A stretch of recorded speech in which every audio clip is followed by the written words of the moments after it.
All-Star Construction has been doing all that and more, shaping and building Edmonton communities for land developers all around Edmonton. That's what All-Star Construction is all about. You got a go-to coffee spot, a trusted barber, even a lucky game day jersey.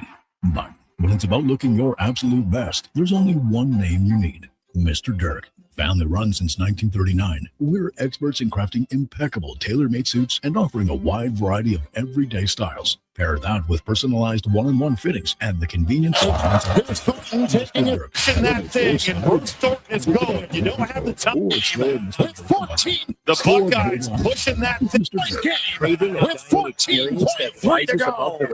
Head to Summit Restaurant from the Skyline Ice Center, just minutes from South Edmonton Common. Savor exceptional house-made pizza, delectable entrees, and expertly crafted cocktails in a stylish, modern PJ Hall will rebound. Where every bite 50 feet away if you want to, kid. dedication to No one's allowed to shoot except for the mountain. experience. Make Summit Restaurant Calls from creditors. PJ Hall will rebound. Debt doesn't have to be a life sentence. A single call can turn things around. My name is Parveen Middleton. I'm a licensed insolvency trustee at BDO right here in Edmonton. I can help you become debt-free with a solution just for you. Let's put an end to those calls from creditors together. Call 1-833-BDO-TALK or visit bdodebt.ca to discover your debt-free future. Expand your brand with Fusion Promo Marketing. Fusion is your trusted partner for all things branded merch and apparel. Thousands of products perfect for businesses, sports teams, and corporate events. Fusion with a Z. Promomarketing.ca. Salvi Group is celebrating 50 years of building homes and communities, and we want to share the celebration with you. For a limited time during our 50/50 event, you'll enjoy 50% off select packages. That's special savings, select upgrades, and added value, all designed just for you. Build new or move in sooner at Hillshire. There's never been a better time to call Hillshire home. Celebrate with Salvi Group and enjoy 50 years, 50% off. Visit Hillshire today. Salvi Group, 50 years of craftsmanship, quality, and commitment. Right about now, the Funk Soul Brother. Check it out now. The Funk Soul Brother. Right about now, the Funk Soul Brother. Check it out now. The Funk Soul. The Jason Gregor Show.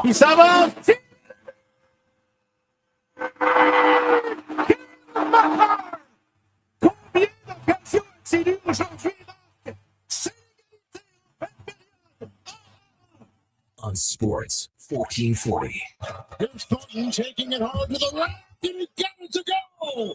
It's a three-point game with 14.3 to go. Presented by PlayAlberta.ca, Alberta's only regulated online gambling website. PJ Hall will rebound.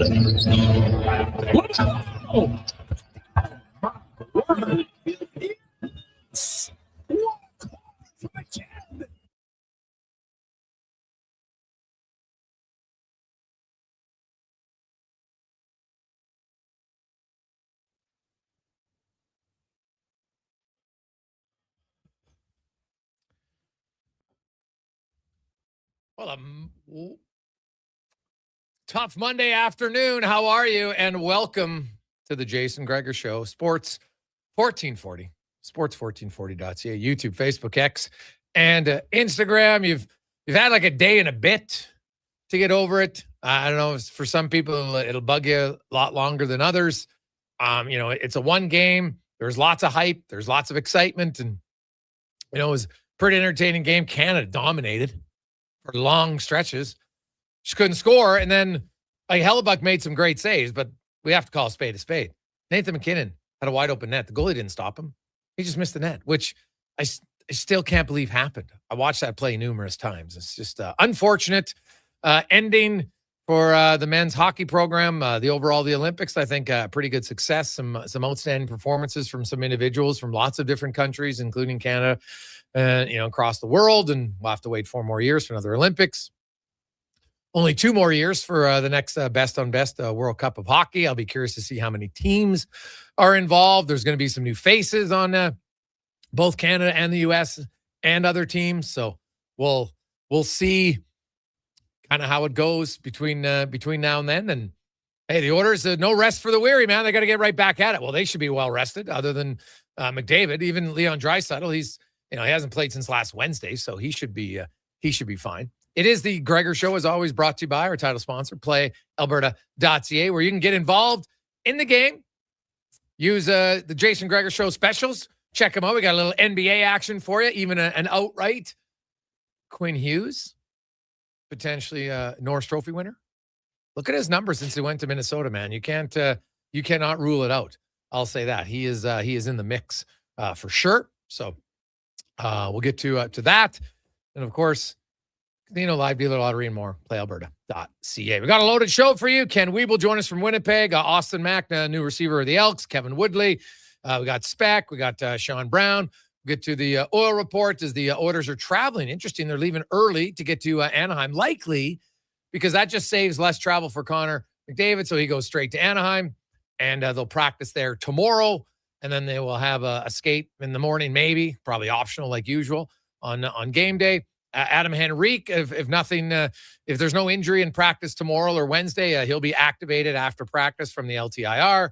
Matt Savoy will be recalled on Wednesday because that's how tight the orders are to the cap to be able to recall him. And then they'll have 12 healthy forwards because Kasperi Kapanen got banged up again. He's going to miss at least the first 2 games coming out of this break. My goodness, that guy, they got to bubble wrap him because when he's healthy, he's been really good, but he's just the third different ailment for him this season. And, Regula played a game. He's going to play another game tomorrow for Bakersfield. And if he's not going to be in the lineup Wednesday or Thursday, might as well keep him down there and get as many games in as you can for him on his conditioning stint.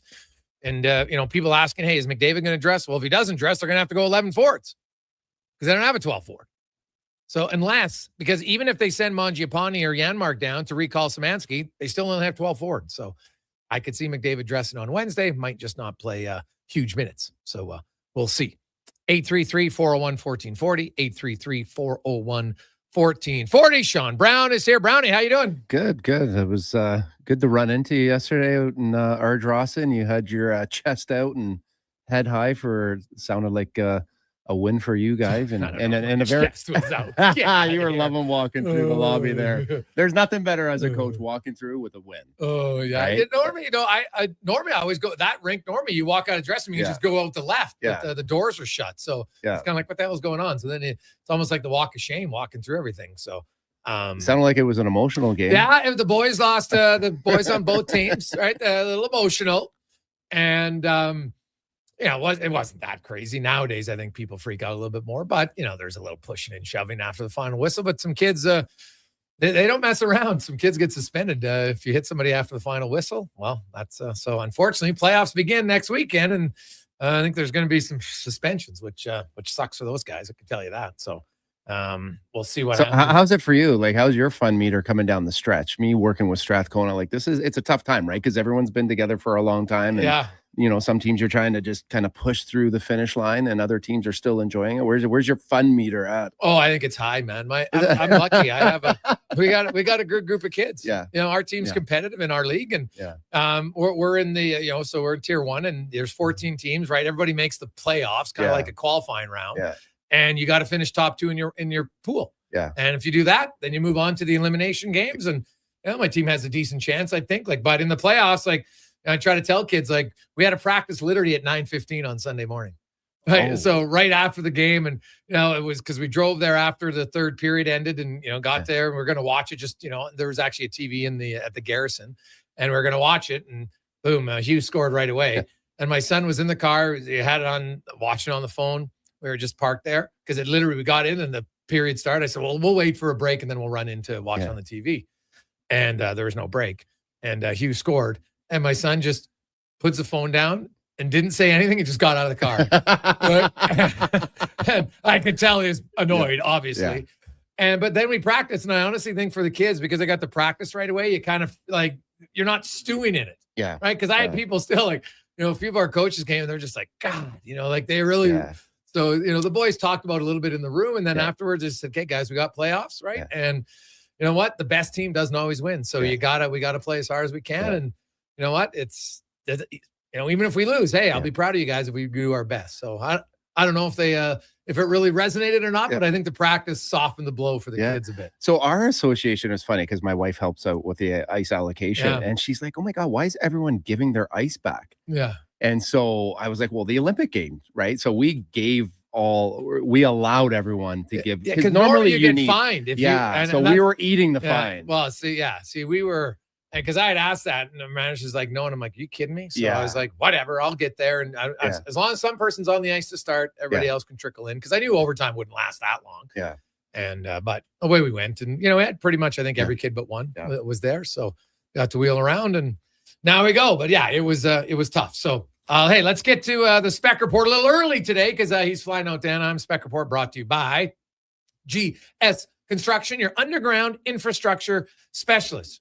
Easy things from running water to freeways. They do it all underground. GS Construction has Mark Spector from Rogers Sportsnet joins us. And Spec, my goodness, you don't see a lot of games where a team really dominates. A lot of people thought, oh, this is going to be a pick'em game. Well, Canada dominated, even though they lost. And, played great. And Canada's best guys, their top line, each had a glorious chance, and none of them scored on it. Celebrini breakaway, McDavid breakaway, McKinnon wide open net, Yeah, and Celebrini with a couple more on that last power play too. McDavid put a couple on his tape, and it's just a funny game. Like, I think it's funny every time Canada and U.S. play in a big game. Canadians, we watch hockey all the time, so we know the game, and we're always going to watch, and we always do watch. In the States, there's a lot of people, especially a lot of loud voices like the president and Dave Portnoy and these guys who watch like one hockey game every 3 years, and they walk in the door and now they're experts because they just watched their first hockey game. And I think the people of Canada realize, hey, this happens in hockey. Sometimes you outshoot the other team, you outchance the other team, you play better than the other team, and you don't win. We've all watched it. Brownie, you played 150 of those games in your life. I've covered 500 of them. Jay, we see it all the time. So in Canada, it makes you mad. You wish you won, but I can accept that happened on Sunday because I've seen that happen before. Canada was the better team. There's no question, but they didn't win. And that's just sometimes what happens in hockey. We get that, right? Yeah, I agree with you, Spec. I mean, it was a great game, and it wasn't easy for either. It wasn't a cakewalk for either team to actually even get there. Switching gears a little bit to the Oilers, they've had some time off here. They've had like a mini training camp. Maybe in your mind, what player do you think, would maybe benefit from this? Obviously there's the hurt guys, you got, Ekholm, who's, getting a little bit older, could probably use the rest. You got Frederick that could probably use a reset, but what are your thoughts?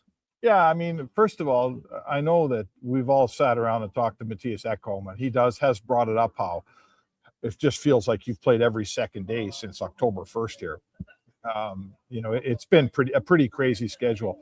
I would say, for sure, a guy like Frederick, this is a trigger point. This is a place where you can look at yourself and say, okay, you know what? This season's been a disaster, but I got 25 games left here and I can do something with this. I'm rested. I'm fresh, so a guy like that, this break does a lot for. And I guess I'd look at the whole, maybe McDavid's not going to help much these next few games. And in a way, that's good because the depth guys and the support players on this team need to pick it up. This team's been carried too many nights by their best guys, right? The depth people on this team got to figure out how to be more impactful, and they're going to get a chance to figure that out right away here in California. Well, I'm not sold. I see people say McDavid and Draisaitl aren't going to dress. I'm not 100% sold on it. They only have saying that. Yeah, no, I'm not saying you are, but people are saying that. I'm like, I'd be a little surprised unless they're like, they have to be legitimately hurt for them not to dress. Like those guys are leaders of the team. They know what's at stake here. Like the Oilers are currently in second place, but Anaheim and Seattle have 2 games in hand and they're only a point back. LA's 4 points back, but they have 2 games in hand. And, if the Oilers lose their next 2 games and the Kings win Wednesday and they beat the Oilers on Thursday, well, boom. Now the Oilers are in 9th place. So I think the captain, you know what? He'll be disappointed they lost, no question. But, he's an Edmonton order first. And I would expect him to play. Like Chris Knobloch, I asked him about minutes. And, he talked about, hey, it's back-to-back. Now, minutes, we have to be realistic. If the Oilers somehow have some freak game and there's 8 power plays, well, guess what? McDavid will probably end the night with 20 plus minutes because they're on a lot of those are power play minutes. Yeah. But if there's not a lot of power plays, well, then I think you'll probably see him around 16, 17. Yeah, and power play minutes are soft minutes, right? They're easy on your body, and they're fun. I will say this: they're not the same guy. When was Draisaitl's last game? Jay, was it like Wednesday? Yeah, Wednesday. I want to say Wednesday. So my understanding is that he went back and spent some more time at home in Germany, and they're finding their way to LA. I don't know how that's going to work. I know that the NHL or the NHLPA, whoever's running that plane full of players, they were originally going to go into New York, and because of the storm there, they're going into Miami. So my understanding is that McDavid and maybe Draisaitl, they had to change their travel plans a little bit, but whatever, they're going to get there. But what I'm trying to say to you here is this: Draisaitl's ready to play Wednesday, right? He's got his gear. He was probably skating in Germany while he was at home, and he doesn't need rest. He just had a week off. He's ready to play he's ready to give you. In fact, he should pick up some minutes for for McDavid. So McDavid, sure, let's give him a rest. He deserves a rest. He probably needs a rest. I don't see where Draisaitl needs a rest. Yeah, that's totally fair. Looking at the orders, you mentioned Frederick. He's a guy that definitely needs to get going. On the back end, Darnell Nurse, Jake Wallman. To me, those are the 2 guys in the back end that need to get going. And that's why, for me, the number 1 main priority for the Oilers is a right shot defenseman before the trade deadline. Yeah, if that's what we think will help settle those guys out, sure. If we think bringing in Paul Coffey will help settle those guys down, good move, right? The overarching sort of quality that this Oilers team's got to get its head around now in the last 25 games is defensive posture. And it starts with your defensemen playing better, but that's not the whole thing, right? That's not the whole picture. The forwards have a lot to do with putting a team on the ice that can hold the opposition to 2 goals a night once in a while, because they've just been giving up 4 or 5 every night. And, they won't win a round in the playoffs playing like that. So that's got to happen. Does it start with individuals, right? What comes first, the chicken or the egg? Like, does Nurse and Wallman have to play better individually for the team to have better defensive posture? Probably. But they could also play lights out hockey. And if the forwards don't sort of buckler down here and play a proper brand of hockey, it's probably not going to matter, boys. Probably not going to matter. Spec, we talked about some of the players maybe benefiting, but maybe even the coaches too, just to be able to actually coach and get on the ice, do video, maybe get back to a little bit of the basics. They talked about maybe changing and tweaking a little bit in their overall team. What types of tweaks do you think, if we're to tune in against Anaheim, that we maybe would see? I don't know. Like, that's a good question. Maybe the PK. Maybe you've tried some new things in the PK. Now, as Jay's pointed out, they had a 28-game stretch where the PK was excellent. 53 games, Spec. Through 53 games, they were 10th overall. And then in 5 games, they went from 10th to 27th because they had allowed 9 goals on 14 kills. And I went back and watched every one of them, and I can tell you, 2 bad clearing attempts, a 5-on-3, a bad stick in the lane, or didn't put the stick in the lane, and then Tristan Jarry. There's 3 of those goals. I'm sorry. Your goalie should make those saves. So I think there'll be small tweaks on the PK, but I think it's more about a refocus. What do you think happened with Tristan? Here's a topic. So Tristan Jarry comes off the ice after that one game, and he lets a bunch in. The team's terrible defensively. And we were in that scrum. I don't know if you were, Jay. I was quite surprised that he basically said, I don't know, how are you supposed to play behind a defensive game like this? Like, our team is brutal defensively. I'm paraphrasing him, but that's what he said. He said, I can't find my game behind this. And you know what? He's right. First of all, he's right. But then the very next time we spoke to him after a game where some pucks went in, he completely changed. Completely changed. It's me. It's my fault. I got to stop pucks. It starts with me. So somewhere in those few days, somebody talked to him. Who do you think it was? Probably the leaders. Right? Yeah. I mean, I've never thought calling out teammates is ever good. I know there's different opinions on that, but there's always ways that, I mean, as the media, you want to go in there and, ask tough questions and not get the, standard answer. But, as a veteran and, especially when you're a big piece of the puzzle, there's always ways I think you need to word it, because over a long season or just in general, how hard the game is. I mean, everyone's going to make a mistake at some point. And some guys, obviously goaltending seems to make the last one. And it's, so it's, yeah, I mean, I think it would be a leadership thing. I haven't seen this year throughout the league where someone hasn't called out someone on their team and then the next day, bring that back in some way, whether it was through the media or I'm sure through, a team meeting or something like that. But,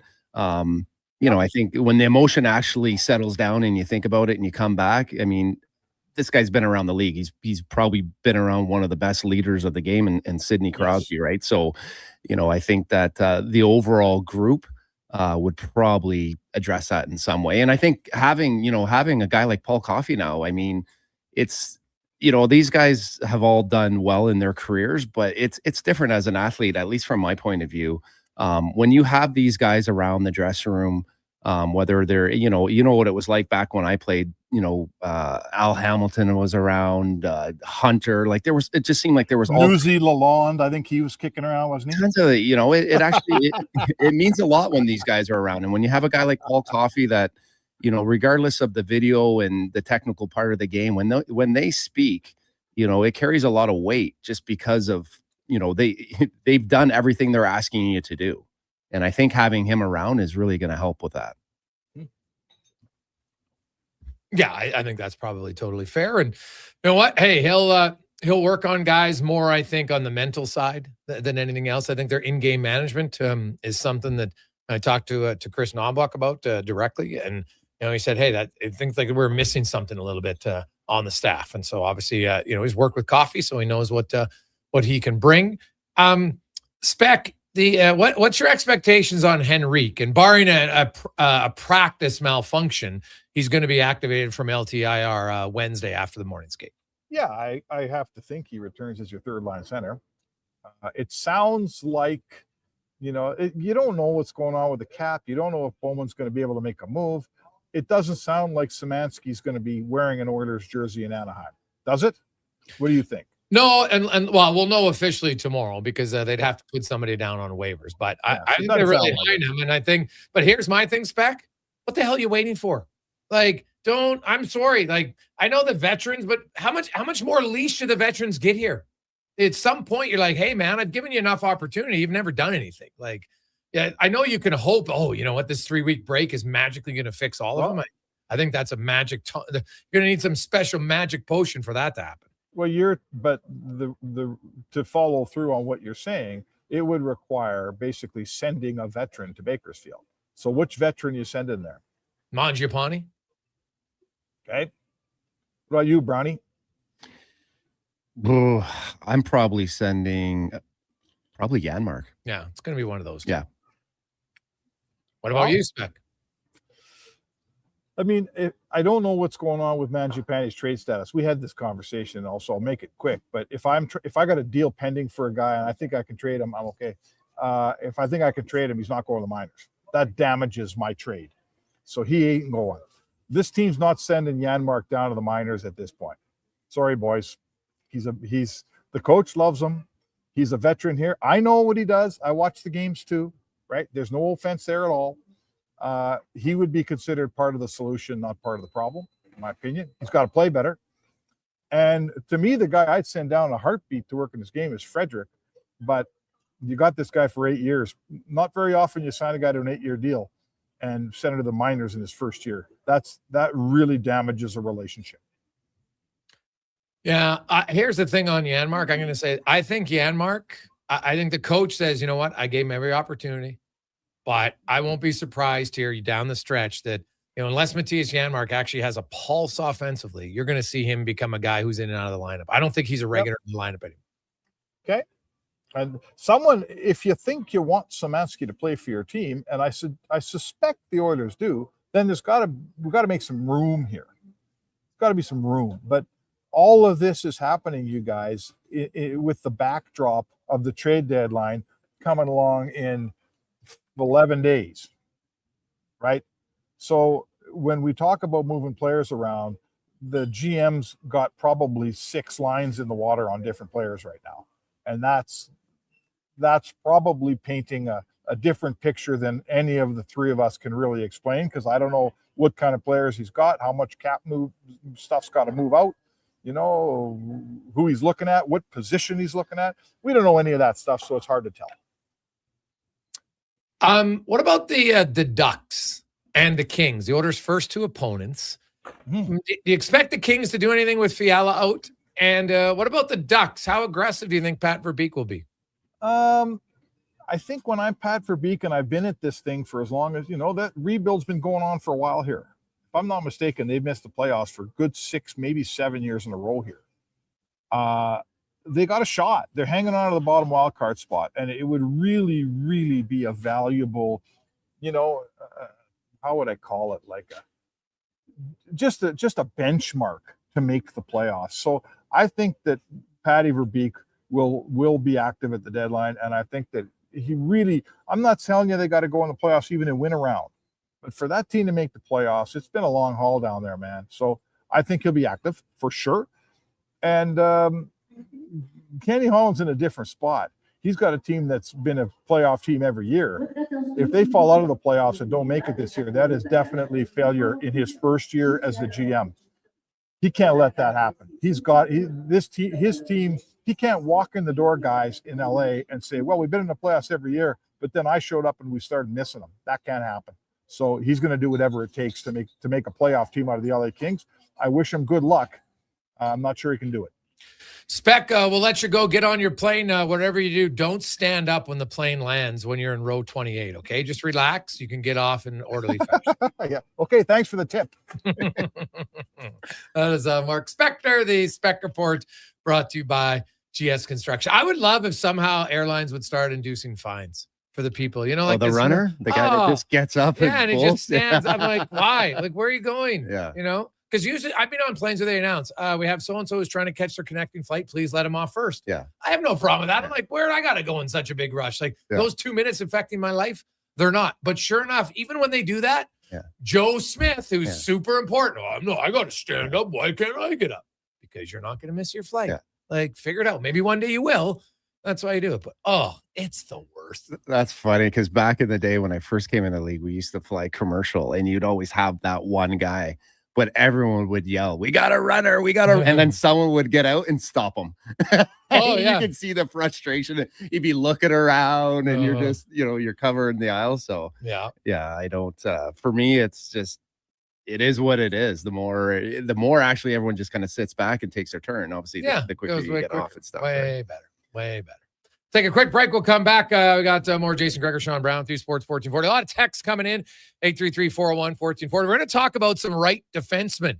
Get Brownie's thoughts on some of them who could be fits for the Edmonton Oilers when we return on the Gregor Show, presented by PlayAlberta.ca. Whether you're a craft beer connoisseur or more of a wine aficionado, there's always something new to discover at Sherbrooke Liquor, a unique, family-owned, independent liquor store. The selection, incredible. The non-alcohol section is also very impressive. Sherbrooke Liquor, expert, knowledgeable staff with a passion for unique finds. More than just a liquor store, we're a community. Alberta's best, the one and only Sherbrooke Liquor. Wine, spirits, and oodles of beer. Visit SherbrookeLiquor.com. Japa Machinery Group knows that XCMG may not roll off the tongue, but Japa's team will help keep your construction jobs rolling on time and on budget with heavy equipment sales and rentals. Visit japamachinery.com to find out more. 60 years ago, we started selling trucks as Western GMC Buick. Today, we are Wolf GMC Buick. We're still located on the corner of 184th Street and Stony Plain Road with the same ownership for over 2 decades. Our customers have trusted our family-owned, community-driven business. And for that, we are thankful. If you're looking for a truck or SUV, pop in and one of our seasoned professionals will get you a great deal, hassle-free. Come trust our team at Wolf GMC Buick. Wolf GMC Buick. We're making it easy. Action Electrical's projects team takes the field, folks, ready to execute the entire play for new commercial builds. Absolutely. They're masters of design build, sketching strategy from initial blueprints to core electrical infrastructure. The team never misses on complex projects. Known for handling big league constructions and major renovations, ensuring flawless execution, hire the Action Electrical team to bring home a win for your project. Visit actionelectrical.net. I'm Colin Livingston, president of CanTorque. CanTorque has always been a forward-thinking company, but now that we've turned 25, I can't help but take a minute to take a look back. Thank you to everyone that's been with us along the way. When it comes to sports in Edmonton, Jason Gregor is a must-listen. He brings you the inside scoop with guests from across North America. If it matters in sports, you'll hear it here first. Gregor rolls out weekdays from 2 to 6 on Sports 1440. Shoulder pain. It can make even the simplest things like reaching up, lifting a bag, brushing your teeth, or sleeping frustrating. Rotator cuff strains, impingement, arthritis, they're some of the most common issues we treat every day. I'm Grant Fedoruk, and at Leading Edge Physio, our team brings postgraduate training, evidence-based technology, and just the right amount of humor and humility to help you feel better. Because we never forget the most important part, the gratitude we feel for every patient who allows us the opportunity to care for them. Because life shouldn't hurt. When it does, leadingedgephysio.com. Okay, how about you give us your star winger for a bag of pucks? What if I throw in some Will Hawk beef jerky? Yourself a trade. With Will Hawk beef jerky on their side, the Alberta teams definitely have an unfair advantage this trade deadline. Pick up some today and use it for trade leverage in your fantasy league. No way, man.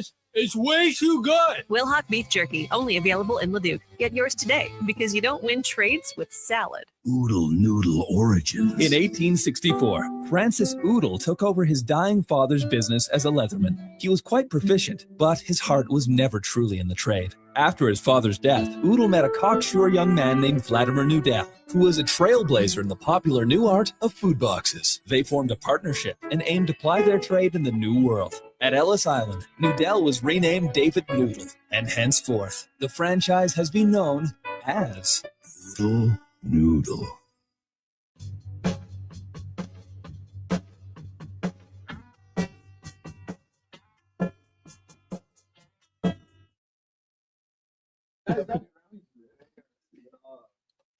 Portions of this hour brought to you by Crystal Glass, your clear choice for residential windows, locally manufactured and installed. Crystal Glass provides a beautiful product and incredible customer services for all of your residential needs. Call 310 Glass or visit crystalglass.ca for a quote. The Jason Gregor Show, the best of Edmonton sports talk and beyond. This is Sports 1440. Presented by PlayAlberta.ca, Alberta's only regulated online gambling website.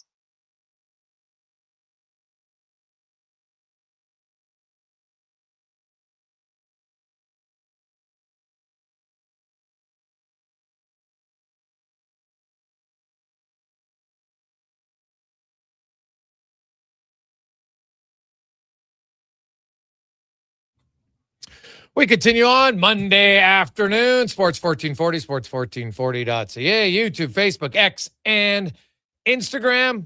Hope you're having a fantastic Monday afternoon. NHL returns to action on Wednesday. The Oilers, of course, will be in Anaheim to take on the Ducks. And if you need a reminder of the standings, they're damn close in the Western Conference, but mainly in the Pacific Division. Colorado's got 83 points, Minnesota 78, Dallas 77. So Minnesota and Dallas, they've closed the gap on the Avs. The Avs do have 3 and 2 games in hand, respectively. So they're still in a pretty good spot. Then you have Utah down at 64. So Utah is battling for a wild card spot. In the Pacific, you've got Vegas 68, Edmonton 64, Seattle 63, Anaheim 63. Those are the top 4. Then you got the LA Kings at 60, and the Sharks are at 58. The Sharks do have 3 games in hand on the Edmonton Oilers. Now the Sharks kind of hit a little bit of a skid here heading into the break, and I just wonder if maybe Cinderella has the slipper has finally fallen off. We'll see. But I'm not a huge Seattle fan either in their team, but they found ways to win, so they've still got a negative goal differential. So I don't love that team, but I think the Kraken, they really want to get to the playoffs. So the Kraken, the Ducks, the Kings, Mike Greer's been aggressive. Maybe even the Sharks are going to look and say, hey, let's just try to bring in even one guy. So it sends the message to your team like, hey, we believe. So the Oilers is playing 3 teams. Like if you look at it mathematically, if the Sharks win their 3 games, they would tie Edmonton. So, that's a big game against the Sharks on Saturday afternoon. You have the Kings 2 games back of the orders. It's a big game on Thursday. They got the Ducks 1 game back of the orders. Or 1 point back of the orders with 2 games in hand. So you come out of the break, Brownie, and to me, I think this is a good thing. Every player knows what the standings are, right? You're going to know what it is. And it's like, okay, like let's get going here. We can't really feel our way into the restart of this season. Yeah, there's definitely, from a player's point of view, I think there's, it's exciting, right? Because there's light at the end of the tunnel. There's only so many games left and they're important. Lots of guys have just come off their holiday break here and had a chance to kind of get back. And, we're probably just chomping at the bit, to be honest with you. When you get away as a hockey player, like it's it probably takes you 2 or 3 days just to kind of normalize yourself, the fact that you do have a break. And then once you kind of get into that, you're actually trying to you want to get back into that insanity. You want to get back into that rhythm. So I expect a lot of these guys to be rejuvenated, to play with a lot of excitement.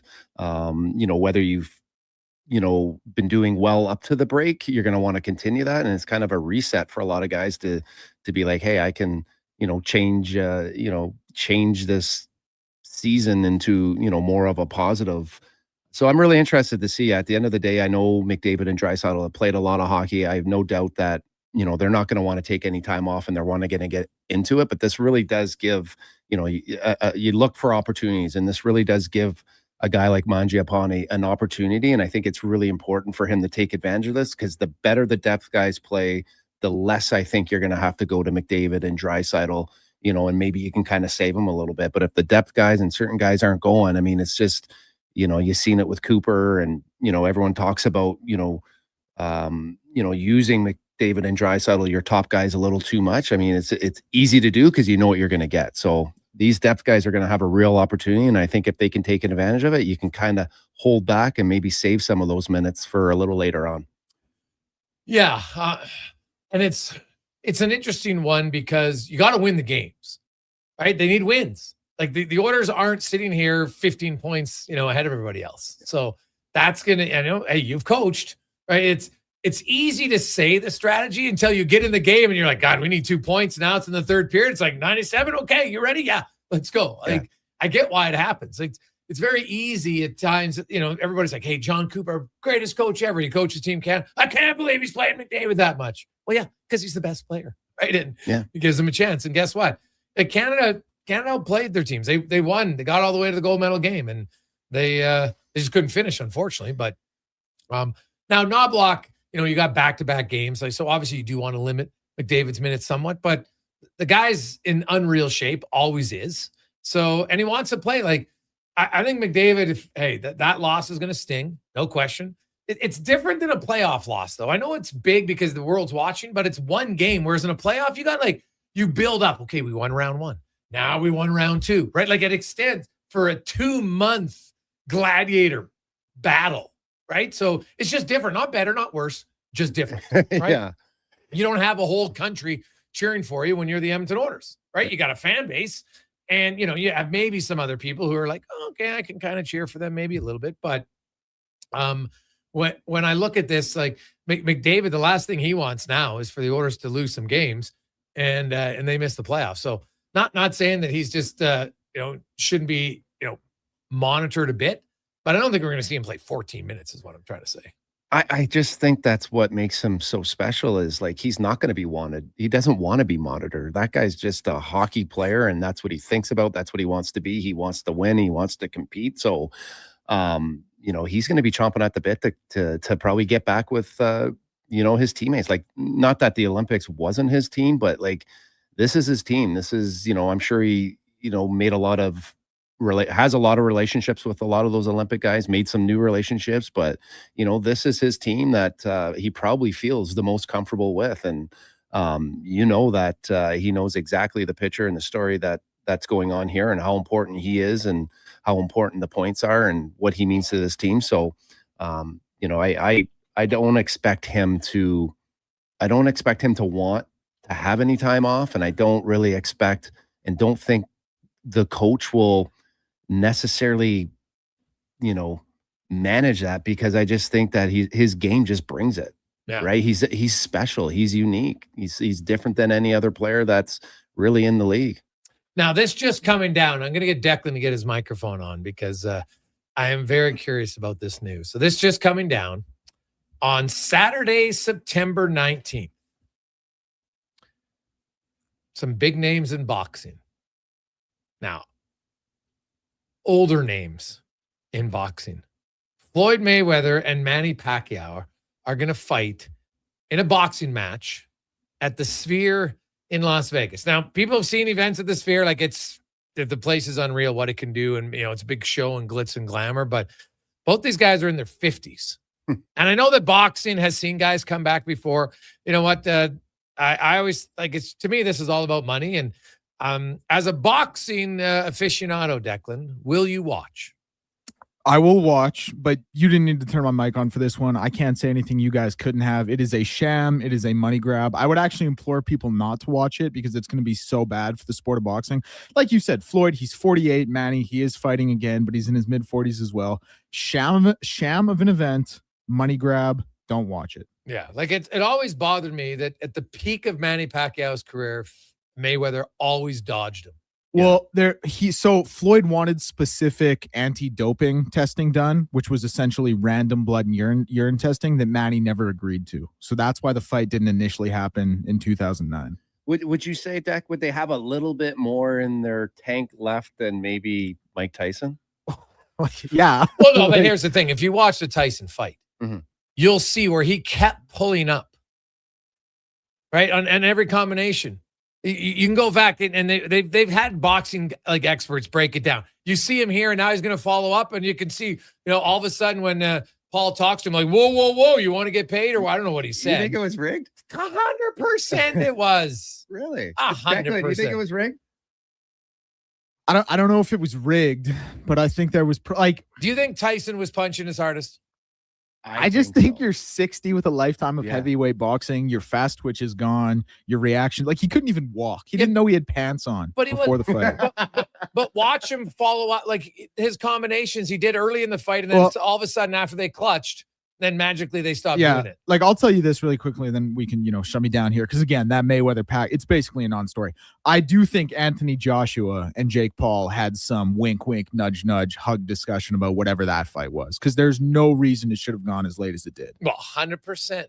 How bad is what kind of shape is boxing in? Well, boxing this is what they're rolling out. You know what? No, this is North American boxing. If you go boxing global, boxing global still does great. It's because there's not any great Americans. So what do they have to do? Well, let's try to change the rules. So you know what? We're going to appeal. No offense. But they're appealing to the uneducated who just want to watch it. Jake Paul and you know what? Oh, you're a YouTube. People follow you now. So this is worth watching. Like stuff that they watch now I don't get. Right? Like people watch other people play video games. How stupid. Like what? That's crazy. So what are you doing? Oh, I'm just watching them. What? You're online watching someone else play? Yeah. Makes no sense to me, but whatever, it's different. But you couldn't pay me to watch it. You would never pay me. I don't care what you offer me. I'm like, no, I'm not watching Jake Paul. Like, I don't think it's good because it's not real boxing. And I think it's a real disservice to true boxers. Yeah, I wouldn't disagree. I mean, you do, I guess maybe myself would watch. I guess, you kind of get sucked into the media, and the fact that, maybe you want to see the guy lose. Like, who doesn't want to see Jake Paul lose? Right, the way he handles himself and stuff. I don't know. But, I mean, it depends on what I got going on. Maybe my life isn't busy enough.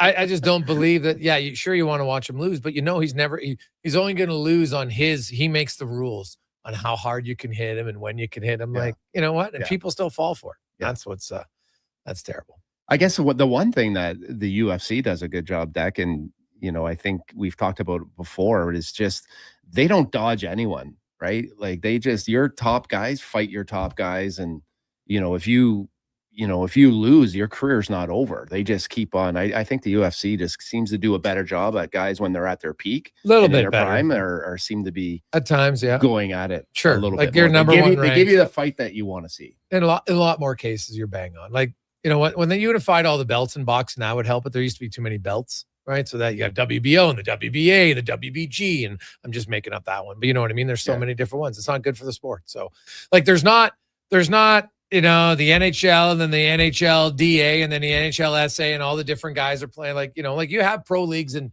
Russia and Europe, but everybody knows what the best league is. Yeah. And that's where you want to play if you want to fight it. So, yeah, I wish boxing had the top guys fight the top guy. And just because you lose once doesn't mean that you're not great. Yeah. That's what I find odd about it. Yeah. I'm like, hey, so did you tell me that, Tom Brady, because he lost more championships than he won, right? Think about it, because he didn't make to a lot of them. So that means he's not great? Of course he's great. Yeah. You can't win every time, especially if you're fighting the other elite guys. All it takes is one or two good punches sometimes. Boom, we got that guy good, and you can't respond. So it's like a tough guy in hockey. Think about it. No one ever said, well, George the Rock isn't tough because he lost a few fights. And so I don't get it in boxing. It's, but he didn't win. Yeah. So you can just fight soup can after soup can and pad your stats. You fight enough, you're going to lose. Oh, 100%. Eventually. Yes. So what did you think of the Olympics? Like, what did you think as far as I felt like there were certain players that maybe needed to win maybe more than others, like maybe like a Hellebuck, right? With the lack of success, maybe Winnipeg's having, maybe the lack of success he's having, as a goalie to win the big game in the big moment. Who do you think benefits the most from winning that gold? Well, that's a good question. Well, Jack Hughes, people are going to be all excited about Jack Hughes because he scored that goal. My thing is this. When I hear, big game player now. Yeah, so you came up big in one game. That's awesome. But if the next 10 games you don't come up big, like how often do you get to ride the, one-time thing? So, that's to me the challenge. And in one game, and that the Olympics are different, but if you did nothing and then you scored a big goal in the final, and Jack Hughes had actually played better. I'd mentioned it before. I thought Jack Hughes deserved more minutes. He'd been one of the better Americans. But did Austin Matthews really do anything in the tournament to say, wow, he stood out? No. So Hellebuck, his game in the final, there's no question that's going to go down as one of the better goaltending performances for one game. But it can't erase 2 consecutive years of complete and utter flaming out. But it's not like he lost with a 910 save percentage. He lost with an 850. Yeah. It's funny. And I get that he was good in the regular season. I have no doubt about that. But in the playoffs, it wasn't even close for him. But I wonder mentally, though. Mentally, as an athlete, right? Because he's got over it now, right? He won that big game. So maybe mentally it's shown to him. It's like, I've done it. Like his prep. I think when guys win, as a team, an organization, and individually, it just takes your game to another level, right? You've had that feeling, right? You went through that preparation. Those moments are, they're not foreign to you, right? So individually, I think that could really, whether Matthews, had as much of an impact as others, I think it just mentally, as an athlete, it just takes your game to a different level because you've done it. Yeah. No, that's still. And when you haven't done it, it might go the opposite way. Mentally, it probably can help you. I think that's probably fair. And, now Hellebuck's not going to get a chance this year. I don't see Winnipeg making the playoffs. I don't think Jack Hughes in New Jersey is going to make the playoffs, right? So does that change it, though? Does Winnipeg look at Hellebuck now as from an organization, be like, hey, you know what? He can win the big game. Yeah. If there was any question marks. Probably, yeah, it would. I don't know if there was question marks, but I'm sure it does ease it for sure. Yeah. But I'm sure Winnipeg fans could also say, where the hell was that when we needed it? Right? It's going to work both ways. Yeah. No question. So it's kind of like Blues fans, man, Binnington can play great in big games, but in the regular season, he hasn't been very good. So it's does funny. This help him though? Right? I think it might be harder for a guy to go into that and then come back in a team that's got no chance. Right? Mm-hmm. You look, McDavid lost, and that's brutal, but the Oilers have a chance to win the cup. Yeah. Right? Mark Stone and Mitch Marner, they got a chance to win the cup. But then there's guys who go back to teams that they're out of it. Right? Winnipeg's not making up that much ground. So, Josh Morrissey's like, geez, do I even rush back here? So I wonder how hard it is for those guys. For a guy like Binnington, he's probably, if you're Jordan Binnington, I wonder if that tournament, he's just like, hey, man, let me get traded somewhere. I want to go back to the playoffs again. That's what I would think. Yeah. And it probably ups his value. Yeah, for sure. Quick break. We'll come back. We'll get to the oil report on the Gregor Show presented by PlayAlberta.ca. Excavators, loaders, lifts, compaction equipment, and more. Find the XCMG construction equipment you need. Available for rental or sale at Japa Machinery Group. Japa, helping build Alberta from the ground up for 50 years. Visit japamachinery.com. A pizza from Papa John's is already pretty great, but you know what's even better? 2 pizzas from Papa John's. For a limited time, get a medium one-topping pizza for only $6 when you order any large specialty pizza at regular menu price. Whether you're feeding your family, your team, or yourself, get your next meal from your locally owned and operated Papa John's with a $6 one-top medium when you order any large specialty at regular menu price. Better ingredients, better pizza, Papa John's. And here comes Action Electrical Service Team sprinting onto the scene. These are your first responders for any electrical emergency. That's right. With their fleet of service vans and specialized gear, they assess, they service, and maintain electrical lighting and automation systems. They're all about rapid response. Quick diagnostics and repairs to restore power and safety fast. Hire the Action Electrical team to bring home a win for your project. Visit actionelectrical.net. Hi, Mike here from Northgate Chevrolet Buick GMC. Free trips, free iPads, a barbecue, a wood stove, the #1 dealer in the world. What? Who cares? How about no pressure, a great deal, finance rates as low as 0%, great values you can be happy with, and an indoor showroom. And we're pretty good people. Stop in and see us today, 13215 97th Street, or visit us online at northgategm.com. They're not just a grocery store. They're a butcher, a baker, a cafe, deli, rotisserie pizza, and restaurant, all under one roof. Loca Quality Market does food differently with 2 locations to serve you. Edmonton and Sherwood Park. Visit loca.ca. 24 hours a day, 7 days a week. Edmonton sports fans stay informed with Sports 1440. Stream us. Listen to us on the AM dial. However you consume this radio station, thanks for listening. The job isn't done until the last load is hauled, and having a semi-trailer out of commission is not an option.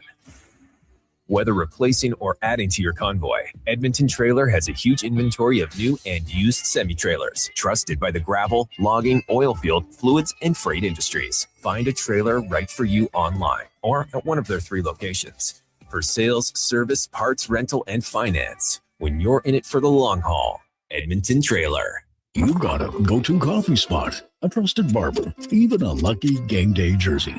But when it's about looking your absolute best, there's only one name you need, Mr. Dirk. Family run since 1939, we're experts in crafting impeccable tailor-made suits and offering a wide variety of everyday styles. Pair that with personalized one-on-one fittings and the convenience of on-site tailoring. Mr. Dirk elevates your style game. Visit our Edmonton store or explore MrDirk.com. Score big on style with Mr. Dirk. Craving a dining experience that rises above the rest? Head to Summit Restaurant in the Silent Ice Center, just minutes from South Edmonton Common. Savor exceptional house-made pizza, delectable entrees, and expertly crafted cocktails in a stylish, modern atmosphere. Perfect for a casual meal or a special night out. Summit offers a refined experience where every bite and sip reflects our dedication to quality. Elevate your dining experience. Make Summit Restaurant your destination tonight. Are you overwhelmed by debt and getting nonstop calls from creditors? It can feel like there's no escape. Debt doesn't have to be a life sentence. A single call can turn things around. My name is Parveen Middleton. I'm a licensed insolvency trustee at BDO right here in Edmonton. I can help you become debt-free with a solution just for you. Let's put an end to those calls from creditors together. Call 1-833-BDO-TALK or visit bdodebt.ca to discover your debt-free future. This hockey season, before every game, check out the pregame show with Andrew Walker on Sports 1440. It's brought to you by Titan Supply, your only source for rigging, lifting, and hauling products. Visit titansupply.ca.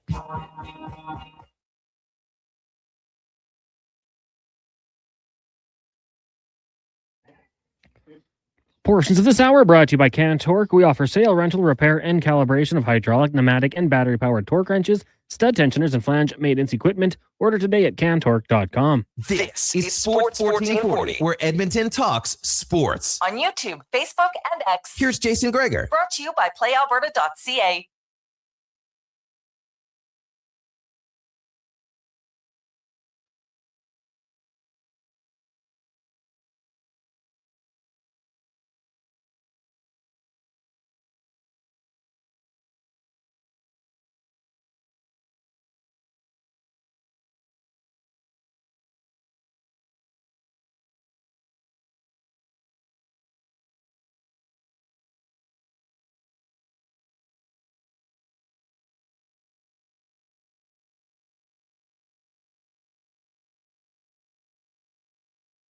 252, Jason Gregor, Sean Brown, Connor Halley, Sports 1440, sports1440.ca, YouTube, Facebook, X, and Instagram. Hope you're having a lovely Monday. The NHL is close to returning, but you do have some NBA action. Get in on it at playalberta.ca.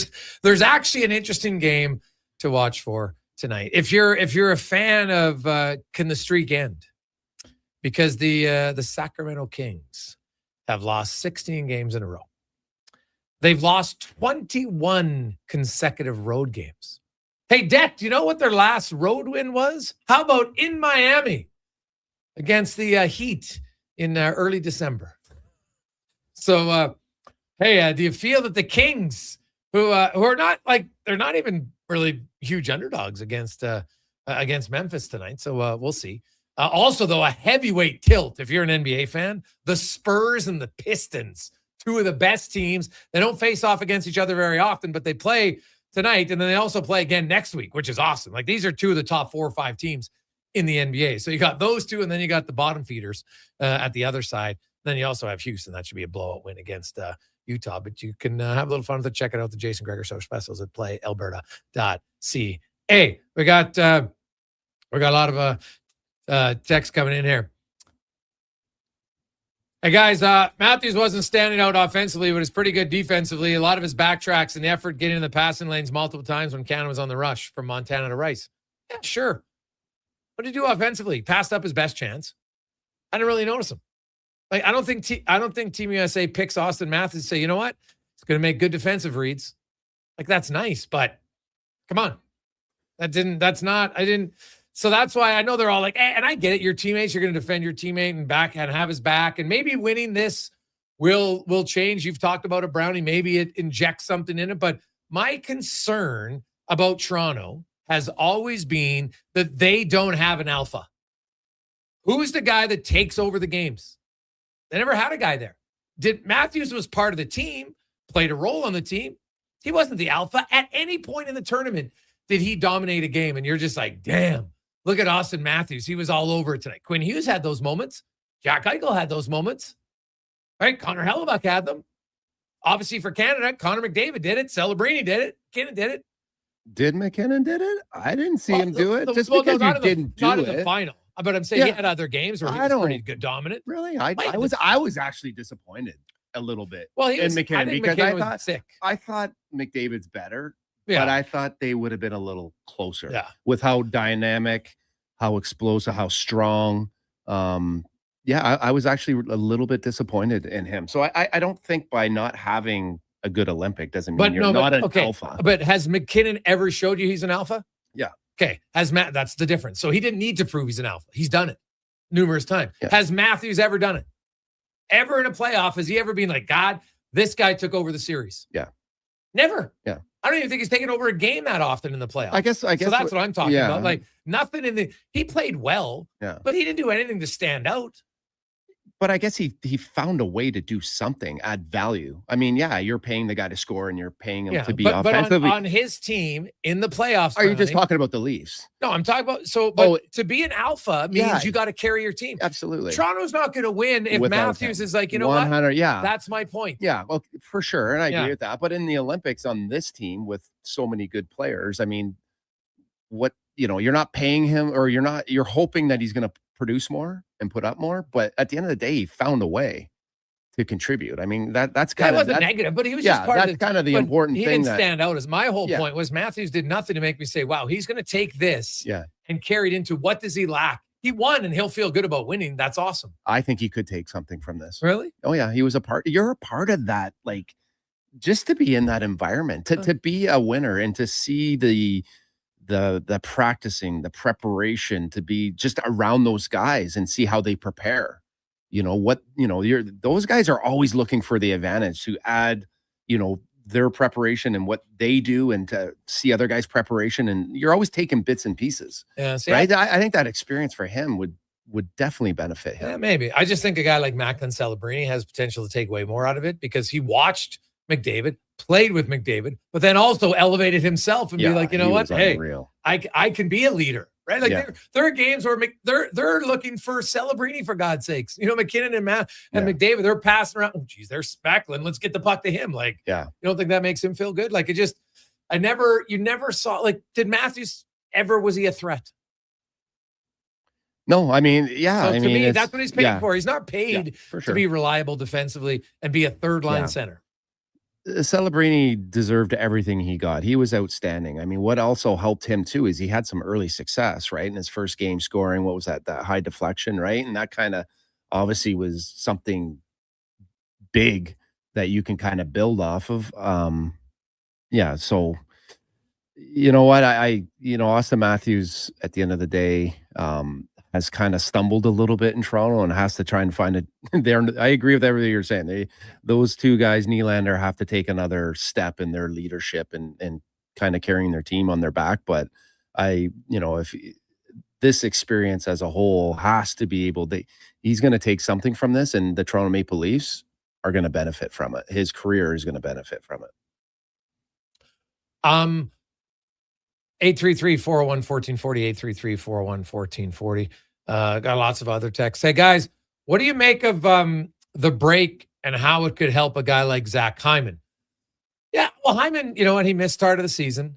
I thought Zach Hyman had played pretty well since he came back. His first 3 or 4 games when he returned were a little slow. And then after that, it's been one of the best goal scorers in the game. So any type of rest when you're coming off an injury is only going to help you, even though you're playing. So, but I think Hyman's been pretty good since December 1st. So he plays a hard game. I think Matthias Ekholm's a guy who can benefit from it. And I really hope, like, Nurse and Wallman are the two players who play a lot of minutes who need to play better, right? Like McDavid, Draisaitl, Nugent Hopkins, Hyman. I think those guys have played up to Bouchard. They played up to their minutes. Nurse and Wallman are the two guys who play more minutes who I feel have to get going. Yeah. And you know what? I think this break physically for a guy like Nurse, I mean, we've talked about it. He's at his best individually and for the team when he's playing, a physical brand of hockey and an uncomfortable style. That's what he brings. And, for a guy like Wallman, this break is probably good. It's probably, for his style of game, puck moving defenseman, it was probably good for him to watch a Quinn Hughes and to watch a Makar. And I know that these guys are doing the same thing as anyone that's playing in the game, trying to add and take away and see areas that they can improve in. But if you look at some of those high-end players from the back end, and where I think Wallman gets into a little bit of trouble is just, moving the puck, right? And he skates so well. It's not trying to hold on to the puck and look guys off and do too much on his own. It's just letting that puck do the work and then letting his skating move up in the play and kind of finding offense as a guy that's coming into the play. And I think once he kind of simplifies his game and moves it that way, I think the other areas of his game will continue to grow. And I'm sure, there was lots of opportunity for him to watch Makar and some of those guys, how they were creating offense, by moving the puck and moving up in the play. Hey guys, what do you think of the Kachucks? Well, we haven't mentioned them because they didn't do anything. Right? Like, honestly, they're brothers. Yippee. That doesn't mean they're worth being mentioned. Like, I didn't notice them. Right now, people are saying Kachuk's banged up again. Like, okay, great. So banged up again magically, but no, I didn't notice him at all. Yeah, Matthew Tkachuk there almost had one there in front of the net there. He was, I think he had about 3 touches there, and Bennington made some big saves. But yeah, I don't know. we were talking off air there. Like, I was a big Matthew Tkachuk fan, just the way he plays, a little bit of old school. But that chirping and the kind of the way he went at Draisaitl there, it just seemed to me to be a little classless, right? And I was really interested in tuning in because that game between Canada and US, I think it checked off a lot of boxes, whether, you were a guy that enjoyed a skilled game or you liked a little bit of old school and some physicality. Like, it just had a little bit of everything. But I was really interested to see how those guys would play. And I really think that Wilson and Sam Bennett having them in the lineup kind of canceled them out a little bit, right? I don't know if they really wanted to deal with those guys and get into that extra, curricular stuff that they normally would get into. Yeah. So that's, I thought that was a good call, having those guys in the lineup for Canada. Well, they played really well. They generated a lot. Now, not every player is going to generate in a tournament like this. It's impossible. I understand that, but there's certain guys like, you know what? Suzuki still came up with a big goal, right? Like you're not going to be dominant every game, but he had a huge moment. He had like a shift that was literally, tournament changing for Canada, right? Mitch Marner had that. And so that's why when I talk about guys, like not everybody's going to have a moment every game. It's impossible. Can't all do it. But there's lots of guys who had moments. And, the U.S. Connor Hellebuck was great. Quinn Hughes was excellent at times in the tournament. Matt Boldy, right? Like his first goal, right? I'm sure Makar and Taves will look back on that and say, hey, good play by him, but we can't let one guy on two go by us like that. So, what a sweet play by him. Like I was watching that. I was like, wow, like a self chip to yourself. Oh, it was a good play. Pretty impressive. But as a defenseman, you're like, that should not happen. No, yeah, right. I could see the confusion though. You're like, he's got him, I got him. And then it's like, oh no. We don't got him. Nobody's got him. That's not good. Not good. It was good to see those guys with, they all, it was tough to hand out minutes, right? And I think it was important and it was nice to see guys, whether they played 20 minutes or 8 minutes, find a way to impact the game in some way. Dude, and that's what the Oilers need. Thank you. Been writing it, talking about it for a while. Like I wrote the articles, their bottom has got to play more. Oh, really? Let's look. So I went and looked at all the teams they're competing with in the West. And Edmonton's depth guys aren't playing significantly less minutes. In fact, a lot of cases they're playing more. Like Janmark plays 12 minutes a night. And lots of time you're like, is he even on the ice? Because you got to do something in your minutes. And I really firmly believe that once the Oilers get healthy again, he's a guy that's going to be in and out of the lineup until he starts doing something with his minutes. Let's get to the Con Man and a Sports 1440 update brought to you by Legacy Heating and Cooling. Only no payments, no interest for 1 year on your furnace or AC. Bundle them together and save more. LegacyHeating.ca. The Sports 1440 update.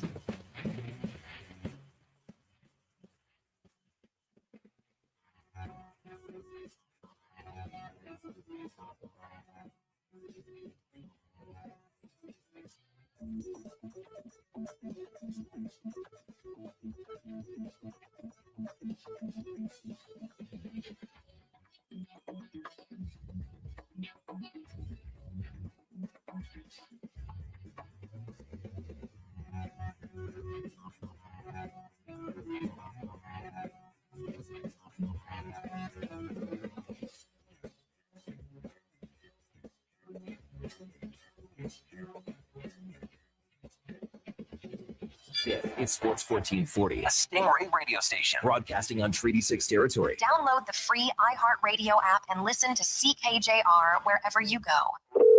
Hello. You're never going to believe this. Booster Juice called your name today. You can get a free smoothie or acai bowl. No way. And they're now. Oh my gosh. You and my brother have the same name. Okay, I'm calling him next. I'm hanging up. Booster Juice Names of the Day is back. 2 names are selected each day, and if your name matches, you can get a free smoothie or an acai bowl. Watch for your name on the Booster Rewards app and social media. Must be an app member to qualify. Booster Juice. Canadian born. Blending since 1999. Sometimes you think about what you're going to do in the day. Go to work, pick up the kids from school, make supper. But at GS Construction, we think a little differently. Winter is our season. 252, Jason Gregor, Sean Brown, Connor Halley, Sports 1440, Sports1440.ca, YouTube, Facebook, X, and Instagram. Hope you're having a lovely... Deliver even better, which means we need people like you. Instagram, hope you're having a lovely... the team at GS Construction, now's the time to do it. To apply and save to see more. How we Legacy. Visit gsconstruction.ca. Come for Canada's largest trade shows, the biggest names in entertainment, exhilarating sporting events, and more. And stay for the experience at the Edmonton Expo Centre. Looking for the perfect place to host your next big event? From trade shows to galas, meetings, and concerts, the Edmonton Expo Centre has the space, event expertise, and service to make your next event unforgettable. With over 522,000 square feet of flexible event space, in-house catering, and operational expertise, they bring your biggest vision to life. Learn more at EdmontonExpoCenter.com today. You've got a go-to coffee spot, a trusted barber, even a lucky game day jersey. But when it's about looking your absolute best, there's only one name you need, Mr. Dirk. Family run since 1939, we're experts in crafting impeccable tailor-made suits and offering a wide variety of everyday styles. Pair that with personalized one-on-one fittings and the convenience of on-site tailoring. Mr. Dirk elevates your style game. Visit our Edmonton store or explore MrDirk.com. Score big on style with Mr. Dirk. The job won't wait. Why should you? At AWS Welding Supplies and Repairs, conveniently located in Nisku, we've got everything you need to get it done. From product sales to servicing and calibrating machines, we're your one-stop shop. We're a proud, locally owned and operated business, committed to serving our community with a proven track record of customer service. Don't let a broken tool slow you down. We offer fast repairs and free same-day delivery of in-stock items to Leduc, Nisku, and South Edmonton. AWS Welding. We make it happen. Legacy Heating and Cooling offers no payments and no interest for 1 year on your new furnace. So, when you wake up to no heat, call Legacy. Call Legacy. If you need it immediately with no overtime rates. If you need it immediately and want to combo it with AC. Call Legacy. Call Legacy. No payments and no interest for 1 year on your new furnace. It could only be Legacy Heating and Cooling. Need a new ride for road trips, errands, or just life on the go? Go Auto offers a massive selection with over 15,000 new and used vehicles to choose from. With over 70 locations across Western Canada, finding your next ride has never been easier. Whether it's a roomy SUV for the family, a sleek car for the open road, or a rugged truck for your weekend adventures, you'll find it here at a price you'll love. Explore thousands of vehicles today at goauto.ca.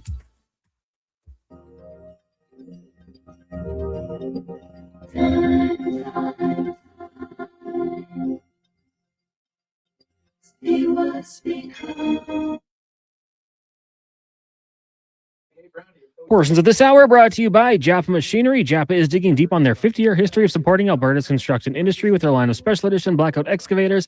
Visit japamachinery.com for all the details. This is Sports 1440, where Edmonton talks sports. On YouTube, Facebook, and X. Here's Jason Gregor. Brought to you by playalberta.ca.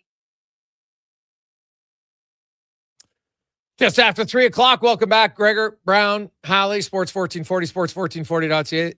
The Gregor Show, presented by playalberta.ca. And tomorrow, the Eric Carlson lottery, $65 million at 8 max millions up for grabs at playalberta.ca. So good luck with that. This just coming down, Connor Unger has been reassigned to Orlando in the ECHL. And I know some people are going to probably freak out because they see his numbers and like, you know what? Pickard's getting in the way. And you look at the age, I get it. At the same time, if you're the Edmonton Oilers, there's an injury to one of your NHL goalies, you're probably going to go with the backup with more experience. Just because. And so Unger, when he goes down, now he can play every game rather because he was splitting time with Matt Tompkins, right? So it was kind of like a you play one, I play one, you play one. So he'll get more time. Lots of goalies. Many more goalies have played in the ECHL and gone on to NHL careers than skaters because simply there's not enough jobs all the time for goalies. And rather than have a young goalie be a backup in the American League, usually they'd rather be a starter in the ECHL just because you get more starts, right? You just need more reps.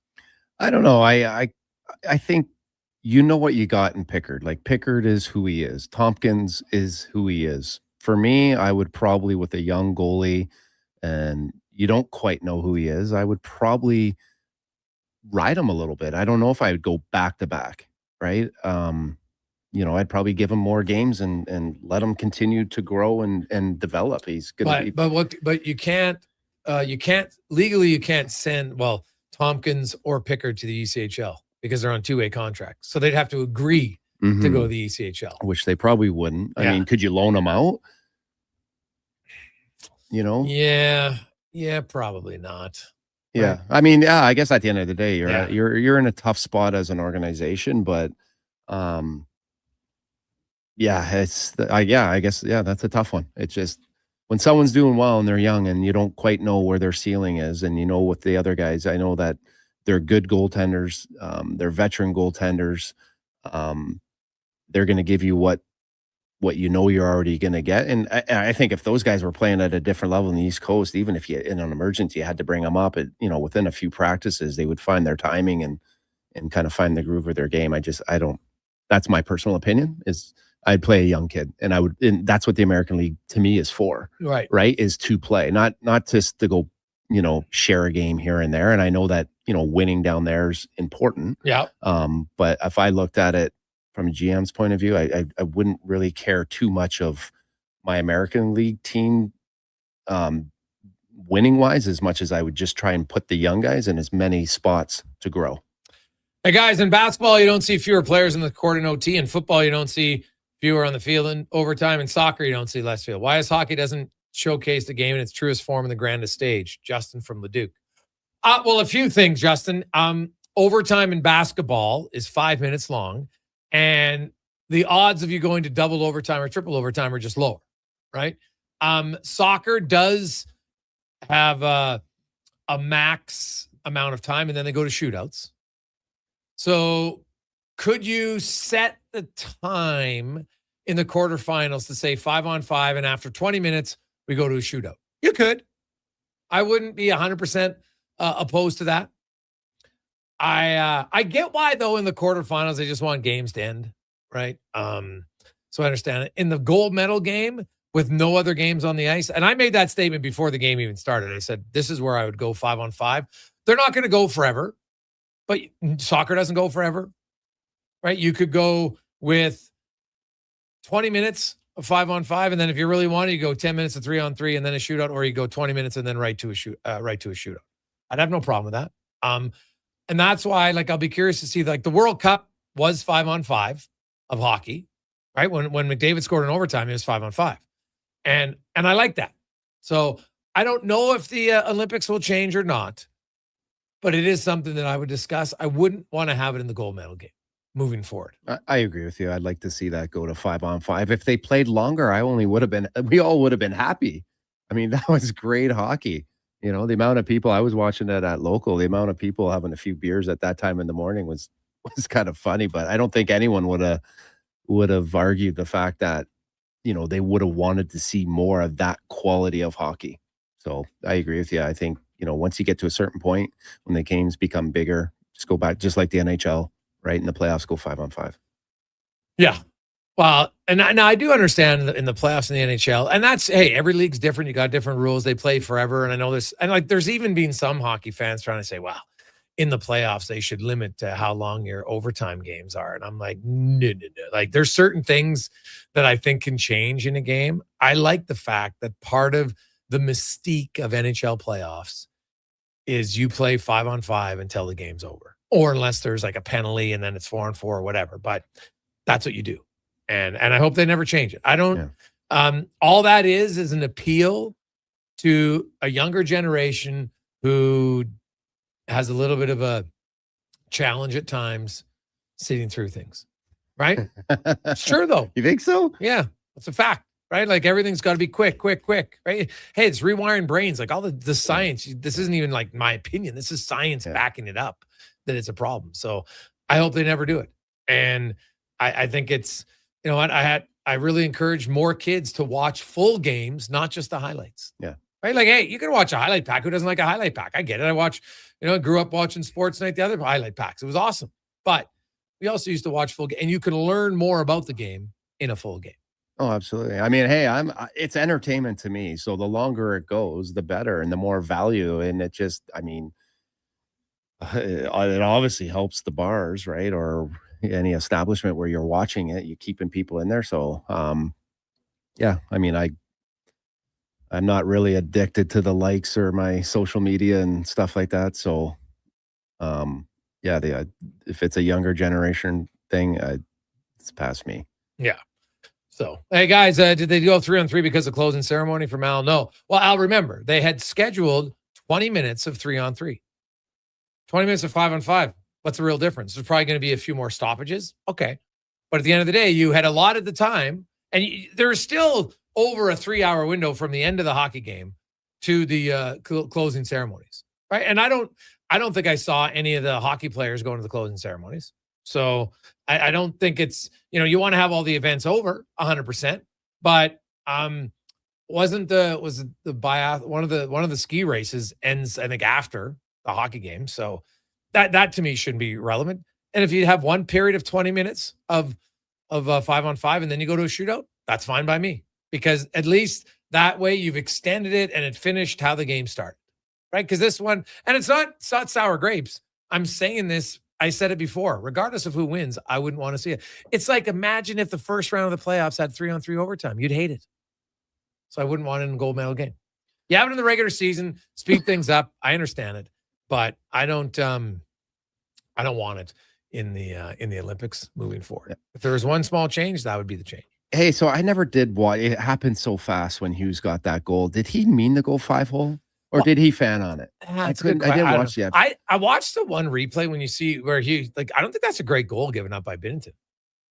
But that's what I mean. I wonder if he fanned on it. Maybe, like, I just don't see him going 5-hole in that situation. It looked like he was coming out aggressively to challenge him. And to me, and then I don't know if he opened, but like why he opened up that much is kind of odd to me. I'm going to talk to Woodley later today about that goal. But when I saw the one angle that later on, I was like, oh, geez, that goal doesn't look like it's that great of a goal.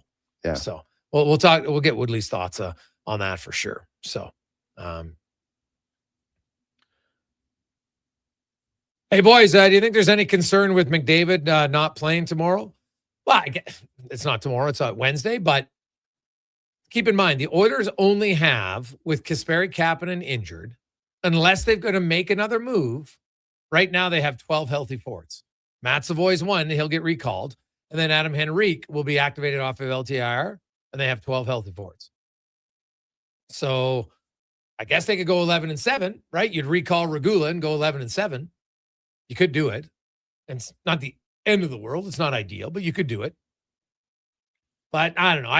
I know he had tape on his fingers. Guys tape their fingers up all the time. It doesn't mean they're injured. Like, you might have a little boo-boo, but it doesn't mean you're like, oh my God, I can't play. Yeah. So I know everybody looks for any little, he's got tape on his fingers. Yeah, like, I don't know, maybe he had a blister, so he put tape on his fingers. You know, like, who knows what happens. But maybe it's sore, maybe they're protecting it, sure. But something like that could be good in 2 days. Yeah, I mean, tape on my fingers and tape on his fingers are totally different. Are totally different. But yeah, I mean, I would think that all those guys would be, nicked up in some way, right?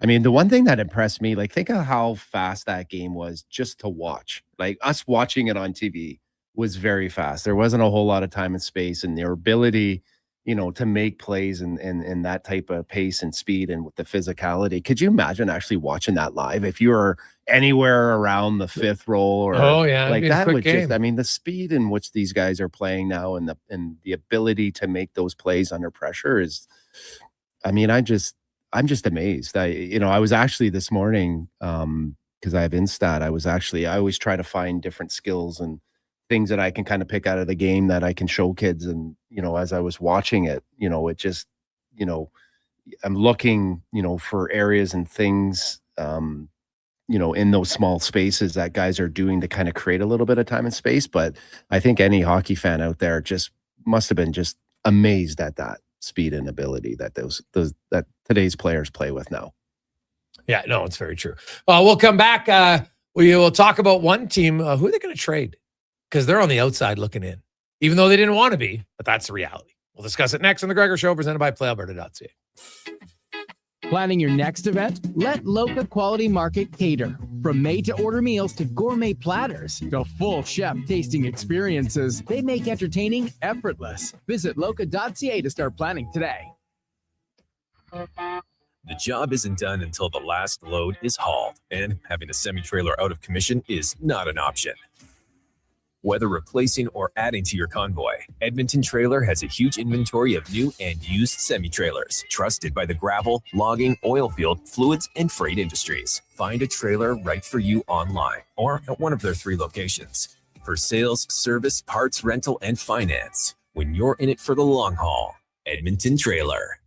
At Fountain Tire, success is a team effort. They're committed to their team members and their customers. And that means treating your vehicle like it's their own and finding solutions that suit your needs. Because whatever the road brings ahead, they're on it with you. Visit FountainTire.com today. If you've got a smart speaker, get it to play Sports 1440. And it doesn't matter when you listen, as we roll out the Sports Talk 24 hours a day, 7 days a week. Edmonton's home for sports radio is Sports 1440. It's the iconic Jasper Ave Patty Party. That's on the rocks. We're turning Jasper Avenue green. Your 5-day St. Patty's Day party kicks off Friday at OTR. With live entertainment every day. Including the Feelin' Lucky burlesque show on Sunday. Plus pipers, Irish dancers, and doors open at 9 a.m. on the 17th. We got more green beer than Marco has fancy shirts. And trust me, that's a lot. Lucky the Leprechaun will be there. Will you? It's the iconic Jasper Ave Patty Party. That's on the rocks. Next round's on me. Woohoo! McValue meals are here. Get the McD's you love for $5 plus tax every day with your choice of a McDouble, Junior Chicken, or Chicken Snack Wrap with small fries and small fountain drink. All for just $5 plus taxes. Canadian restaurants. Product availability varies. Prices exclude delivery.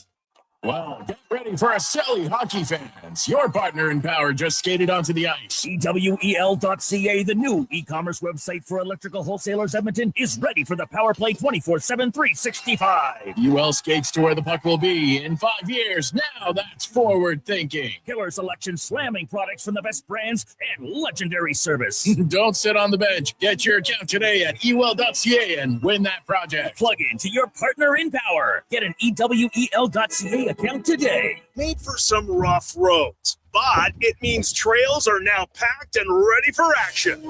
Don't miss out on riding adventures this winter with a Ski-Doo from Riverside Honda and Ski-Doo. Work or play with new 2026 Generation 5 models with class-leading design and power. And right now, take advantage of 5.99% financing OAC. Only at Riverside Honda and Ski-Doo. 15 Inglewood Drive in St. Albert. And always at riversidehonda.com. Shop local, shop Canadian.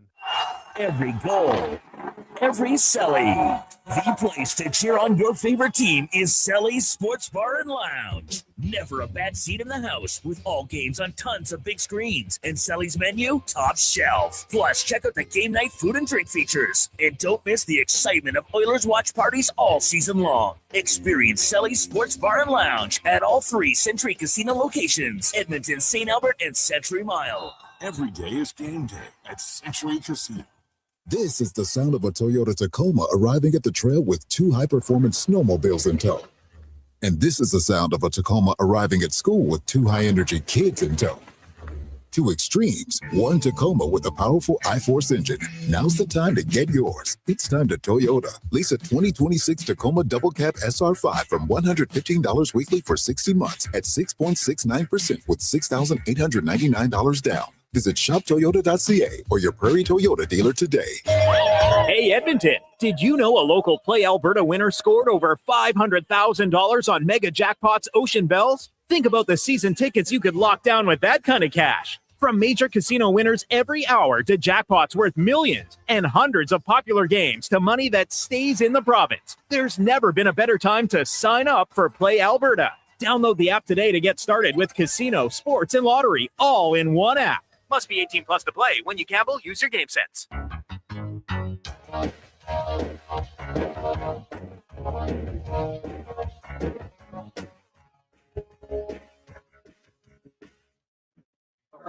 Portions of this hour brought to you by Sherbrooke Liquor, the best place for wine, cocktails, and beers from all over the world. Also a variety of excellent non-alcoholic options. See more at SherbrookeLiquor.com. The Jason Gregor Show, the best of Edmonton sports talk and beyond. This is Sports 1440. Presented by PlayAlberta.ca, Alberta's only regulated online gambling website.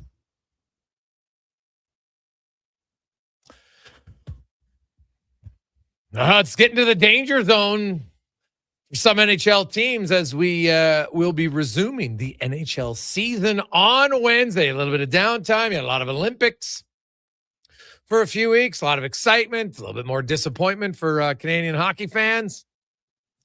Tough end of the tournament. Yeah, brutal loss. Brutal loss. Wonder what, even if McKinnon scores, it doesn't guarantee they win, but man, I'd be curious, how would the U.S. have responded? They probably would have had a little bit of a push. We'll see. We'll never know. But man, would have liked to have seen a goal there if they could get it. But alas, was not meant to be. It is the Gregor Show presented by PlayAlberta.ca, where 100% of the revenue stays right here in the lovely province of Alberta at PlayAlberta.ca. I'm Jason Gregor alongside Sean Brown. Ken Wiebe from Winnipeg is going to join us. The Jets, I think, hey, you know what? They'll be ecstatic about Connor Hellebuyck. Probably torn, though. You're a Jets fan. You're like Canadian. You want Canada to win, and you're like, yeah, okay, saving grace. Our goalie played really well. Maybe if we get back to the playoffs. But what about Josh Morrissey? And here's the truth about the Winnipeg Jets, though. So they wake up today. They got 52 points. They're 11 points back of the Anaheim Ducks. So let's say the Ducks go 13-13, just 500. That gives them, they would have 89 points. Winnipeg then would have to probably get to 90 points. Let's just for a round number. So they need 38 points to get to 90. They're going to have to go something like 19-6-1, right? Or 18-5-3. To get there. Like that's why when you're in a hole like this, like they're going to have to be great. And it's not just Anaheim because there's LA, there's Nashville, there's all these teams are ahead of them. Like there's the Jets to me, I'm sorry, they're done. They're not making up 11 points. And to discuss it, we go around the NHL brought to you by McDonald's, and the $5 McValue meals are here. You can join options like a sausage McMuffin meal, the McDouble meal for only $5 plus tax at McDonald's. As Ken Wiebe joins us from the Winnipeg Free Press, Jets reporter, long time. And Ken, had to be mixed emotions for Jets fans. They're like, oh God, you know what? Canada lost, but our goalie won and he played great. The problem is they won't get to see him most likely in the playoffs for at least another year. Yeah, great to be with you as always, Jay. Yeah, I mean, Connor Hellebuyck, spectacular. We know the recent playoff woes have certainly been well documented. I mean, folks in Edmonton do know that Connor Hellebuyck has occasionally played pretty excellent in the playoffs dating back to that Canadian Division Series. But yeah, it's a game that he needed, and he was shining bright in that game. But as you mentioned, I mean, short of Connor Hellebuyck going on a remarkable run here, it's hard to imagine the Jets overcoming that 11-point deficit, Jay. They just went 7-3-3 and made up a grand total of 0 points in the Western Conference standings. So you got to be 700 or better. And yeah, I mean, they sort of limped. They had been going pretty well until that loss to the Montreal Canadiens. But yeah, it's going to be an interesting time in the next couple of weeks here leading up to the trade deadline for the Jets for sure. But I mean, Hellebuyck certainly did his part to shine when he needed to most. How much do you think this helps Hellebuyck as far as he hasn't had a ton of success in the playoffs, but he's won a big game here? And I mean, that whole environment, the preparation, I would have to think that's got to help his career in moving forward. Yeah, Sean, I mean, certainly it's going to help him. I mean, it's super interesting around Connor, right? I mean, this is a guy who he doesn't lack confidence, but it's not a cockiness. I mean, unless you're around him all the time, like Connor's a guy who's very deliberate. He comes from a school of positive thinking mentality. So he never wants to, invite the negative at any point in time. I would also counter or not necessarily argue with the critics, but I mean, last year's game, it's not like Bennington made the save on Austin Matthews. That is true. But I mean, the fact that Connor Hellebuyck gave up a goal to an unchecked Connor McDavid in the slot, in overtime, I don't think that meant that Hellebuyck didn't show up for the big game. I mean, yes, he was on the losing end, but I think that he actually sort of helped ease some of those struggles already in that game itself. But doing it on the world stage globally and seeing, I think it's something where it's more people are tuning in. Certainly, anytime you're in that kind of environment, it should help the player for sure. But Connor's also a guy who's never lacked confidence. And I mean, Jay knows this too. I mean, this is a guy that he might give up 6 and say, I like the details in my game. And I can't believe that those pucks somehow made it past me. So I do think it still will help him. I mean, he sort of has, and it's sorry, he let it out yesterday. He, and anyone who's been giving me grief, he sort of gave it a little bit of an up yours. I mean, not necessarily in those terms, but he certainly shared some thoughts on some of those people who haven't necessarily liked his game so far. And I mean, Adam Lowry kind of said today, guys, I mean, yes, the numbers have not always been pretty, but I mean, the captain of the Jets thinks that's more a reflection of what's happened in front of them. Other teams have exposed the Jets' inability to keep the front of the net clean. Speaking specifically in those series against the Vegas Golden Knights and Colorado Avalanche, when the Jets were dispatched fairly quickly in the gentleman's sweep after winning the first games of those series. So, it's certainly something that's going to help him down the road. But I mean, the other issue for Hellebuck is, he's 33 years old and in the prime of his career, and it looks like a non-playoff year for him. So, he's said many times the only thing that matters to him is winning a Stanley Cup. But he's also talked about going into the Olympics that he wanted his Ryan Miller moment with a different ending, and he got that on Sunday. Yeah. So now you look to the Jets, and some guys on the roster, like the big name that's out there, and not to be Gene Principe here or anything, but Logan Stanley is that guy. And yeah, I look at the Jets and I'm like, Logan Stanley's the exact guy they need to keep on this team, right? Like everybody's talked about how they probably need a little bit bigger defense. Well, now you have this guy, you've invested all this time in it, and he seems to finally start to be blossoming, which is probably normal for bigger D-men. Like, Ken, I don't know what he would be looking for on the free agent market, but Winnipeg's done a really good job of keeping all of their best guys there. Like, why should I think that they can't keep Logan Stanley? Yeah, it's interesting, Jay. I mean, obviously, when insiders like Chris Johnson and others are mentioning, $5 million maybe on the open market, it's going to be somewhere in that 4.5 or 5 range, perhaps potentially up to that number. Yeah, I mean, so the debate is, can you pay that to essentially a third pairing defenseman? Now, Logan's done a great job this year. He's averaging 16 and a half minutes. So it's not like he's a sheltered third pairing defenseman like he was previously. But again, it's just the dollar value and maybe finding the term. I mean, this is a guy who's, his shooting percentage is off the charts, but even if he's a 5 or 6 goal a season defenseman rather than a 9 to 12, I mean, you want a 6'7" guy that's willing to fight. He just dropped 10 or 12 pounds over the off season, but you're trying to establish if this is the new normal or if this is kind of an outlier type of season. So for me, it'll be interesting. I mean, there's a lot, if they can't get the deal done, Jay, they have to move him as a pending UFA, in my opinion. And the beauty for teams like the Oilers and some others that are looking to get bigger and stronger on their third pairing, any team in that situation can afford a $1.25 million cap hit. It's not like the other guys that normally are costing 3 or 4. This is a guy who's going to be appealing to a lot of teams. So it's very interesting because you have some folks on one side, with the sunk cost fallacy. Oh, well, if this is as good as it's going to get, you got to move them. But like you said at the beginning, as soon as you move Logan Stanley, whether you think he's a 5th defenseman or a 6th defenseman, or maybe he can play in the top 4 at some point, an undersized defense corps is looking for the size that they don't have. So it's an interesting, I wouldn't say it's a bind for Kevin Cheveldayoff, but yeah, I mean, you also would hate to invest that decade in the player and see him now go out and flourish with another team again. And with the Jets core, a second round pick or whatever it ends up being, that's not going to be beneficial to guys like Mark Scheifele and Connor Hellebuck, who are 33 years old and looking to try to win a cup before this window is closed completely. So I think but to me, it's also 50-50. I don't have a great, feel on which way the Jets are leaning in this one. And the player, I spoke with Logan last week in a one-on-one. He expressed his, willingness to want to be around, and that's what you would expect from someone. But, for all the folks saying, oh, he asked for a trade 2.5 years ago, well, his circumstances have changed dramatically since that time. So that doesn't mean he's automatically wanting to be a pending UFA either.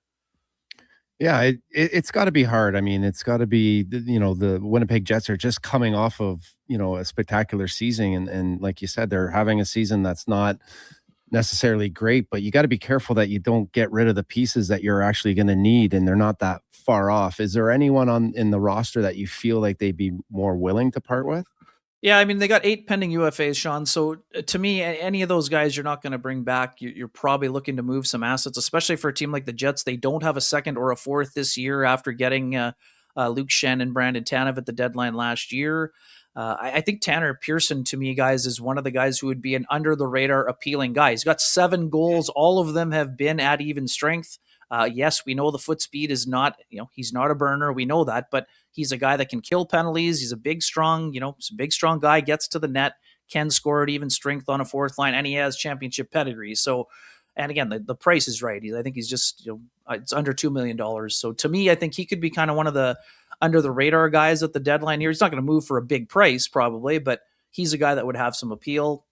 The interesting one, and maybe it appeals to the market as well. I mean, to me, Jonathan Toews, he, I spoke to him about this too. He wants to help solve what's been ailing the Jets and try to help them make a remarkable run. But again, a fourth line center, maybe at $2 million AAV. I mean, there's got to be some appeal to contending teams. We know teams like Tampa were interested in his services in the summertime. I mean, you guys know this. There is obviously a connection with Stan Bowman, and even though maybe there wasn't as much interest previously, not knowing what he was going to look like, I mean, I think you could make the case that Jonathan Toews at a almost a 65% face-off man, could have some appeal to a team like the Oilers that's trying to get over the top and has been, knocking at the door the last couple of years. But Jonathan's season has been interesting. It's been up and down. He came out of the Christmas break absolutely playing great, skating better. I think he had 8 points in 11 games.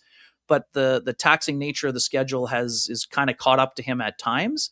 But I mean, we know this. He's a gamer. He's won at every level. And for a team that's been as close as the Oilers have, man, if I'm in that management team, I'm certainly checking in about the cost, and if there's interest in the player moving his, waiving the no movement clause in order to move to a contender. Ken, we've joined us discussing the Winnipeg Jets, and Ken, the season, I know it's not officially over, but you just outlined 7-3-3 and they gained 0 points. So they only got 26 games. They'd have to go on the heater of heaters, and then some teams and a lot of teams have to flounder. It's just not going to happen.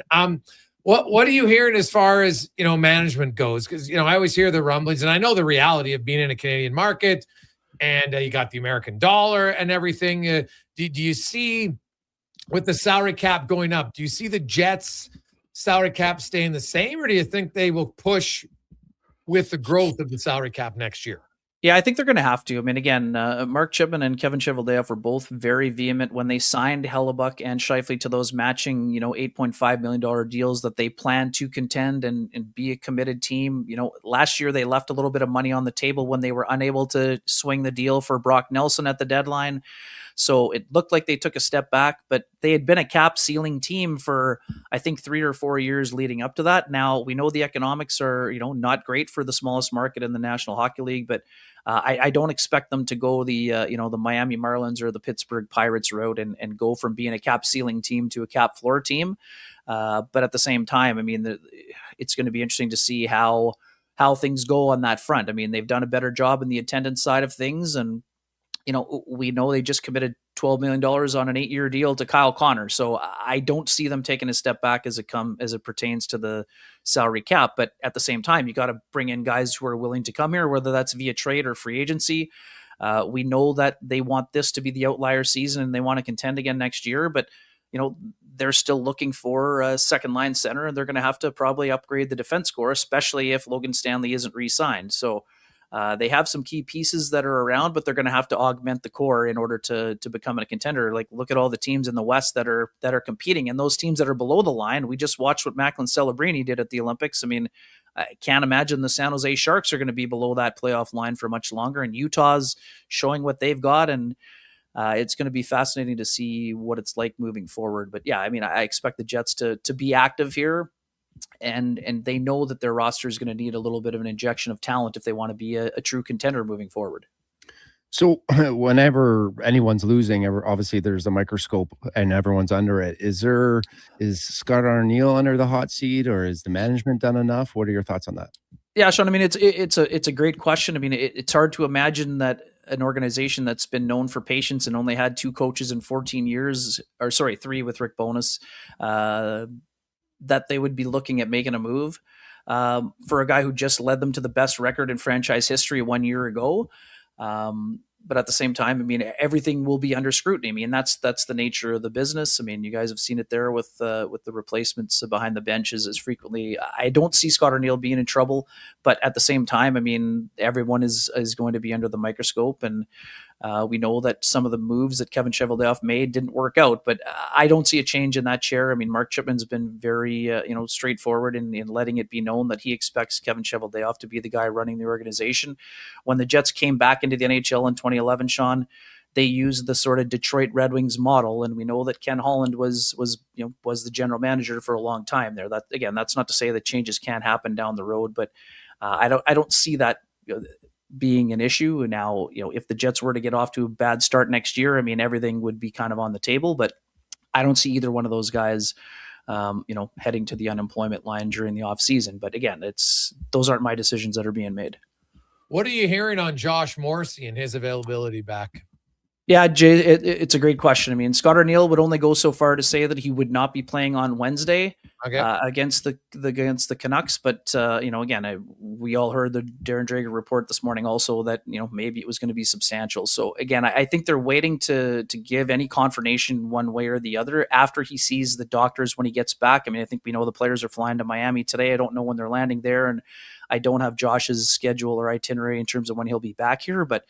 Again, if the number one defenseman on the team that is, in sort of a big predicament is unavailable for any length of time, I mean, that's obviously going to have an impact on, how quickly or how substantial the cuts may be coming in terms of the deadline on the horizon here, guys.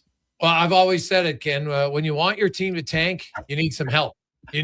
Honestly, when I say it, and I say it in all sincerity, you need some key injuries to guys. Like when the Oilers got their first overall pick, it was not planned.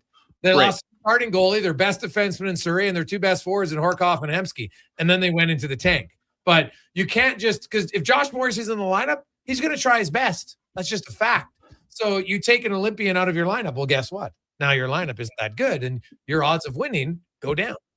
Yeah, no doubt. I mean, and Josh has had an exceptional season, and it just, I mean, again, everyone in their market is knows there's different impacts, but I mean, the fact that Josh played, a period and two shifts at the Olympics after, the heartache of not being able to play because of that nasty flu virus that knocked out Cale Makar previously in the tournament at Four Nations. I mean, Josh is devastated that he was unable to be in the lineup, and play here. But again, he's also, like you said, he's a guy that wants to be helping his team, and those guys are all wired the same way until there's the, I guess we wouldn't say X beside the team's name because those are the teams that get in. Until you're mathematically eliminated, those guys are going to be trying to do everything they can to keep their team in it. But yeah, if you lose a 24.5-minute guy, I mean, those guys, you're not replacing Josh Morrissey with Ville Heinola and not having a drop off. I mean, that's just a fact. So it'll be interesting to see. And again, we know Connor Hellebuck was super busy at the Olympics. This is 5 extra starts that he had. That means Eric Comrie will start for sure Wednesday, Friday, kind of up in the air with the White House visit and everything else that's on the docket. But yeah, I mean, we'll also be watching how the Jets manage the workload of Connor Hellebuck based on the knee injury that knocked him out of action earlier this year. So yeah, interesting times on a number of fronts, and could lead to some, interesting opportunities for Eric Comrie, the Edmonton product there down the stretch. And he's one of those pending unrestricted free agents. So I would expect the Jets to bring him back given the nature of the relationship with Connor Hellebuck. But again, if he's not signed, maybe there's a team that's looking for goaltending depth that would be considering, making a call for Eric as well. Interesting. Ken, we'll be probably talking to you quite often, maybe in the next 10 days. So leading or 12 days, I guess, leading up to the deadline. So enjoy. It should be a busy time in Winnipeg. Yep. Thanks for having me. Always a pleasure, and enjoy the games as they get back into action here, fellas. Thank you again. You betcha. There's Ken Wiebe from Winnipeg and the Jet. Hey, they got some interesting guys, but I'm with you, Brandon. Like, to me, yeah, you can trade away Logan Stanley, and I'm just like, you just traded away a guy that you've developed internally for that long and is a big guy and is really stepping into his own. And I'm kind of like, why? And if it's like, I don't even think $5 million is that egregious. It's not that crazy. Like, now I don't know if you would get $5 million, but I look at some other defense and I'm like, pay him $4 million and don't even worry about it. I don't even think twice. Yeah, it's a tough one. I agree with you. I think he's coming into his own, not only just, understanding the game and feeling more comfortable, and he has some consistency to his game, but, you can't teach that size, right? That size, that stick, and now he's added that physicality. He's obviously, a guy that would be very uncomfortable to play against, because he's willing to get involved, and he's willing to get, drop the gloves if he has to, which makes him even that much more dangerous. And, there's just not a lot of guys in the league that are willing to do that, capable of doing that. So I don't think they're far off. I mean, it's a tough call for management, obviously, right? You go from a great, season last year to where they're at this year. I think internally they got to kind of figure out where they're at, but with maybe a couple signings and you kind of keep with what you have, they're right back in the mix, especially when you have a goaltender like that. So, I'm kind of more interested in the question I wanted to ask him. I mean, and not that it means anything now, but Josh Morrissey being in the lineup in the Olympics, how much of a difference does that make, right? Having those defensemen that can make plays, it was just amazing to watch Makar and Hughes and these guys on the back end, and the poise that they have and the playmaking. And, we get to see it with Bouchard. How much of a difference do you think Josh Morrissey in that gold medal game makes a difference? What are your thoughts on that? Oh, I think they missed him, no question. Right? Yeah. Morrissey, Crosby. Hey, you want Braden Point? Sure. But, they'll say the same thing at Four Nations when they didn't have their guys too. So that's just part of it, man. Like you gotta, I would look and Canada, like they dominated the game. So could they have dominated more with Josh Morrissey? I don't know.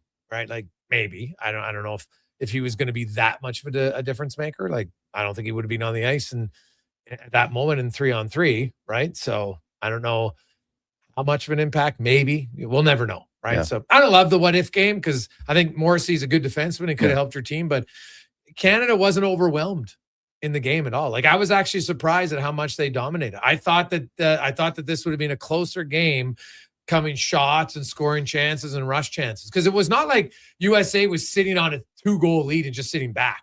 Right? They had a 1-goal lead and then it was tied. Like it was tied for, the whole third period. And they weren't nursing a lead. It was tied and they did nothing. So yeah, I don't make that much of guys are out. It's unfortunate for those guys, but Canada controlled it. They just couldn't score. So really unfortunate for them. 3:47. We'll come back. Jason Gregor, Connor Hanley, Sports 1440. 5 questions next. It's Gregor Show presented by PlayAlberta.ca. Hello. You're never going to believe this. Booster Juice called your name today. You can get a free smoothie or acai bowl. No way. I'm heading there now. Oh my gosh. You and my brother have the same name. Okay, I'm calling him next. I'm hanging up. Booster Juice Names of the Day is back. 2 names are selected each day, and if your name matches, you can get a free smoothie or an acai bowl. Watch for your name on the Booster Rewards app and social media. Must be an app member to qualify. Booster Juice. Canadian born. Blending since 1999. Do you sit around at work listening to sports radio all day? That's right, my friend. There's no shame in it. It's the good life. And we're not here to snitch. Say, if your company advertised on Sports 1440, you could be the one listening for your company's ad every day. Now you've got an excuse to listen to Sports 1440 all day. It's part of the job. Sounds like someone's getting a promotion. Email Gregor at sports1440.ca. And let's get to work for you. 1 in 3 adults don't get enough sleep.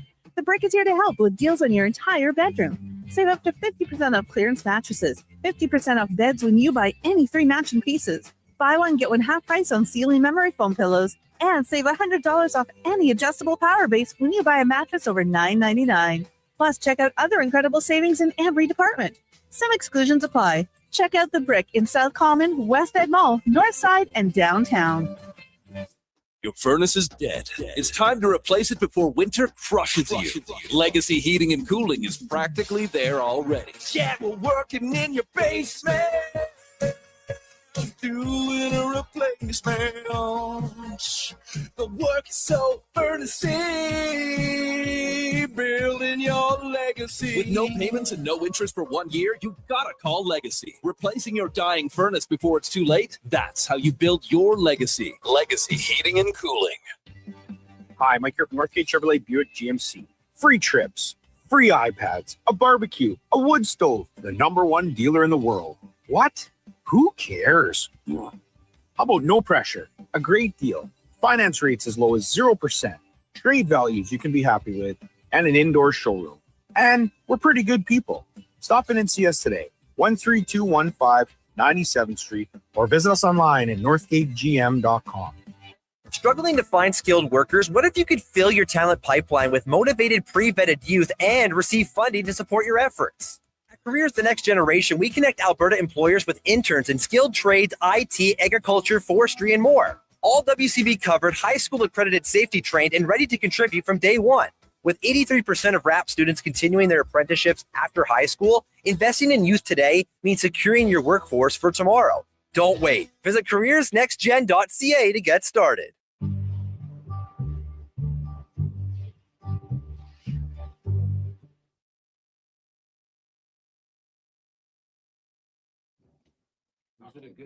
Portions of this hour brought to you by Leading Edge Physio. From weekend warriors to professional athletes, kids playing soccer to grandparents in the garden, rotator cuff tears and tendonitis to post-surgical knees and hips, we fix your body. Life shouldn't hurt. LeadingEdgePhysio.com. The Jason Gregor Show, the best of Edmonton sports talk and beyond. This is Sports 1440. Presented by PlayAlberta.ca, Alberta's only regulated online gambling website.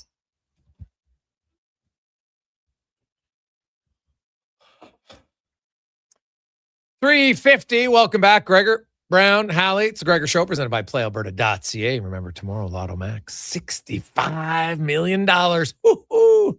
That would be nice. Get your tickets, PlayAlberta.ca. Time now for 5 questions brought to you by The Brick. 1 in 3 adults don't get enough sleep. And The Brick is here to help with deals on your entire bedroom and get up to 55% off clearance mattresses. Also, hey, maybe you just want to sleep on the couch. Doghouse sleep sofa starting at only $499. Check it out at The Brick and thebrick.com.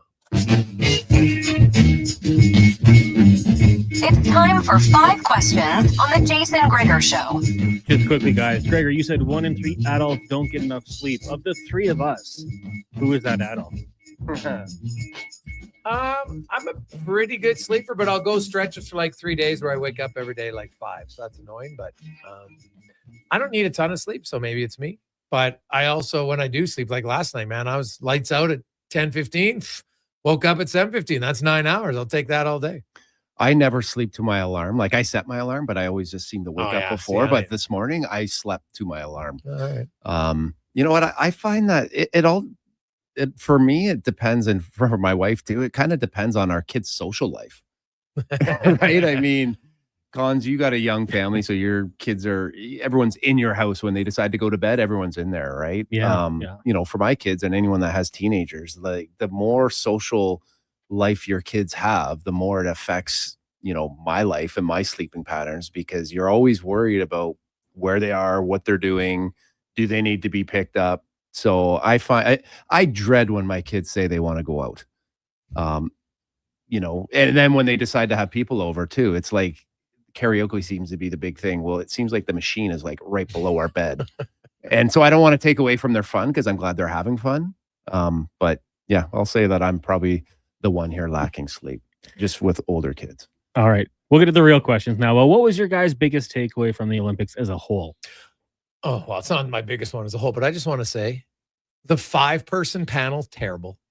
It's pointless. You don't need 5. There's no flow. It doesn't work. You're just kind of, you get one. Why do you have 5 people on there? Like I didn't like that for the hockey. I don't think you need 5 people on the panel. But my biggest takeaway of the Olympics would be that, man, sports is awesome and can just kick you in the nards in an instant, right? Like you look at some of those losses, like people lose, like, you know, Kingsbury, he actually tied, and then they had to go to a technical tiebreaker for him to lose a gold medal. Now, luckily for him, he won another one, and he's won other gold medals, but my goodness, like I saw a lot of people finish 4th, which is still in the world, you're 4th best at something within a hundredths of a second or 1 point by the judges, and you lose the medal. Like, God, it can be heartbreaking. What do I take away? I mean, I liked it. It was great. I think by the time once it ended, I was okay with that too. You know, like I was just done with those types of, at first it was exciting to watch all the different types of sports, but then by the end of it, I was kind of done. But I guess, you know, the rivalry between the US and Canada to me is kind of, you know, hit a different level. I think, you know, with the personalities and the type of players that are involved with the Kachucks, you know, Sam Bennett, Tom Wilson, I think, you know, that rivalry is, you know, at another level of excitement. Question number 2. Now, you can't take Connor Bedard or Matthew Schaefer. Give me 3 players who you think will represent Canada in 2030 at the games in France who are not on this team in Italy. I think I'll go with because they're playing the Oilers' next games against Anaheim, but I like that Mason McTavish. I think is just with his compete, his skill, I think he'll be ready to go by that time. I'll go Dustin Wolf. He's American, isn't he? Is he American? Yeah, he's American. My bad. Okay, then I'll go with Bouchard. Then for the third, maybe someone off of San Jose, one of those young forwards there, but I don't know if they're American or Canadian either. Well, Misa's Canadian. Okay. Will, the other guy's American, Smith. So, I will go Wyatt Johnston for Dallas. Evan Bouchard too. I think that's kind of an easy one. And I'm looking at their blue line, and I can't go Schaefer. Olympic team or World Cup team? Olympic team in 2030. 4 years Yeah. away. Okay. Dobson, Montreal. No, I'm not a big fan. Dylan Gunther. Oh. Yeah. Gavin McKenna. Does Braden Point count? But I'll actually go. I'll go Bennett Seneke.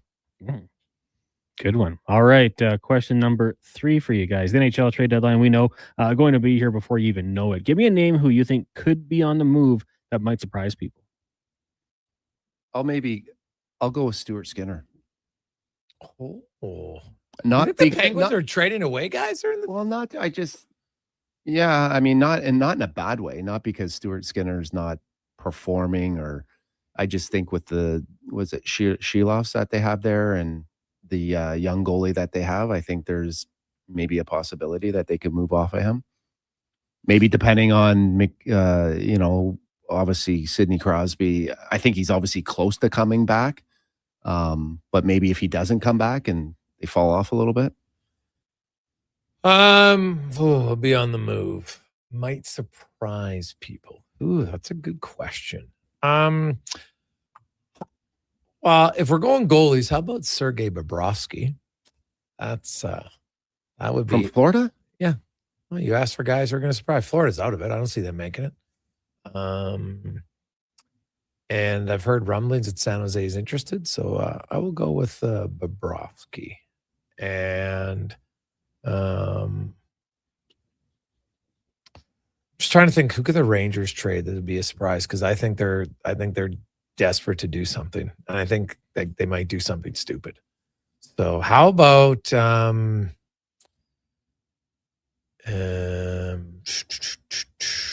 Miller? No, I think they'd probably like to, but I'll say Alexis Lafreniere. All right. Question number 4 for you guys. Sitting in the prep area, aka the bar, the Stingray studio today, a few people came by to watch baseball. Cactus Grapefruit League getting going. Jays, obviously the preseason. The hype is real around this team. Is this something you guys get into, especially after the run that the Jays had? Yeah, I guess I'm interested just based off of that, Connor, that they, the run that they had and some of the new players that they've brought in. I think spring training to me is always exciting because, spring is coming, right? It's a change of pace from the NHL. It's a fast game. It kind of slows down. So it kind of catches me for a little bit. Then it loses me until the playoffs. But yeah, I guess, the Jays getting back on the map and being competitive kind of intrigues me a little bit. I would be lying if I said I even know the Olympics were on. Now we got trade deadline. I'll probably get maybe more interested when you get to near the end, like the World Baseball Classic's coming up in early March. And then right after that. So yeah, the first week, no, the Jays don't have many surprises on their roster on who that's going to come in. Right.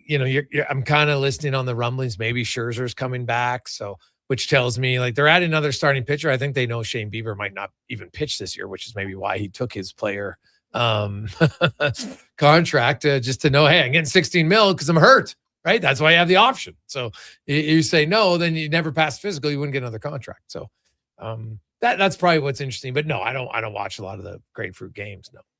Final question for you guys. On this day in 1945, photographer Joe Rosenthal captured a photo of the Marines raising the American flag in Iwo Jima. Obviously, a very recognizable photo. I attached it for you guys just so you know. When it comes to sports, what would you say is the greatest photo of all time?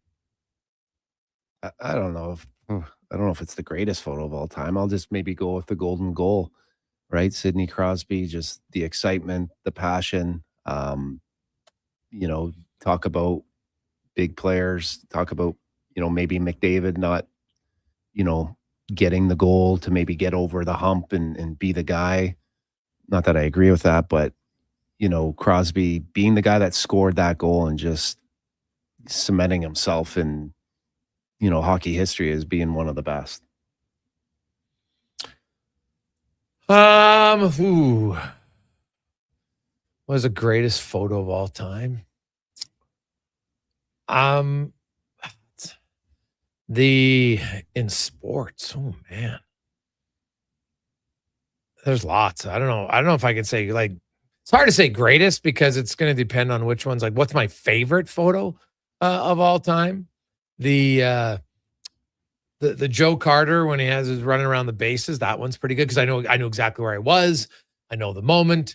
The celebration of Gretzky and Lemieux behind the net, or even the still picture when Lemieux comes down and he's shot and then he's going over the Russian kind of goalie defense. That still shot. I know exactly what it is. So, and that's more from my youth. And it's just something about like those memories. I remember being so excited when they won that. So yeah, I'd probably have to say that. What about Michael Jordan jumping from the 3-4 line? And just the way, Jordan just had a look to him. Oh, right? yeah. Like anyone could Out jump all and the he time. just, his knees, those legs. He looked like he was. Yeah, it wasn't like it was in a game of some big proportion. You know what I mean? Like, so to me, I know when I see the Lemieux picture, I know exactly what the game is. I could have Jordan dunking, but you couldn't tell you what game it's at.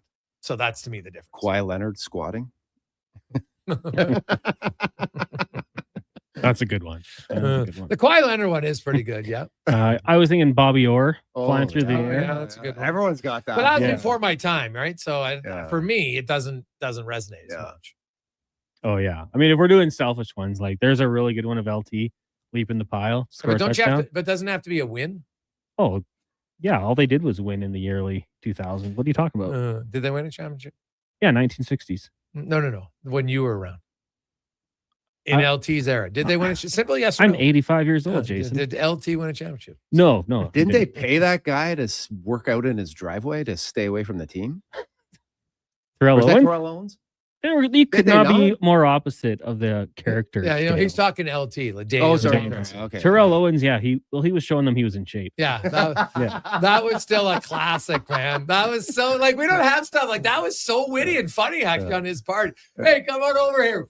What are you doing? I'm in the best shape, but like it was awesome. He was doing curls. I can't hear you. Yeah. Oh, that's so good. Like when you think back to it, buddy, that was a classic decision by Terrell. Awesome. Brownie, have yourself a great day. Quickly, do you think before next Monday, will the Oilers have made a trade? Well, I'm going to say yes. I think they have to. I think they obviously owe it to their captain, McDavid. I think it's obviously tricky with, I don't get the whole salary cap thing, but I would say, yeah, I think they're going to. All right. Let's get to the con man and a sports 1440 update brought to you by Fountain Tire. Tires, wheels, oil changes, service. They do it all. One-stop shop, fountaintire.com.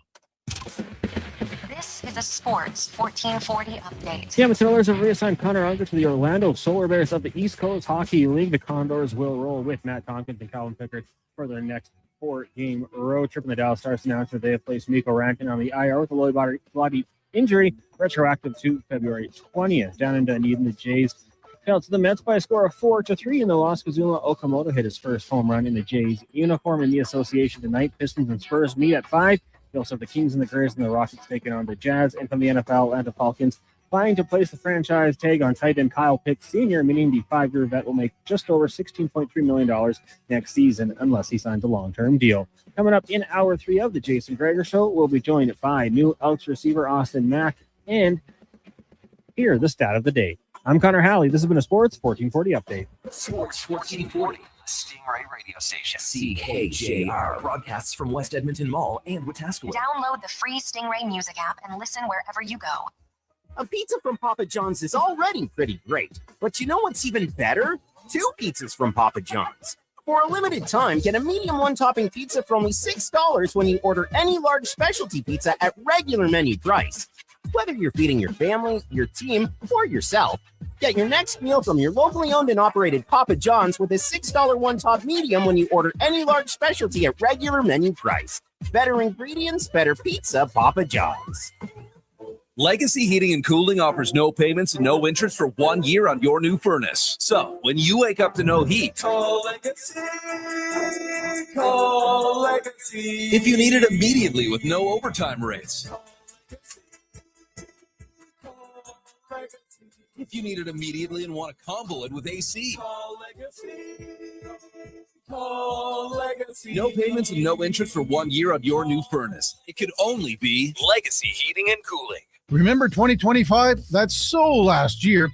But seriously, St. Albert Dodge needs to clear some. Just after 3 o'clock, welcome back, Gregor, Brown, Halley, Sports 1440, Sports 1440. Clear out of all the remaining new 2025 Jeep Wrangler Saharas. The Sahara package is the best seller, so they have a great selection to choose from. And price we'll come back. $59.9. Discuss it next on the Gregor Show. Presented by They're going to go fast. So get there before they are gone. Just head up the trail and see how easy it is. Will be to do resumed business at St. Albert Dodge. McValue meals are here. Get the McD's you love for $5 plus tax every day with your choice of a McDouble, junior chicken, or chicken snack wrap with small back, fries Gregor. and small fountain drink. All for just $5 plus taxes. Canadian restaurants. Product availability varies. Prices exclude delivery. At Hughes, it's all about getting in and out quick and clean. No cash, no problem. With Hughes' new tap and wash system, all you need is your debit or credit card to get your vehicle sparkling clean.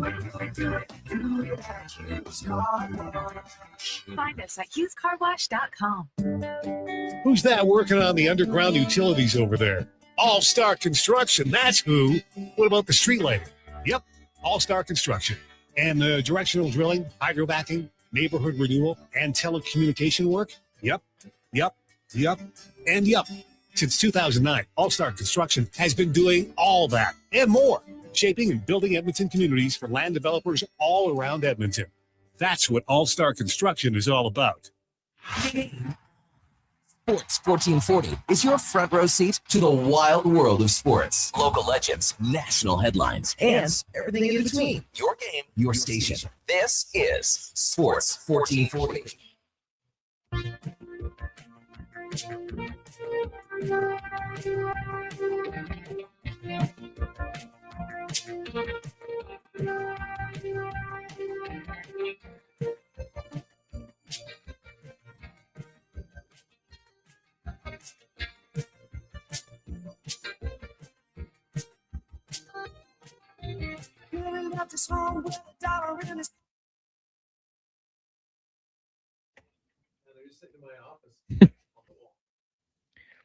Portions of this hour brought to you by Papa John's. Papa John's is making you 2 or more items for only $9.99 each from their Papa Pairings menu. Enjoy a medium one-topping pizza, boneless wings, cheese sticks, and more. Better ingredients, better pizza at Papa John's.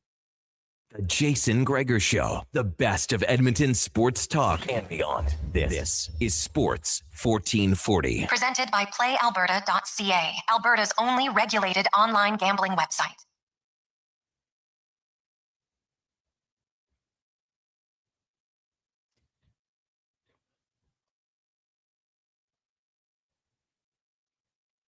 We continue on Monday afternoon, Sports 1440, sports1440.ca, YouTube, Facebook, X, Instagram, and Twitch. Thanks for listening. Thanks for watching. The show is always brought to you by our title sponsor, PlayAlberta.ca, where you can get in the game. Use the promo code, use the Gregor special. Jason Gregor Show is right there on the page, and you get some odds boosts and more. PlayAlberta.ca. We got a lot of text in on favorite pitcher. Hey, guys, what about Kachuk Turling from Team Deem? Well, I could see how Oiler fans would like that one for sure. The Muhammad Ali standing over Sonny Liston. You know what? I actually have that one in my house. I went to an event probably like 18 years ago, and there wasn't a lot of people there. It was a fundraiser bidding, and I got it for an absolute bargain. So that one, and a Maurice Richard. So pretty sick. That is a very memorable picture, no doubt, of the big man, Muhammad Ali. Coming up this hour, we got Austin Mack, newest receiver of the Elks. We'll find out what he's going to bring to the green and gold. But first, let's get to Chris Knobloch. We'll get to the oil report brought to you by Go Auto. You looking for a vehicle?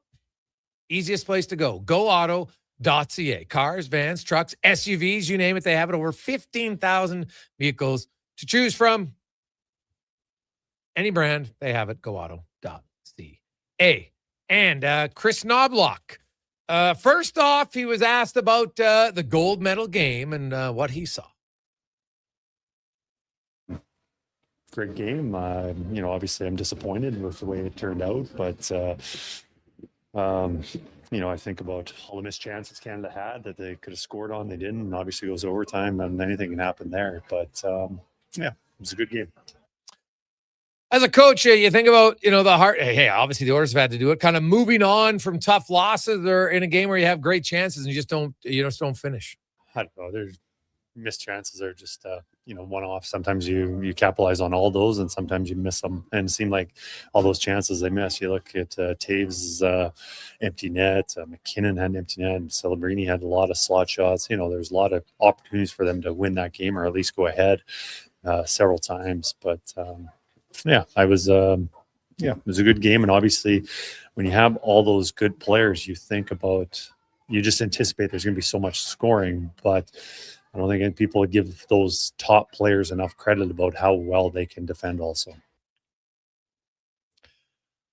Well, you look at it, it was a great game.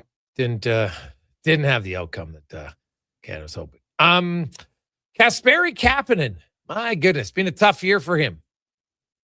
Starts season good, gets banged up. Comes back, plays well, gets banged up. Now, played well after he got hurt the second time. Remember, he's supposed to come back, then he got hurt in practice again. And now Kapanen is out again. Why?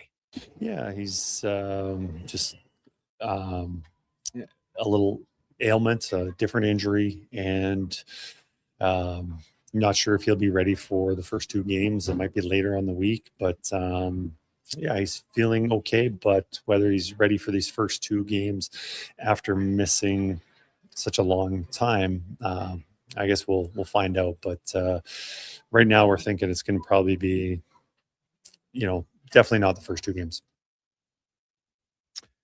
Well, that's not good news. What about the practice? What did he feel? His team, what did he get? What was the goal he was hoping to get out of practice here for the last few days? I thought it was a good week. We had some focus points on things that we needed to work on to get better.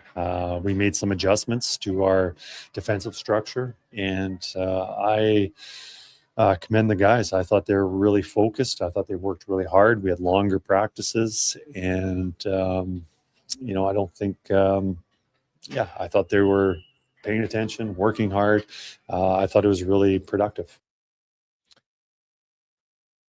So there you have it. The Oilers travel day today.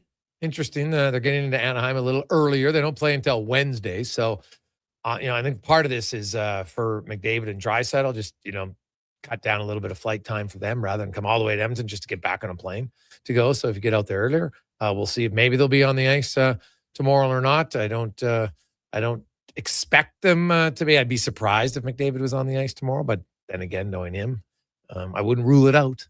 So we'll see. We do have lots of text about the Oilers. Hey, guys, when's Matt Savoy getting recalled? Why was he sent down? Sent down for cap purposes because they needed to create enough space so they could activate Henrique from LTIR.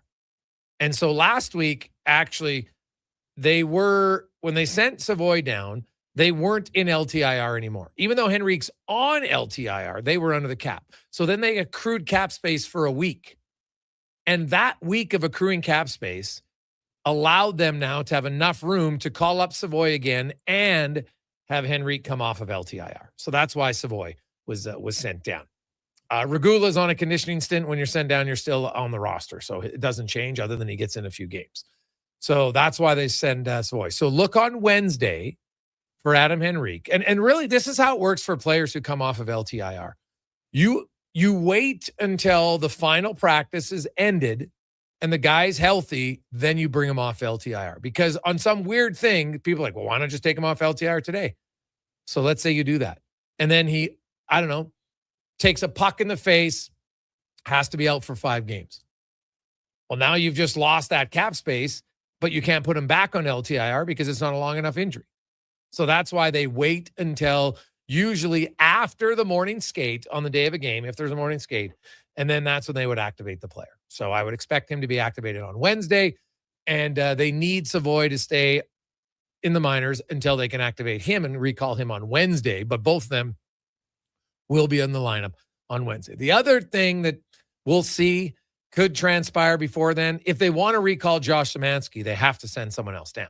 They just don't have the cap space unless someone gets injured and goes on LTIR.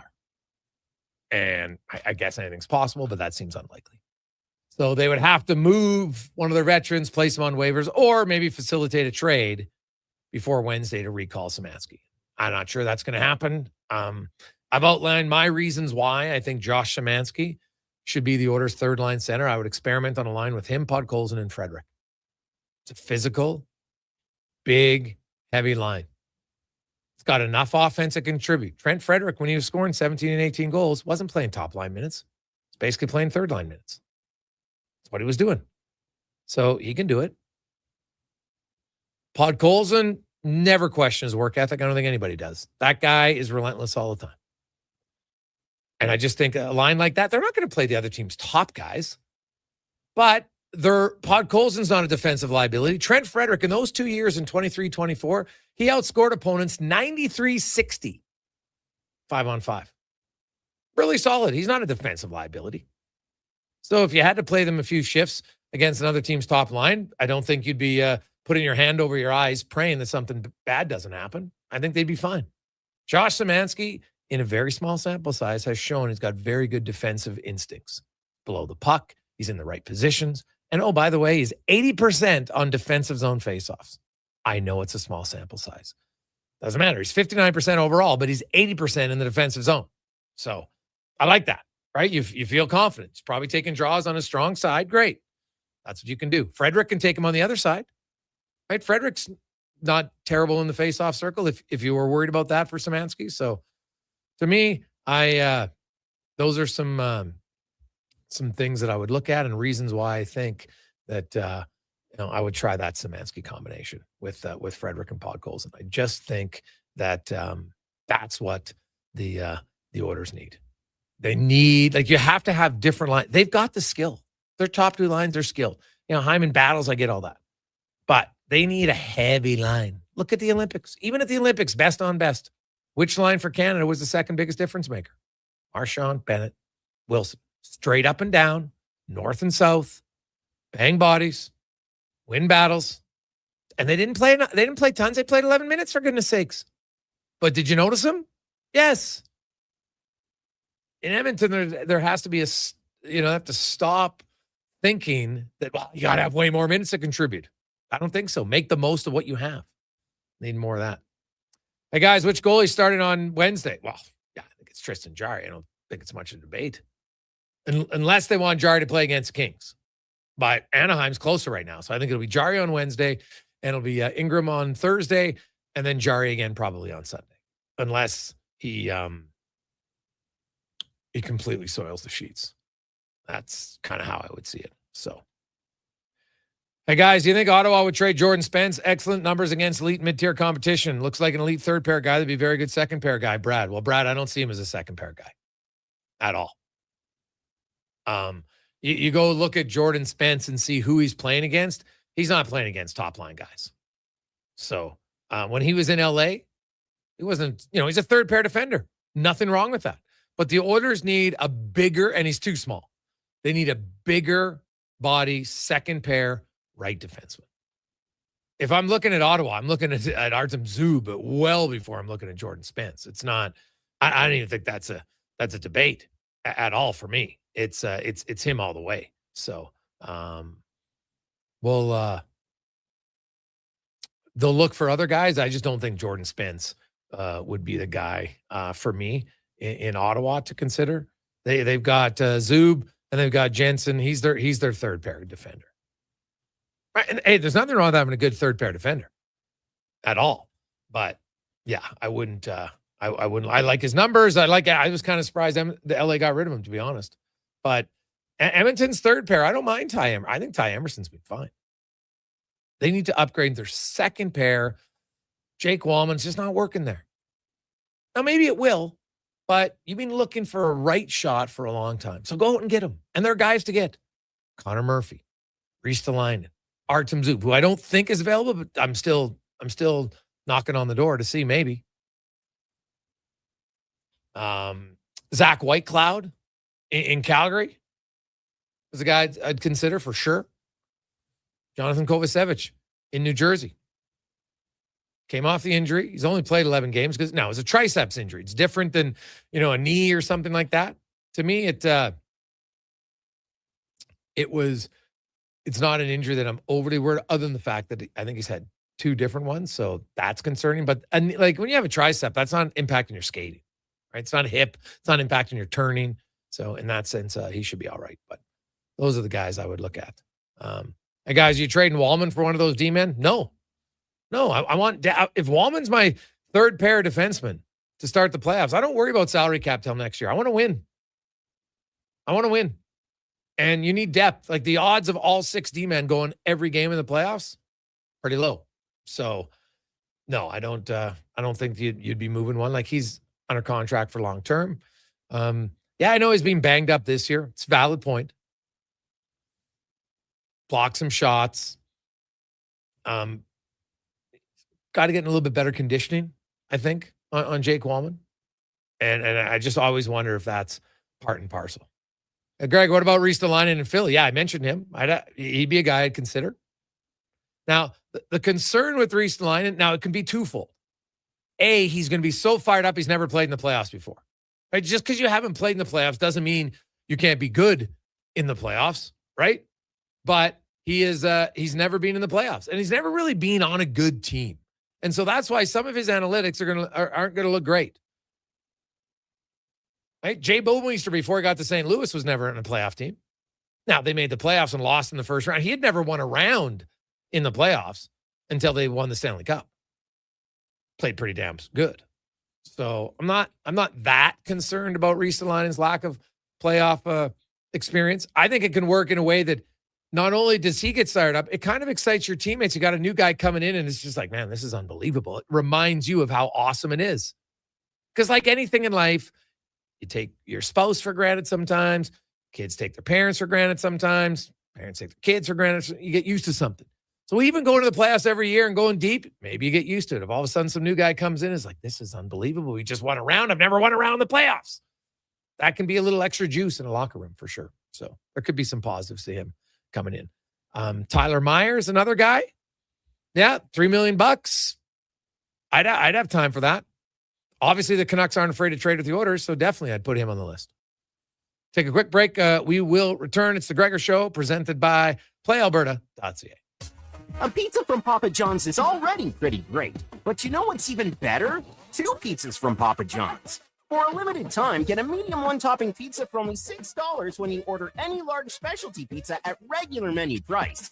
Whether you're feeding your family, your team, or yourself, get your next meal from your locally owned and operated Papa John's with a $6 1-top medium when you order any large specialty at regular menu price. Better ingredients, better pizza, Papa John's.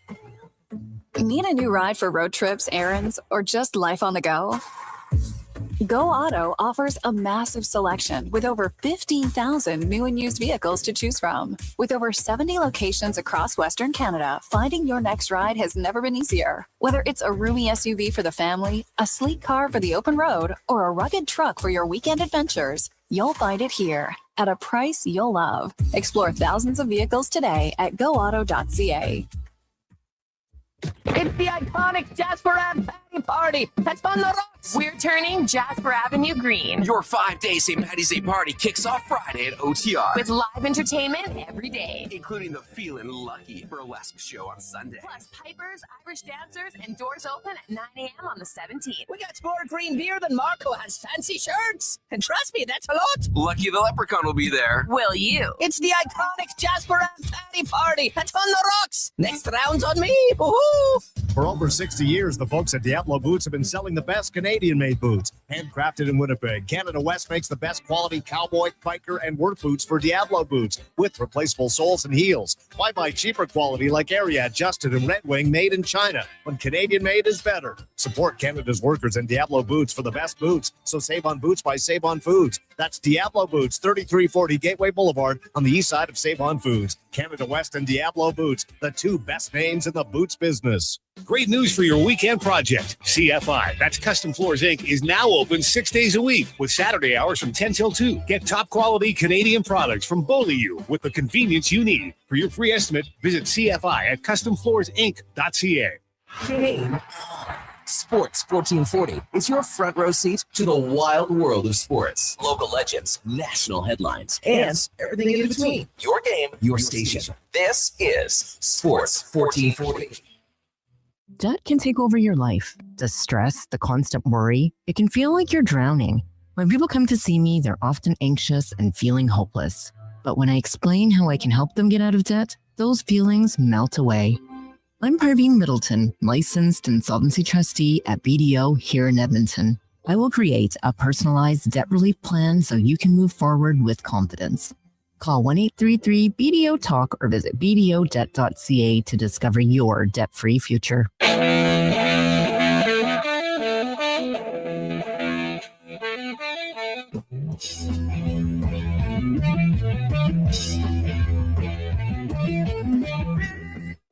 Portions of this hour brought to you by UL. Get your power play amped up with UL, supplying the City of Champions and Alberta with quality electrical gear since 1975. UL.ca is your partner in power. The Jason Gregor Show, the best of Edmonton sports talk and beyond. This is Sports 1440. Presented by PlayAlberta.ca, Alberta's only regulated online gambling website.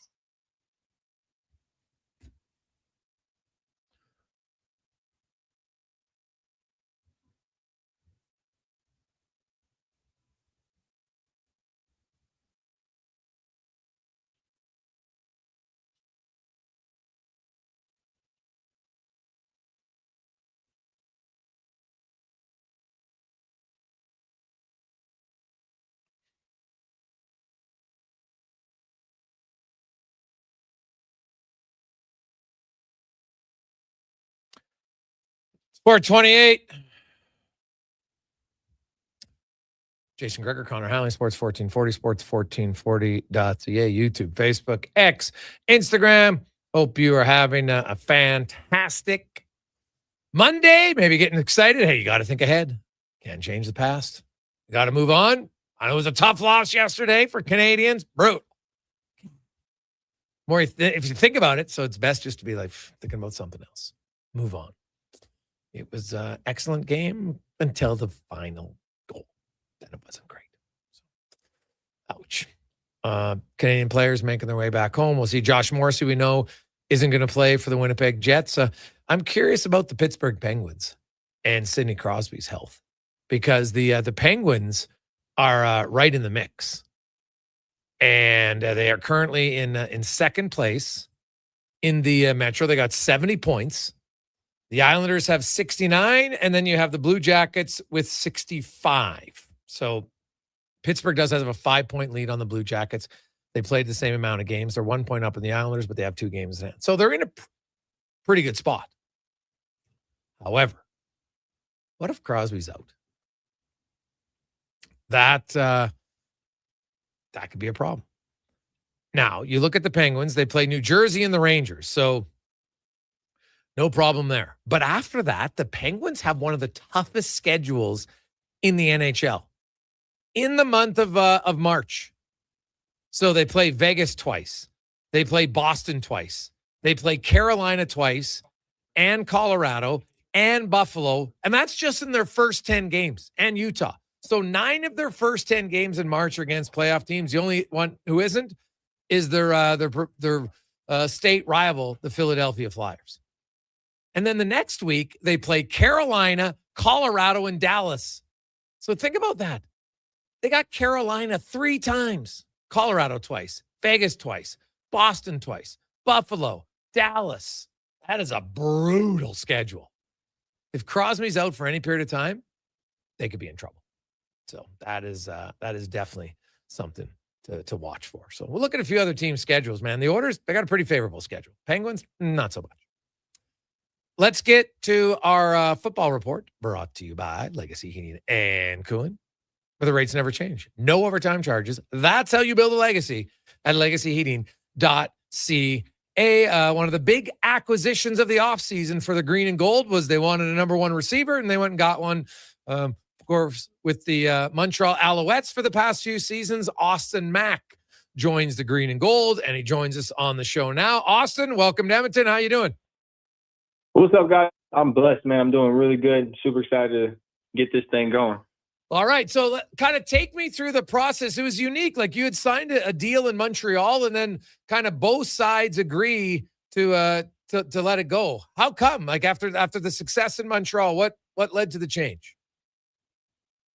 I mean, the biggest thing is, in my opinion, in business and anything, when you guys sign a deal, obviously it's to, continue to that deal. So me and my family prioritize obviously family, and, trying to take a pay cut that they were trying to do just didn't really make sense for, me and my family, and ultimately decided to just bet on myself and who I am, and knowing who I am in this league.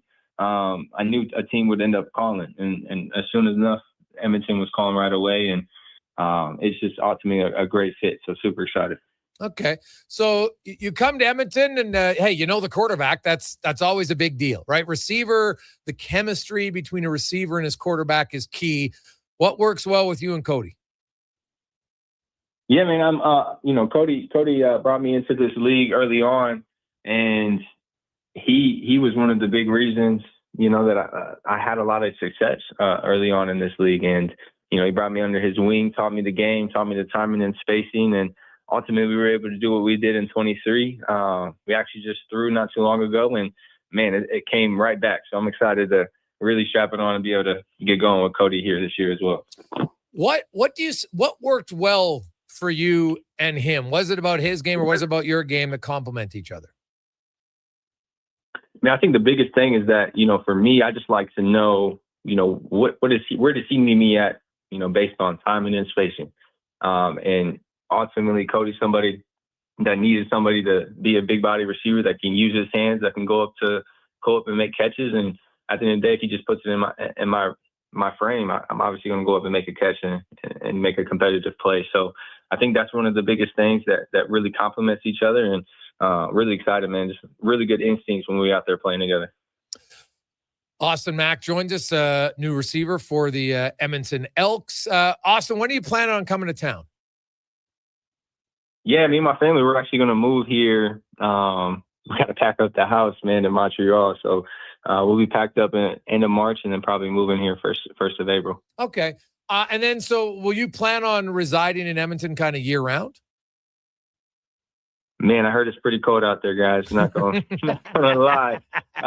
So we're gonna definitely be out there as long, for the most part. But we enjoy getting out to Florida and Texas every now and then. For me, my trainers are out in Tampa, so okay, we'd definitely like to still allocate probably 2-3 months in the off season to be in the States.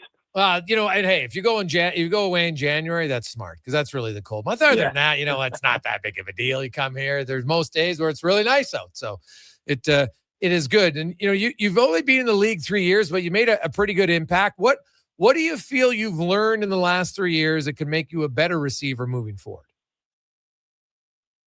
I think the biggest thing is just maximizing the moment and opportunity. We don't get a lot of opportunities to go out here and play a children's game, and to be blessed with this opportunity. It's about, putting out a great tape and a great product. You know what I mean? These fans are the best out here, and they deserve a really good product. So just really ultimately just, locking in on your playbook and locking in on film study, and then just being consistent, man, and just putting a show on for the fans.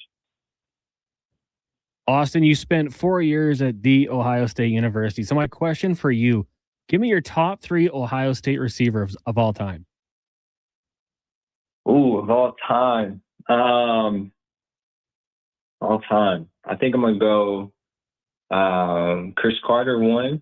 I'm a little biased here, so I'll go Michael Thomas 2. And then I'll probably go. Man, I got to really play with this brother, and this is one of my guys. I'll go Chris Olave 3. Ooh, Chris Olave. You know what? Chris Olave is one of the more underrated, quiet, productive receivers in the NFL, and doesn't get talked about as much. I kind of like that pick a lot. He's a speedster, man, a technician. The guy's a dog. He just isn't the loudest person. He's going to be a quiet guy in the room. We wouldn't even know it's Chris, but man, when he's on the field, you can feel his impact every play. Austin Mack joins us. Austin, for Elks fans who maybe aren't familiar with your game, what can they expect to see from you on the field on a game-by-game basis? Oh man, a playmaker. Come on now, that's what we do. Ultimately, I'm a big yak guy. I'm gonna be extremely physical in the run game and in the pass game. And as soon as that ball's in my hand, it's time to make a play. So that's what they're gonna get out of me. I don't know. When you look at the offense, obviously every successful team, you have to have a go-to receiver. You need a good offensive line. And also you need a pretty explosive running back. And you got that in Justin Rankin. And how does a running back help you as a star receiver? I mean, it takes completely. It's huge, right? So, I mean, he's gonna go get his touches. He's gonna dominate in this league. And as you said, he's a superstar in this league. And, that brings people in the box. You can't stop him. I mean, we're just going to run on you all day. So next thing you know, it's going to bring up one-on-one coverage eventually. Them safeties are going to have to play a little lower. It's going to be a little tough for those guys on the outside. And then that's going to be the great compliment, right? That's why this team brought me in. That's what they need. They need somebody to really dominate out there in the boundary or any one-on-one opportunity when those times come in the game. And I'm somebody that's very proven, that's done it over and over and over again. Austin Mack joins us. Austin, you come in year 4. You know what? Your big guy, part of it's going to be, you also got to be the leader amongst the receiving core a little bit. Who are some guys in the early days? You talk about Cody's a quarterback, but who helped you early on understand the nuances and the waggle and everything else of the receiver your early days in Montreal?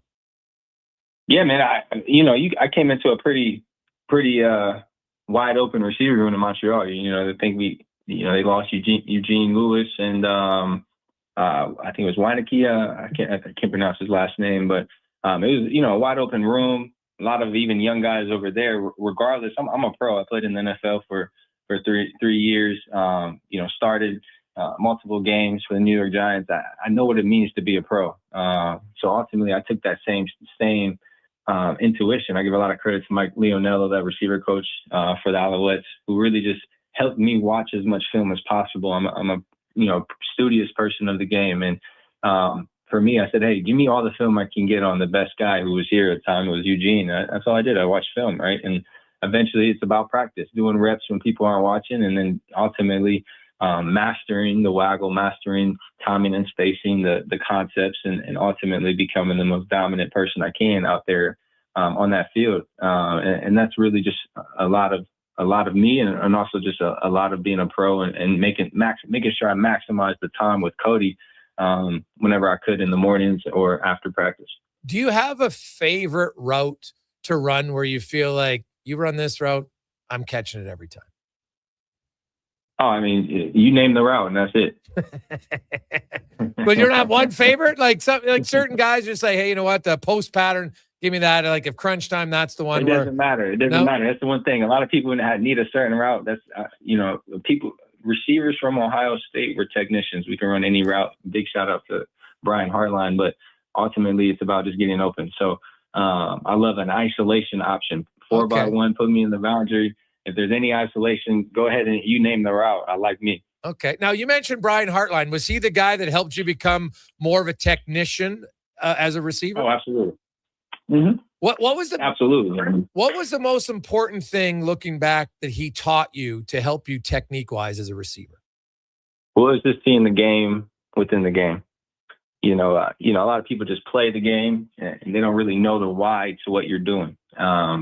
He ultimately was helping me understand the why to the receiver position and how to win based on leverage, based on split, based on what the concept is, based on where you're at in the read, right? If I'm running every single route 100%, but I'm the fourth person in the read, well, you probably just ran through the quarterback's progression. So ultimately, being able to just maximize now the mental side of the game and tie in my physical and my abilities on that end, and really just put 2 and 2 together.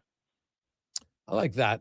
Because, there is much more to the nuances of the game for sure. Hey, you got to have speed. You got to have, I think, no fear at times to go across the middle, knowing you might get popped afterwards, and you got to extend it. But there's also the ability just to get better at catching the ball, Austin, because I think a lot of times that's what separates guys. There's lots of guys that can run a route, but at the end of the day, when the ball's there, and maybe if it's not perfectly thrown, some guys drop it more than others. How did you become a better catcher of the ball? Practice. I mean, it's you're a receiver.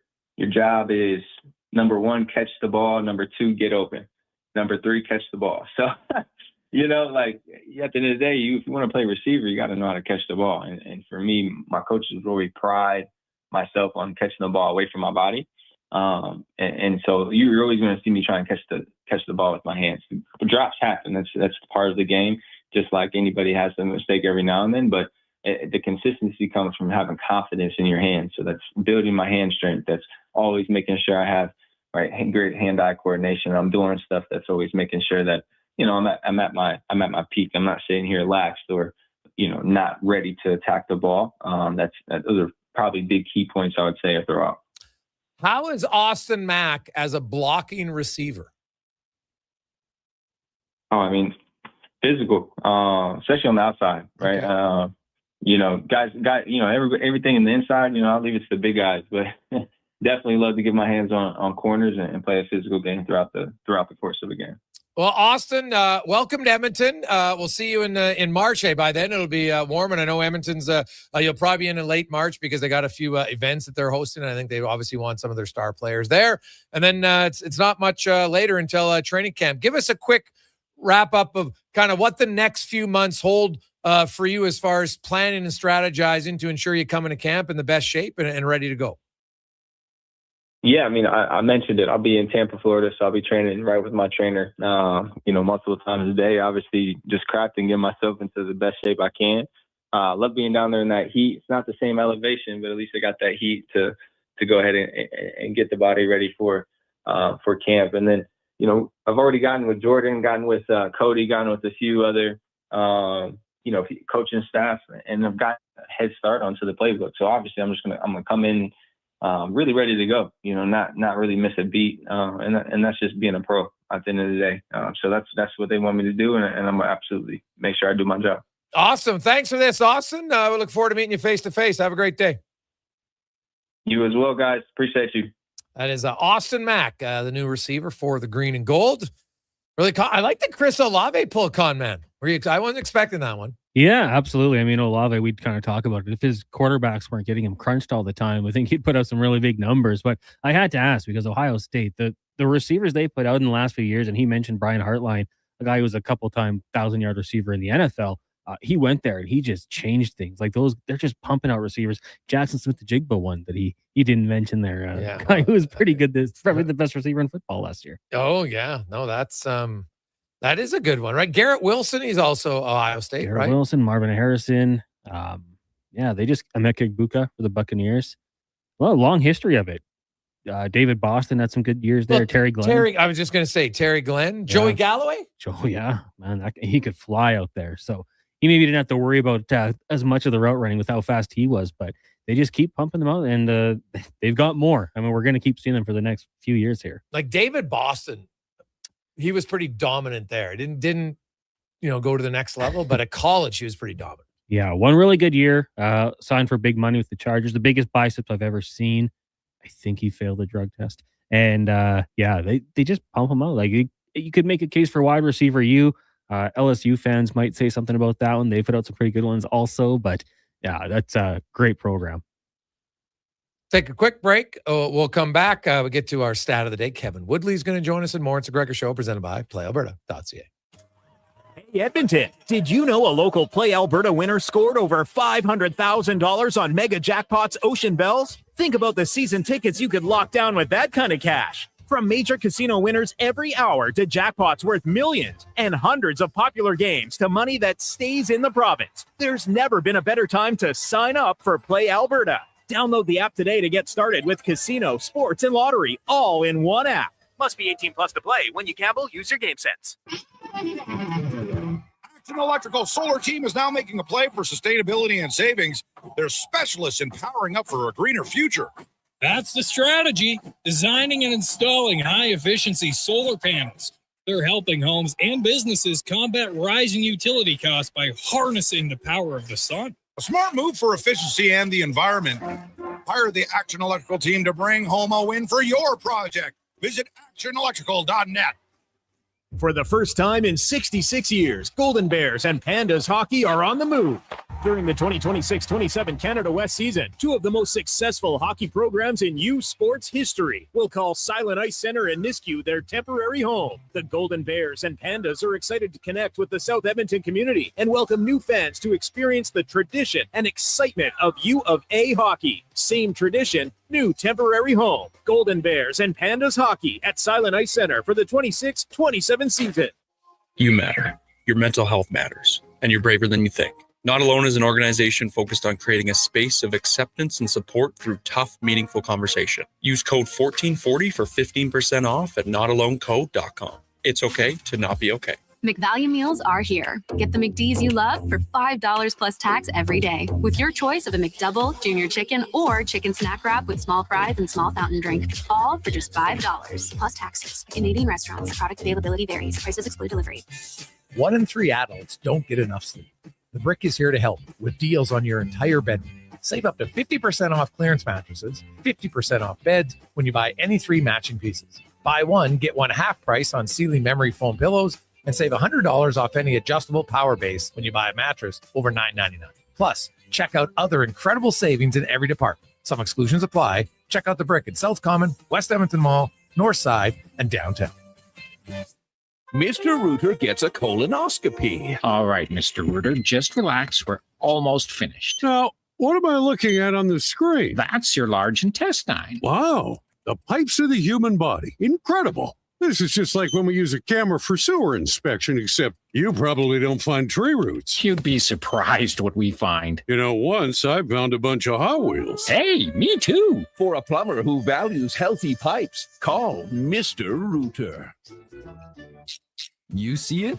Fusion Promo Marketing can make it. Fusion makes high-quality, memorable promotional products for businesses, sports teams, and corporate events. From vision to reality, get noticed and remembered. Fusion with a Z. Promomarketing.ca.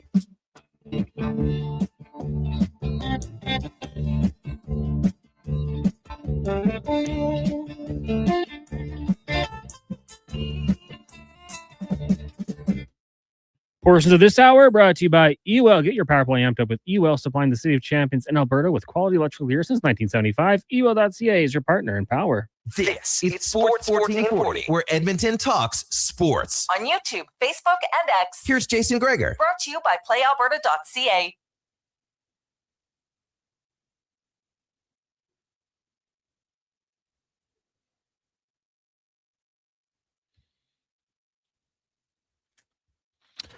We roll through. Lovely Monday afternoon. I have to say, now that it's Monday and NHL, I can't wait for the NHL to get going. There's lots happening. We got trade deadline coming up next Friday. Oilers got to make some moves, man. For me, number one priority, second pair right shot defenseman. That's what they need. And there's some options.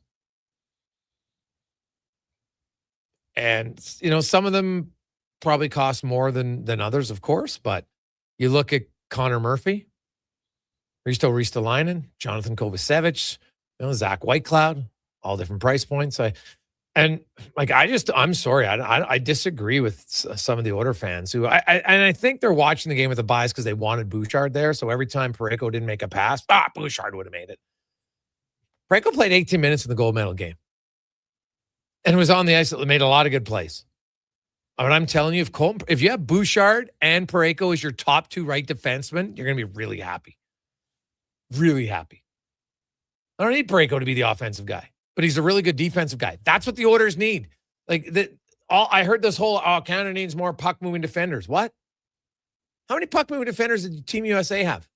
How many shots on goal did they get? How many rush chances did they get? How many scoring chances did they get? It wasn't close. What are we talking about here? Like, it's one element of defending. You still need to defend, right? The American puck-moving defenders gave up 23 slot shots, right? Canada had 12 rush chances to 3. Because the theory is, well, if you have these puck-moving defensemen, you can attack off the rush. Really? Are you sure it's just that? It's not like these guys are a bunch of smucks who can't pass. Yeah, they might miss the odd pass, but if you're going to look, oh, you missed this pass, he's terrible. Like, then you have to chart every single one. Right? I didn't see that being a big issue for Canada in the gold medal game. At all. They hemmed the Americans in tons. Right? Look. And Taves probably should have scored. Parayko had a few good chances. Theodore had some good chances. Hey, I don't discount. Could Bouchard have helped him? Sure. I don't discount that, but not to the point where people are trying to disparage how Colton Parayko played. Like, I just think it's frankly asinine. You can want Bouchard, but you look foolish by trying to say Parayko did nothing. It was, a terrible pass. You didn't watch a game then. Watch how many times he just shut down any sort of offensive rush multiple times when they had it going. In the D zone, boom, break the cycle, play over. That matters a lot, especially on a team like Edmonton who gives up too many goals. They need a Colton Parayko badly. Now, I don't think they can fit it cap-wise to make it work. I don't think it can, but Parayko is also one of the nicest, most genuine human beings around, and it'll make your room better. And he's won, and he's big and strong. I would take, if Colton Parayko is my second pair right defense, when I'm doing freaking cartwheels. So I just don't know if they can, I don't see how they can afford it really. With cap hit, they'd have to move out a lot. But man, if St. Louis is actually considering moving him, there'd be lots of teams in line to take him. A lot. And Edmonton should be at the top of it. Now let's get to our stats of the day, brought to you by All Star Construction, specializing in underground utilities, power, gas, telecommunications, street lighting. They also do directional drilling and hydrovacing. That is All Star Construction. And wanted to focus on a little bit of Josh Szymanski and why I believe Josh Szymanski is the guy for the third line center spot. Right? And we'll go into some other numbers as why I think, the combination of it, why it would work. So we outlined number one, Nugent Hopkins. One thing I overlooked when I was talking about Nugent Hopkins being the third line center, because he's on the power play and the penalty kill so much, it's really almost impossible to get him on a regular rotation with his third line. He'd be missing it too much. So you're not going to have the continuity. So then you keep him as your top line center. I don't think Adam Henrique, and I could be wrong, but I don't know if Adam Henrique, and I'm not sure the third or fourth line is going to have a massive difference in minutes. But I'm talking the line I want to build. I want Szymanski with Frederick and Podkolzin. So here's some numbers on Josh Szymanski. Limited time, I get it. 59% overall in the faceoff dot, 80% in the defensive zone. When he's on the ice in his games, the Oilers have outshot opponents 25-12. They've outscored him. His expected goals, if you're a believer in that one, I'm not a huge believer in it and I don't think, because expected goals varies from site to site, right? Goals and points don't. Shots don't vary, right? They're the same. So that's why I'm a little bit, expected goals, you can find a site, and then the other one's going to be 2% different. So his expected goals are good, but I'm not going to give you a number because it depends which site you want to look at. His size, his speed, more so you watch Josh Szymanski. I watch him closely in the Olympics. I know he was playing wing a bit more, but he's always in the right position defensively. He has a natural pride to be good defensively. And the Oilers need more of those guys. They just do. Right? I think he's got enough offensive acumen to chip in with Podkolzin and Frederick 5-on-5. And the other reason why I think that works is because then I'm playing Henrique with Savoy. Because I'm going to have McDavid, Hyman, and Nugent Hopkins. And when he's healthy, I'm going to have Kapanen, Roslovic, and Draisaitl.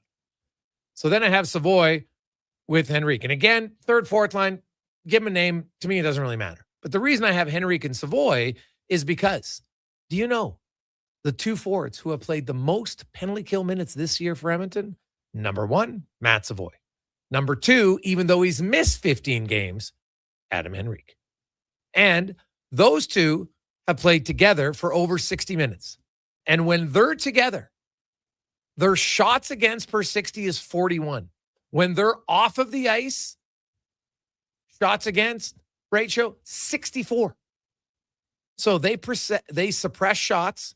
They haven't given up a ton of goals. They work well together. They read off each other on the penalty kill.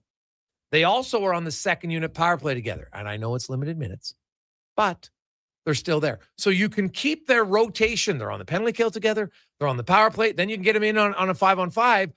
It's easier to keep them going. Now, one of your forwards is always going to be left out because they're probably not in the penalty kill. They're not on the power play. So you know what? That winger, it's Janmark or Lazar. Or maybe someone else, you know, if I'm assuming Mangiapane is going to get moved here before the deadline. And if not, it's probably in the minors because they got to free up some money. So I'll say Lazar, Janmark, or maybe they bring in someone else. We'll see.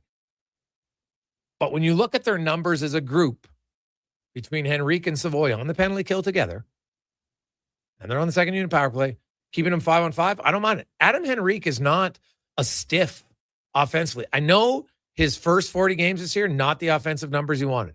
Totally valid. I don't think he's just falling off a cliff. I think Adam Henrique can still produce more than he has. This guy's an 8-time 20-goal scorer. It's been pretty consistent in his career. So I think he can help create Savoy's speed. You know, Savoy's had a pretty good year. He's on pace for 14 goals. For a rookie, 13 minutes a night is pretty damn good. It's really good for a guy who is mainly, none of it's on the power play. He had the one power play goal I think they scored with like 1 second left on the power play. That's his only power play goal this year, right? Because they got laid on the PP and it worked good. So I see those numbers, and that's why I've changed my view on the number one priority for the Edmonton Oilers. I think it's a right shot, second pair defenseman. The Oilers give up too many goals. We can want more goals from the depth forwards, I understand it, but it's not hurting the Oilers. The Oilers are still one of the top scoring teams in the National Hockey League. But they're not a top defending team in the National Hockey League. When the Oilers come out of the break, they are fourth in goals at 3.41 against. The problem is they're 25th in goals against.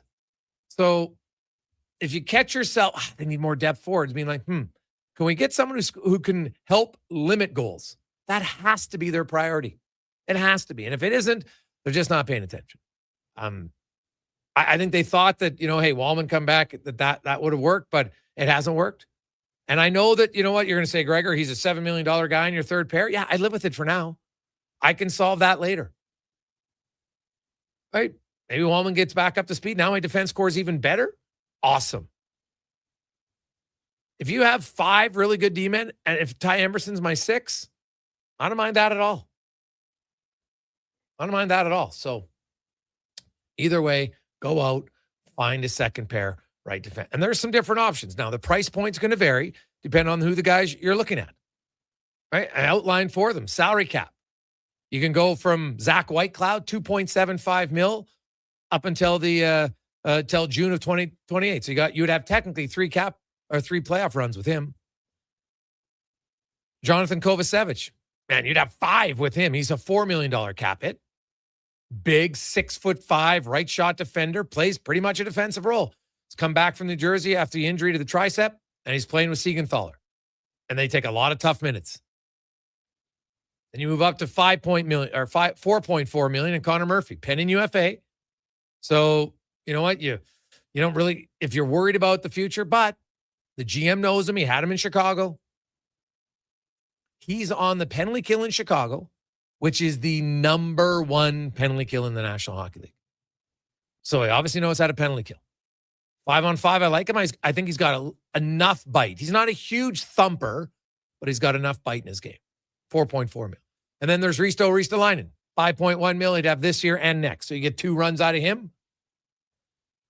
His numbers, analytically, I think you always have to take into account bad teams. When you're a defenseman on bad teams, use your analytics, aren't going to look great.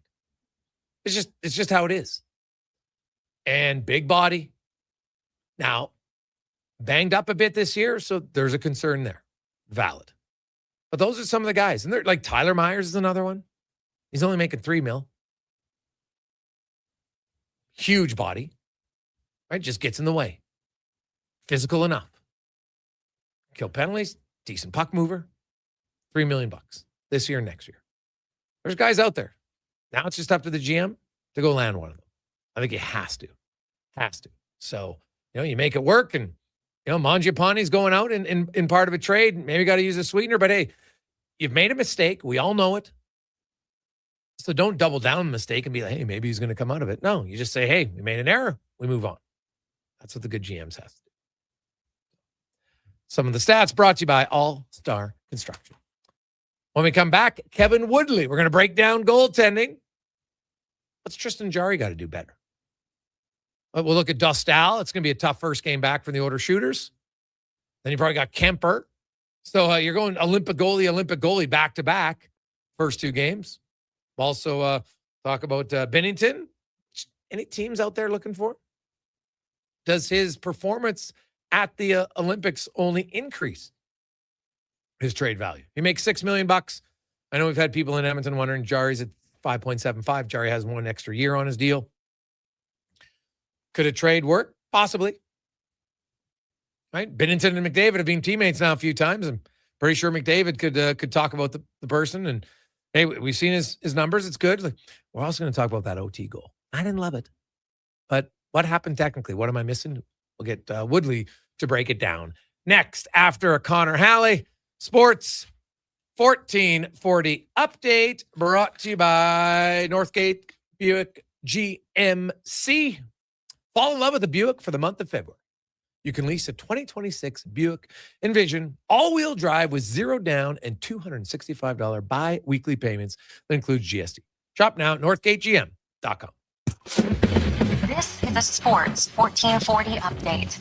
The Edmonton Oilers have reassigned goaltender Connor Unger to the Orlando Solar Bears of the East Coast Hockey League. The Condors will roll with Matt Tompkins and Calvin Pickard on their upcoming 4-game road trip. And the Dallas Stars announced that they placed Mikko Rantanen on the IR with a lower body injury, retroactive to February 20th. Down in Dunedin, the Jays fell to the Mets by a score of 4-3 in the loss. Kazuma Okamoto hit his first home run in a Jays uniform in the association tonight.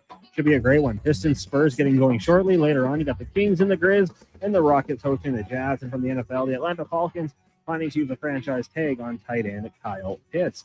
Coming up in hour 4 of the Jason Gregor Show, we'll be joined by Kevin Woodley from In Goal Magazine and Andrew Walker, pre- and post-game host here on Sports 1440. I'm Connor Halley. This has been a Sports 1440 update.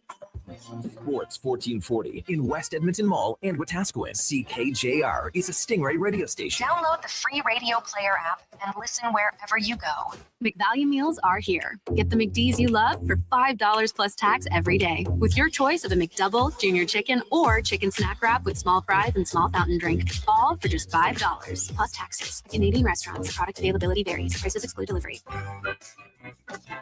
Monday afternoon, Sports 1440. Doesn't have to cost a fortune. Take it into Hughes today and pay just loonies a wash. Find us at HughesCarWash.com. Scott McGilvery here, HGTV host and renovation expert. The one upgrade I know homeowners will love: better, fresher Culligan water. Trade deadline. Culligan's AquaCentral reverse osmosis filtration system takes your water to the next level. With up to 7 stages of filtration and 14 filter options, they're certified to reduce over 90 contaminants. Your tap water is about to get a major upgrade. Safer water that tastes great. Get started with a free in-home water test at Culligan.com. Culligan, water you love. Every Selly. The place to cheer on your favorite team is Selly's Sports Bar and Lounge. Never a bad seat in the house with all games on tons of big screens. And Selly's menu, top shelf. Plus, check out the game night food and drink features. And don't miss the excitement of Oilers watch parties all season long. Experience Selly's Sports Bar and Lounge at all 3 Century Casino locations. Edmonton, St. Albert, and Century Mile. Every day is game day at Century Casino. This is the sound of a Toyota Tacoma arriving at the trail with 2 high-performance snowmobiles in tow. And this is the sound of a Tacoma arriving at school with 2 high-energy kids in tow. 2 extremes, 1 Tacoma with a powerful I-Force engine. Now's the time to get yours. It's time to Toyota. Lease a 2026 Tacoma Double Cab SR5 from $115 weekly for 60 months at 6.69% with $6,899 down. Visit shoptoyota.ca or your Prairie Toyota dealer today. Hey, Edmonton, did you know a local Play Alberta winner scored over $500,000 on Mega Jackpots Ocean Bells? Think about the season tickets you could lock down with that kind of cash. From major casino winners every hour to jackpots worth millions and hundreds of popular games to money that stays in the province, there's never been a better time to sign up for Play Alberta. Download the app today to get started with casino, sports, and lottery all in one app. Must be 18 plus to play. When you gamble, use your game sense.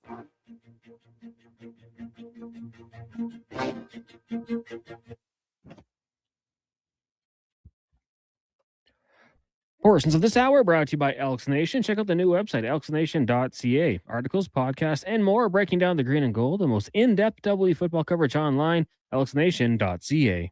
The Jason Gregor Show, the best of Edmonton sports talk and beyond. This is Sports 1440. Presented by PlayAlberta.ca, Alberta's only regulated online gambling website.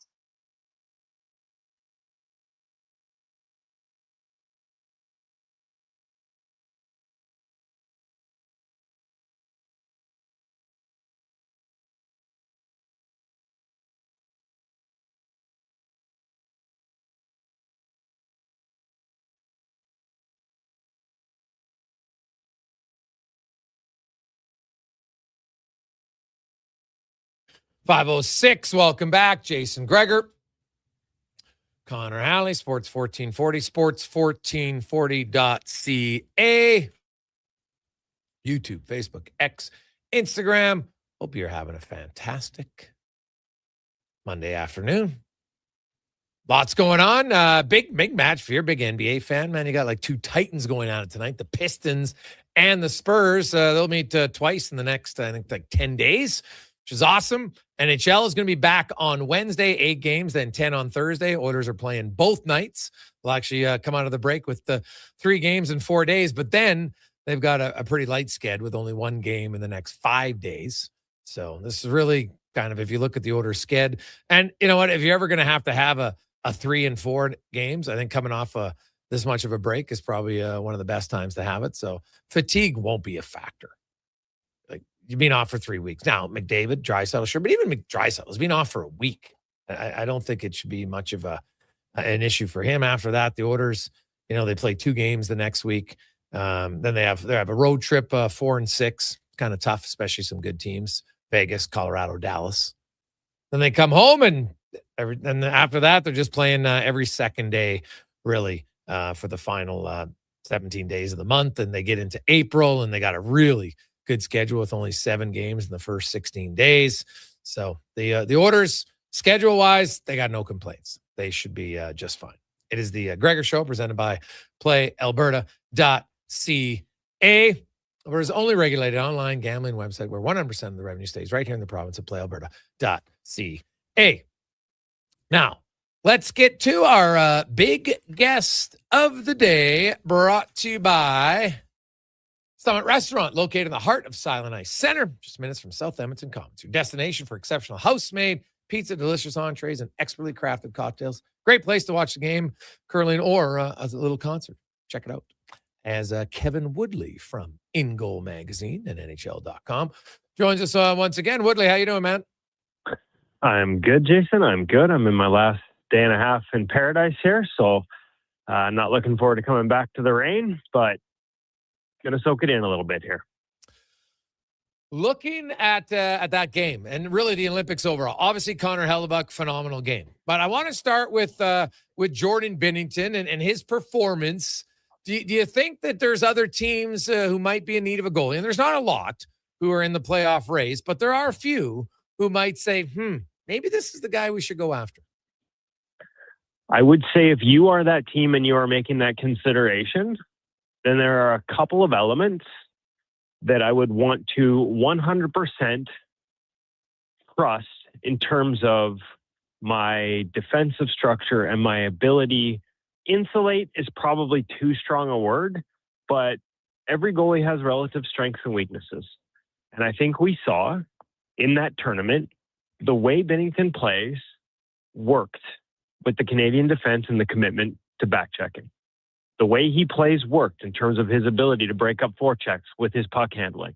The way he plays works in terms of being on a team where you don't see a chance for 5 minutes and then you have to make a difficult save under pressure. And those are all like very valuable traits as a goaltender. But there was also a level of aggression in his game that left him exposed, and at that tournament, for the most part, didn't get caught, but exposed on laterals. I mean, just how high up he plays in the crease. Like you can absolutely see how he was able to have a really good tournament and still have an 864 in the NHL. Yeah. And interestingly enough, I had some conversations as it was going on with goalie coaches around the league that they're almost like, man, like, did he just like keep playing this way during the regular season, knowing this would work at the Olympics as a priority? Because it's not working where he is right now. And yet there doesn't seem to be, or wasn't, a concerted effort to change it.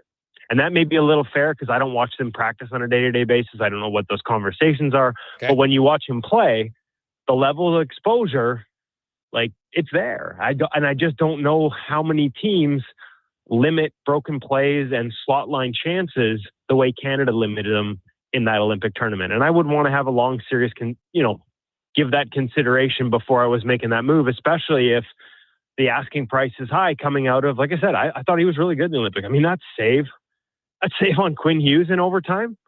I know ultimately as Canadians we're disappointed with how it ends, but you watch that save off Quinn Hughes coming up toe up glove and you're like, are we about to see what happened at the Four Nations here at the Olympics? Because that was a 5-alarmer. And in a game where he wasn't busy and then had moments, off the power play. Again, there's another one. There's the one off the left pad, sort of coming back against the grain on the second chance off a power play one-timer. Exceptional save. And at the same time, the fact he was still moving to his right off the initial shot is because of the aggressive depth he plays. And so he had to make a sensational second save, in part because he didn't set himself up, I don't say as well, but he made it more difficult for him to make a clean first save, and so all of that goes into the equation. And it's no different with Hellebuck, right? Yeah. That was a sensational game. I maybe go down as one of the greatest performances, one game championship pressure performances since Hasek won the Olympic gold medal in 98.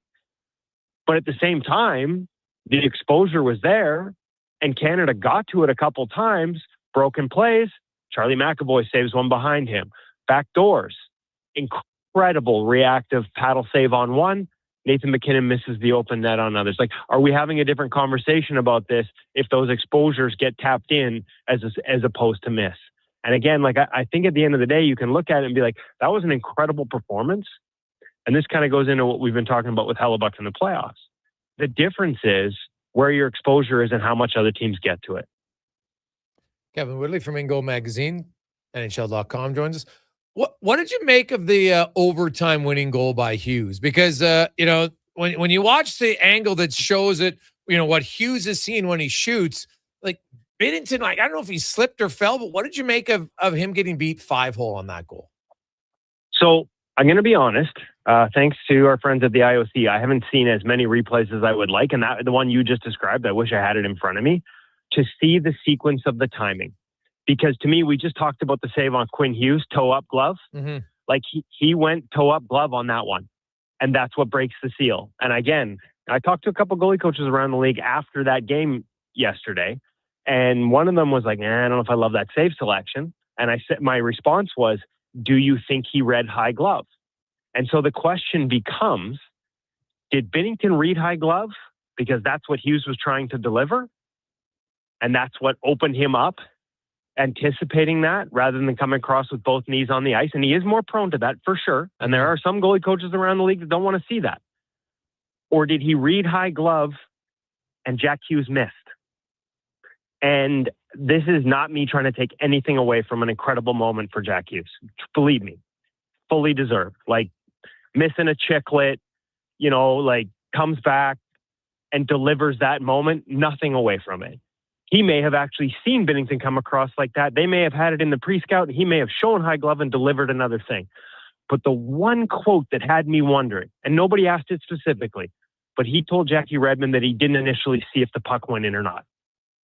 And that tells me that he may not have been looking 5-hole, that he was looking high glove. And when he missed, he didn't actually see the puck go under Jordan Binnington's pad, in which case, and goalies through the history of time will tell you, there is nothing worse than reading a shot It's everything about the body language, the stick blade and everything says it's going one spot and it goes a different spot, and especially by accident, and there's nothing you can do, and that really sucks in that moment.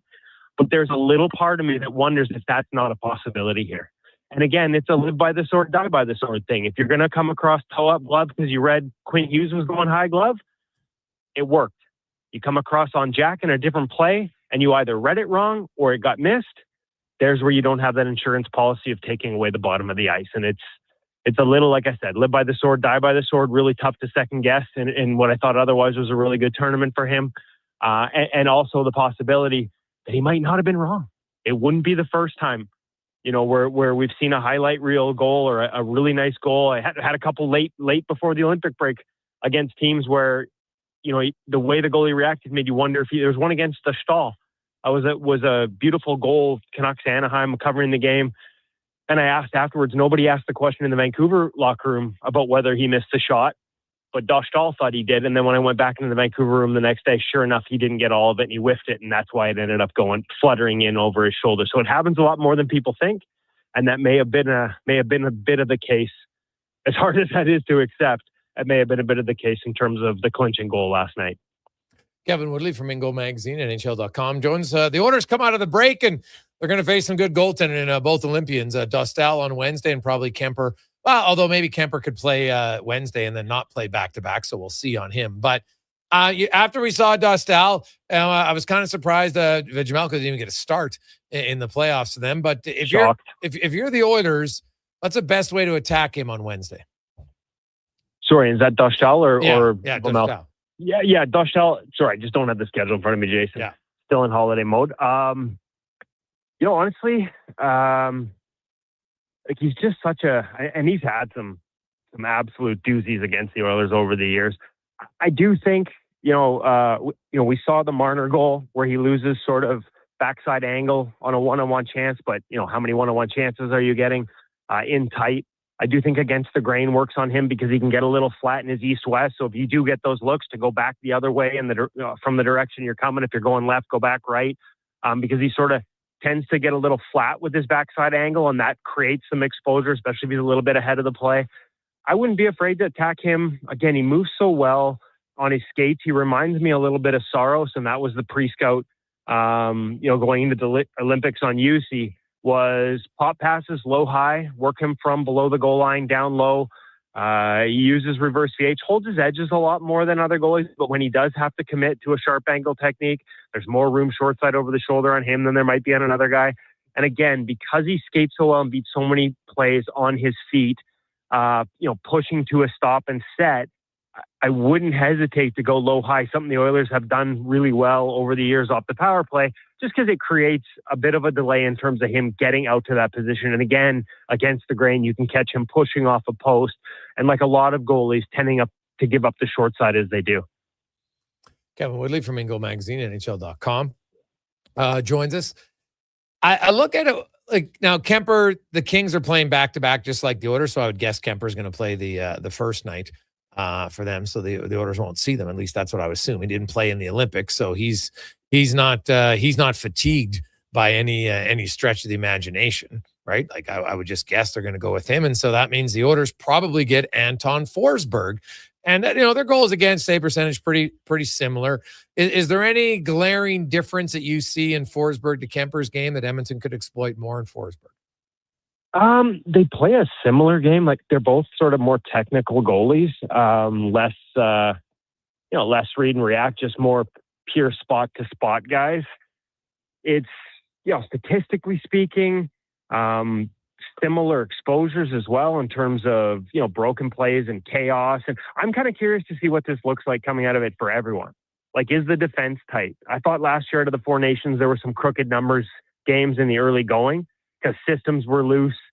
Guys weren't sort of dialed in defensively the way they were heading in, the way we would traditionally think teams get down the stretch of a season. Things tend to get tighter and harder to score. That wasn't the case coming out of the Four Nations. And so as much as normally at this time of the year, you're talking about, getting dirty, creating broken plays, creating traffic, creating that type of thing, you might be able to get into a track meet where you're getting open looks, where you're going side to side. And I think for both of these goalies, the importance of lateral plays off the rush, if there are going to be rush chances, east, west, and quick. They both play somewhat, not super aggressive, like they're not Jordan Binnington, but they play with a little backflow, a little retreat. They'll get caught. If you've got an odd man rush, look to make a pass higher in the zone rather than lower in the zone. Just again, because they're further out, they haven't fully retreated yet, and that increases the distance they have to cover before getting across to the backside. So catching them early, as much against the other goalies, you might look to make a play below the hash marks for them. If you get into a bit of a track meet, and you get those open looks and get some rush chances, make those passes early in the zone and look for one-timers. Just because of the way both those guys play positionally creates longer routes from one side of the net to the other. And they're guys that can be caught, on one-timers along the ice to the far side, whereas, like a guy like a Logan Thompson is always going to have that. They're guys that have a tendency to not get there on those types of chances. Yeah, okay. Kevin Woodley joins us. Kev, last thing was, you look at some of the goalies, like Slovakia and other goalies that, had pretty good tournaments for a while. Is it just a good tournament? Do you think that's transferable to him going back to the American League and playing better and maybe being a guy in the NHL, or is it just a hot streak? Because we've seen guys, like I know some goalies that are World Juniors and everyone's like, oh my God, this guy's going to be the next one. Then it never pans out. What do you make of, a good Olympic tournament for a goalie who hasn't been an NHLer yet? Well, the first thing I would say is a lot of these European teams play together a little bit more, and the structure and the defensive play. Like all we've heard for the past 2 years is questions about UC Saros, and yet I thought he looked great behind the Finns in this tournament, right? So you do have to, and I think the Finns are famous for it, in terms of guys that have played together coming up on national teams and really buy into the systems approach and defense first. But honestly, it translates a little bit to a lot of the European nations. And I just think you have to have that grain of salt. Like when I watched Slovakia, and I was going to say his name, but I know I'm going to butcher it. So we're just going to pass on that one for now. But when I watched him play, you could see the skill.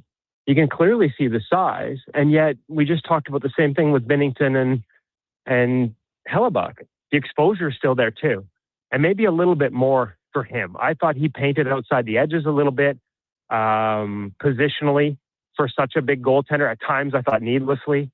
And so does that explain some of the inconsistency in the American Hockey League level that we've seen out of him? Whereas in a European tournament, in an Olympic situation where your team's maybe taking away a few of those chances, you can just be out there more confidently. And at his size, play a little bit of hit me. Just get hit by a few more pucks. The other part, too, I thought, he got beat clean as that tournament went on, more than you'd like to see. And again, that consistency off open releases, those are the kind of goals that get tagged as low danger. And I think in an Olympic tournament, when you're highly outmatched as a nation, as a team, and nobody expects you to win, we tend to overlook those goals. But on the NHL stage, they're the kind that teams typically can't get past, whether it's in terms of their analysis of you as an option going forward or within a game. You give those up, and it can, as much as a Hellebuck reach back paddle save will lift the bench, there were more of the types of goals that'll sag one that I saw go in. And I wonder if that's why we've seen some of the struggles to get out of the American Hockey League for him. What did you make of Binnington's save on Taves? Just, lucky save, just, great effort save. What do you rank it? Sorry, the reach back paddle? Yeah. One of the great saves. You can call it lucky for sure. But two things I will give you. One, I actually wrote a story on NHL.com a couple weeks before the Olympics about the importance of the middle of the net. And that in desperation, wide open situations, most guys don't pick a corner.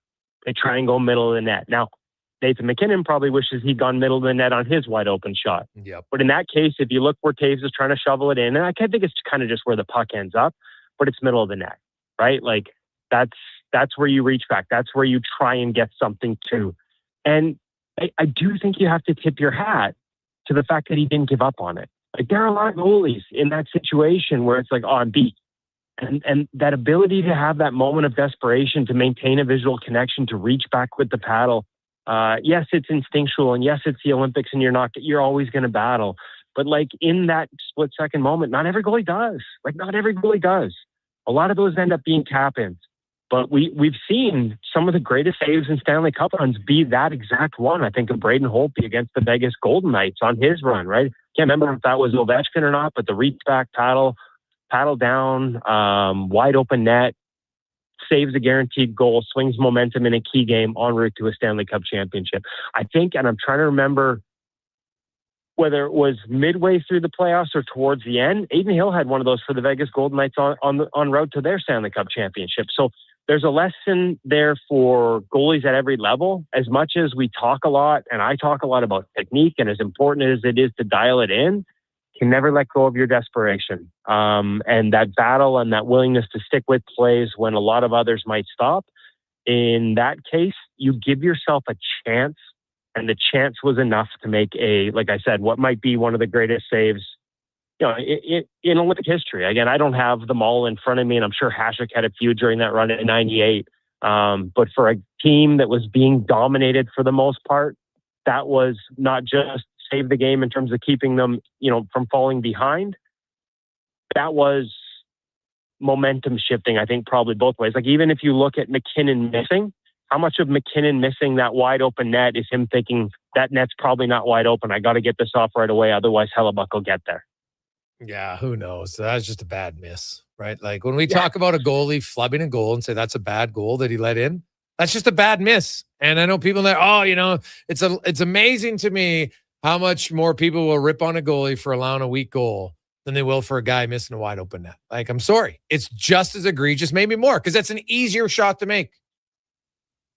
Hey, listen, you're preaching to the choir on that one. I'm all about like defending the goalie union and giving the players heck. But I think the pressure of the moment and the fact that Hellebuck, with his deep positioning, had been getting across on so many of those means, and again, like, you're right. You can't cave into the pressure. You got to hit the net. But you're probably thinking, like Martin Frere, right? Where did he bury that one on UC Saros from a similar, a little further up, but, similar one-timer situation? That thing was 1 inch inside the post, and the difference between 1 inch inside the post and 1 inch outside the post can be the puck sitting up right as you release it. There's a lot of different things that can go into it. So not letting them off the hook for sure. I just think that sometimes when you have a goalie playing as well as Connor did in that game, it can get into the shooters' heads a little bit and force them to rush something. Yeah, maybe. Who knows? Kev, great stuff, buddy. Get home safe, and we will have NHL games and lots of matchups to discuss next Monday. Have a good one. Yeah, I look forward to it. Thanks, Jason. There you go. It's Kevin Woodley from In Goal Magazine and NHL.com. We'll take a quick break. We got more to come back on the Oilers, setting up the fun. I know there's some report about McDavid. I'm not sure that's accurate, so we'll get to that more on the Gregor Show, presented by PlayAlberta.ca. There's a lot of great seasons in Alberta. Hockey season, harvest season, the winter season, and the even more winter season. But GS Construction is already preparing for our next great season, because while the city slows down, we plan ahead. Projects, people, and pipelines. Everything starts taking shape for another strong year underground. We're also getting ready for our next hiring season in March. We want new people who want to build something that lasts. For more on us and to apply, visit gsconstruction.ca. Need a new ride for road trips, errands, or just life on the go? Go Auto offers a massive selection with over 15,000 new and used vehicles to choose from. With over 70 locations across Western Canada, finding your next ride has never been easier. Whether it's a roomy SUV for the family, a sleek car for the open road, or a rugged truck for your weekend adventures, you'll find it here at a price you'll love. Explore thousands of vehicles today at goauto.ca. Welcome to Silent Ice Center, the region's newest hockey and event center in Nisku. Featuring 2 NHL-size ice surfaces, premium seating, private suites, and an electric atmosphere. From elite hockey to major tournaments, concerts, and special events, this is where the action lives. And with Summit Restaurant overlooking the rink, every event is a full experience. Silent Ice Center, built for champions, built for the community. Book your ice, your event, or your next big night at Silent Ice Center. Email booking@silenticecenter.com. At Fountain Tire, success is a team effort. They're committed to their team members and their customers. And that means treating your vehicle like it's their own and finding solutions that suit your needs. Because whatever the road brings ahead, they're on it with you. Visit fountaintire.com today. 1 in 3 adults don't get enough sleep. The Brick is here to help with deals on your entire bedroom. Save up to 50% off clearance mattresses, 50% off beds when you buy any 3 matching pieces. Buy one, get one half price on ceiling memory foam pillows, and save $100 off any adjustable power base when you buy a mattress over $9.99. Plus, check out other incredible savings in every department. Some exclusions apply. Check out The Brick in South Common, West Ed Mall, North Side, and downtown.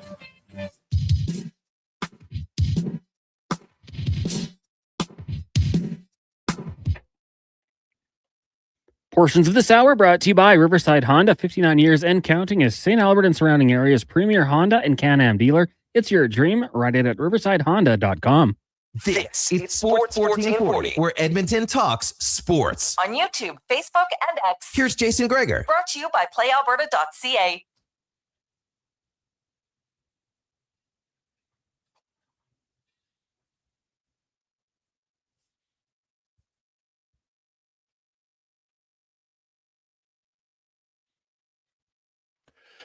We continue on. Welcome back, Gregor, Hallie, Declan Kruger here as well. It's a Gregor Show presented by playalberta.ca, casino, live dealer, lottery, instance, and of course, sports. You name it, they got it at playalberta.ca.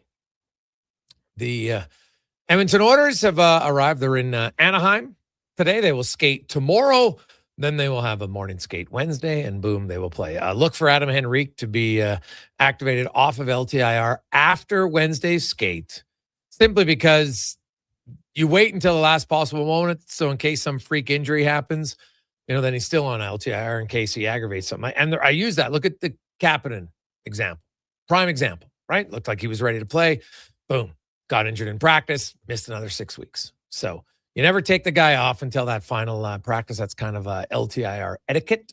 Also, Matt Savoy likely will be recalled. Well, not likely, will be recalled on Wednesday morning because the Oilers will have enough cap space to activate Henrique and recall Savoy, get him on the roster. Kapanen's not going to play for at least the first 2 games of this road trip. So right now they only got 12 healthy forwards with Savoy and Henrique, and that includes McDavid and Draisaitl. They will have Regula, but he's currently on a conditioning stint. He'll play a second game tomorrow night for the OKC, not OKC, Bakersfield Condors, going back in time to a different AHL affiliate. So there you go. That's a little bit of the update on the Edmonton Oilers. Now, let's talk a little bit more of Oilers and Olympics and much more as we go in the room, brought to you by Action Electrical, one of the most diversified electrical contractors in the province. 53 years of experience with divisions in project service, testing, and solar.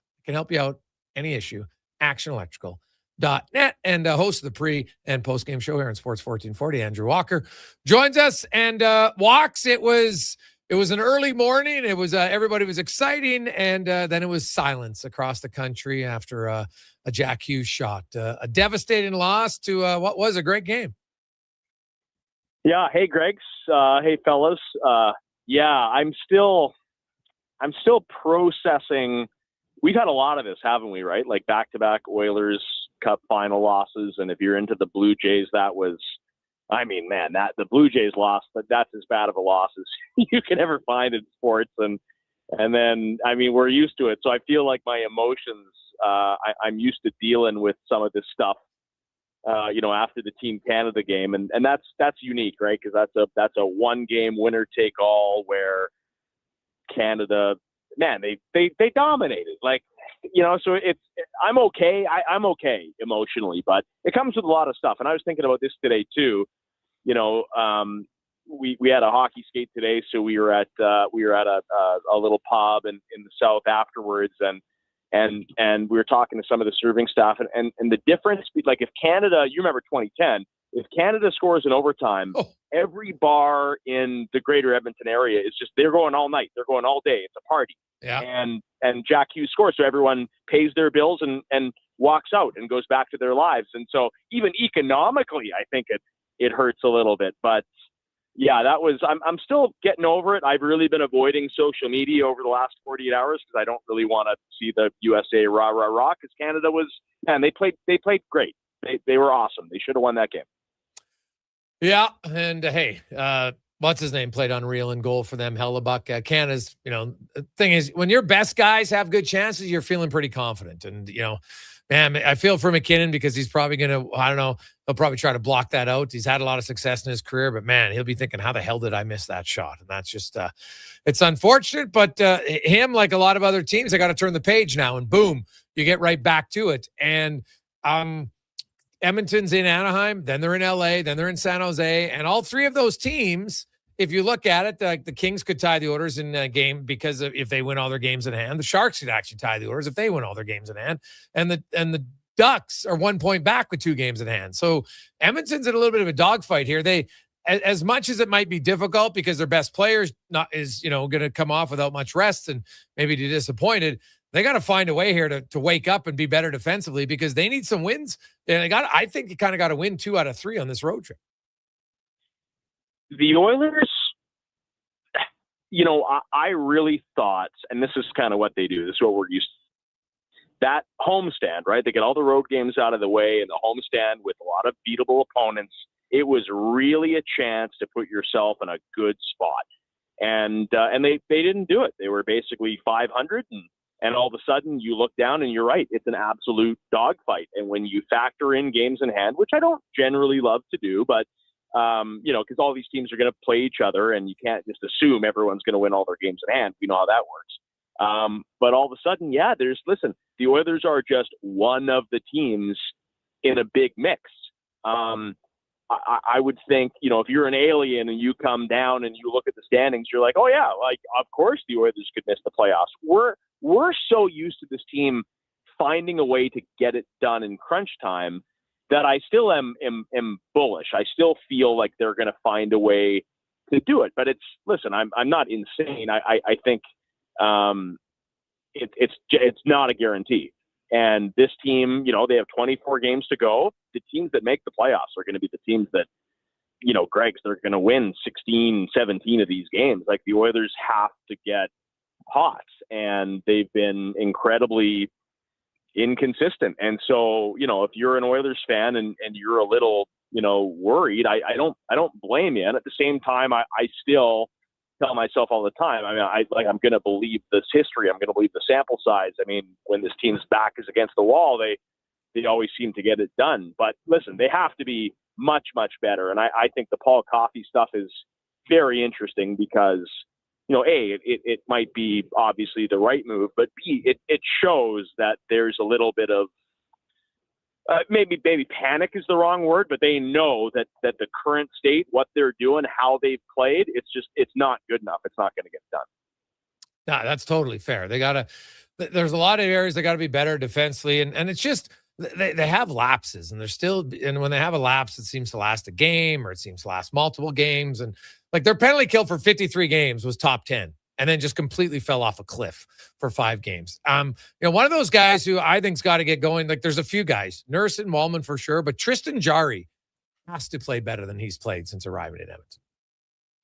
Oh yeah, I mean it's such a huge opportunity, and I think that I think that Stuart Skinner is a good NHL goaltender, and I think that sometimes situationally, you get to a point where it's just not going to work anymore. Like you're not going to have success in this market because you're doubting yourself. The fans doubt you. There's just, it's just human nature, right? But do I think Jarry is head and shoulders better than Stuart Skinner? No, not at all. I think Jarry was in probably a pretty similar situation in Pittsburgh.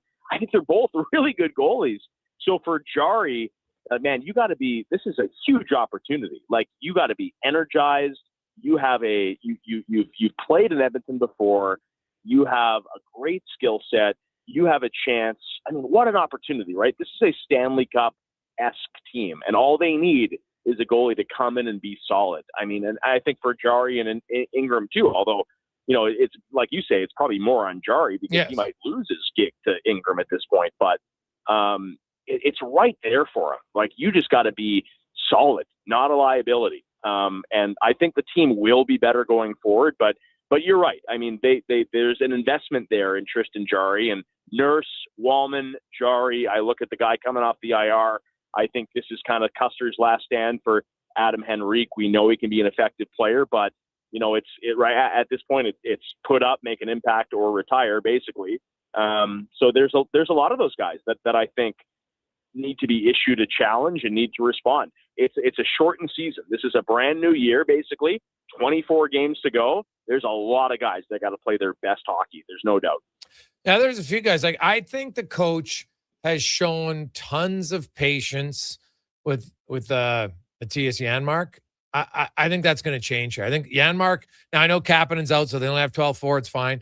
But I think when they get healthy, Janmark, I don't think he's going to be gifted a spot every night in the lineup anymore if he doesn't start doing something. You can't just say, well, I'm good in the playoffs and I'll be good in the playoffs. Like that, you just can't keep waiting for that. At some point, he's got to do something now.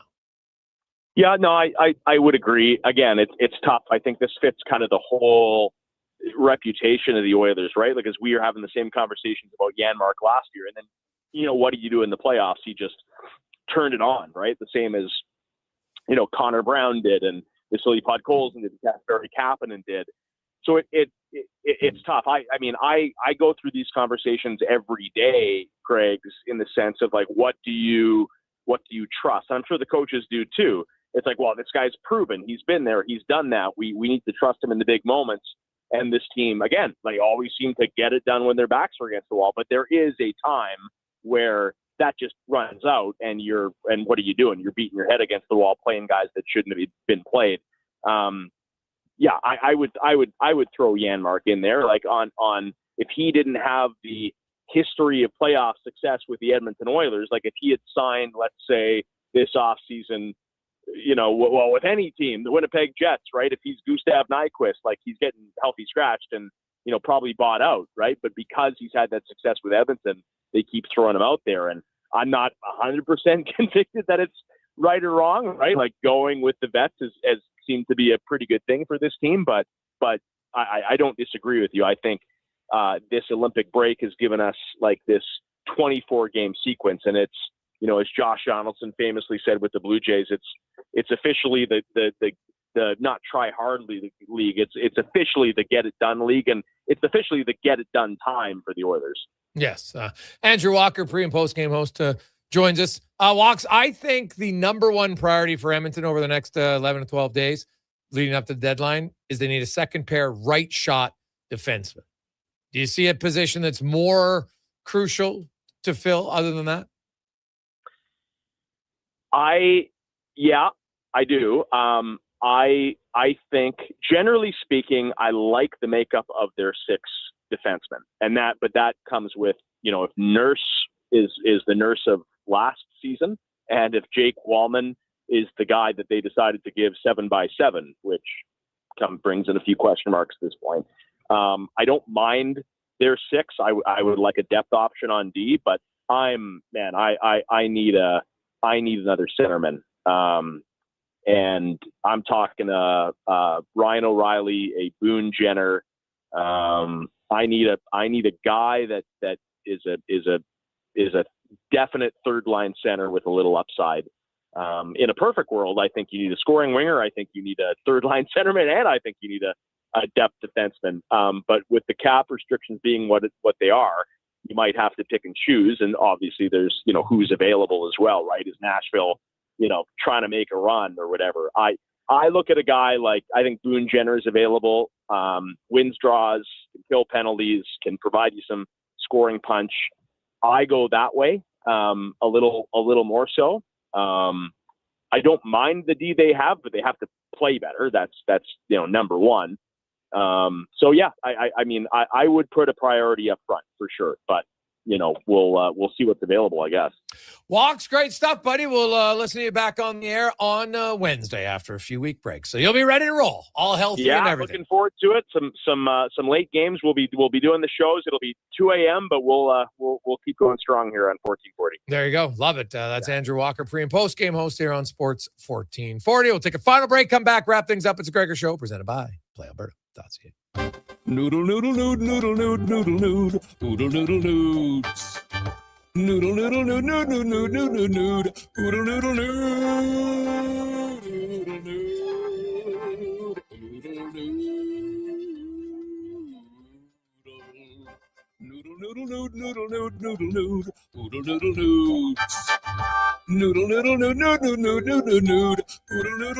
Throw the load down to Oodle Noodle tonight because dine-in is open. Hey, sports fans, we've got a clear choice for you. At Crystal Glass, we provide customers with the perfect glass for any job. From home to auto and even commercial, installation or repairs, we're your team. Call 310 Glass or visit crystalglass.ca. Crystal Glass. McValue meals are here. Get the McD's you love for $5 plus tax every day with your choice of a McDouble, Junior Chicken, or Chicken Snack Wrap with small fries and small fountain drink. All for just $5 plus taxes. Canadian restaurants. Product availability varies. Prices exclude delivery. If you manage or lead a team, join your peers April 14th to 17th at the Banff Management Course. PA Douglas Training invites you to 3 days of immersive leadership development in beautiful Banff, Alberta. Learn how to manage conflict, motivate and influence others, strengthen teamwork and improve productivity. Proudly Canadian, PA Douglas has trained over 150,000 professionals. Registration includes 3 nights at the Banff Springs Hotel, breakfast, select meals, refreshments and course materials. Register now at padouglas.ca. Who's that working on the underground utilities over there? All-Star Construction, that's who.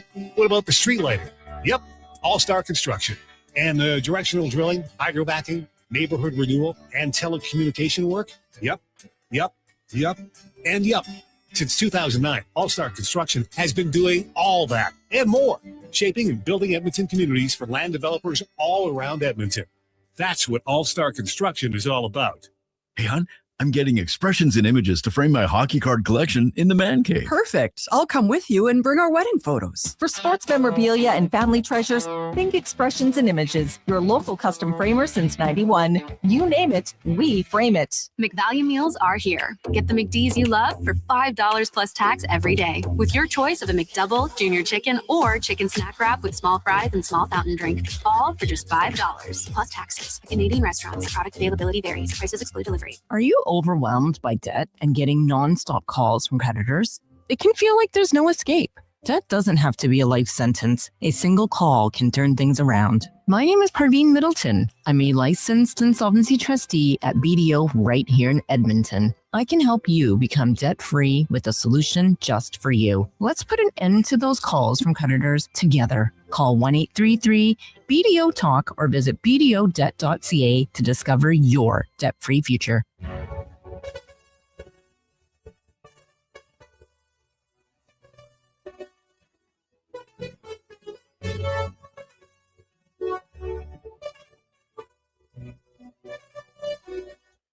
Portions of this hour brought to you by On the Rocks. The Oilers return this week, and OTR is ready to be your hockey headquarters. $5.75 Molson Canadian, 69-cent wings, and play, score, and win every game. See more at ontherocksyeg.com.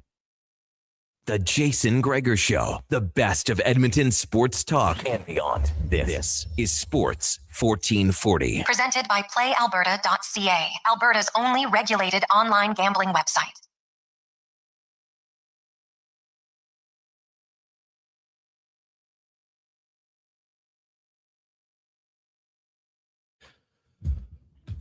We roll through Sports 1440, sports1440.ca. Shout out to our buddy Cam Tate. No 2-minute warning today. Is Tater fighting off an infection. He's in the hospital, so send some positive vibes, please, for Cam Tate. Nothing overly serious at this point, but just a day off for the Tate man. So he'll fire it up. Cons, I don't know if you're watching the early Detroit Spurs game, but when you watch two good teams in any sport, top teams going at it, it's just fun. It's good.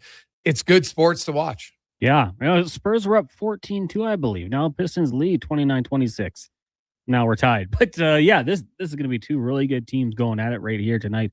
Pistons jerseys look fantastic. Kind of going back to that, I don't even know what it was, that weird horse with the exhaust coming out of it, colors of the black scheme. But yeah, it's going to be a fun one tonight for sure. You didn't get a chance to watch a guy like Wemby. He's going to keep them in it no matter what.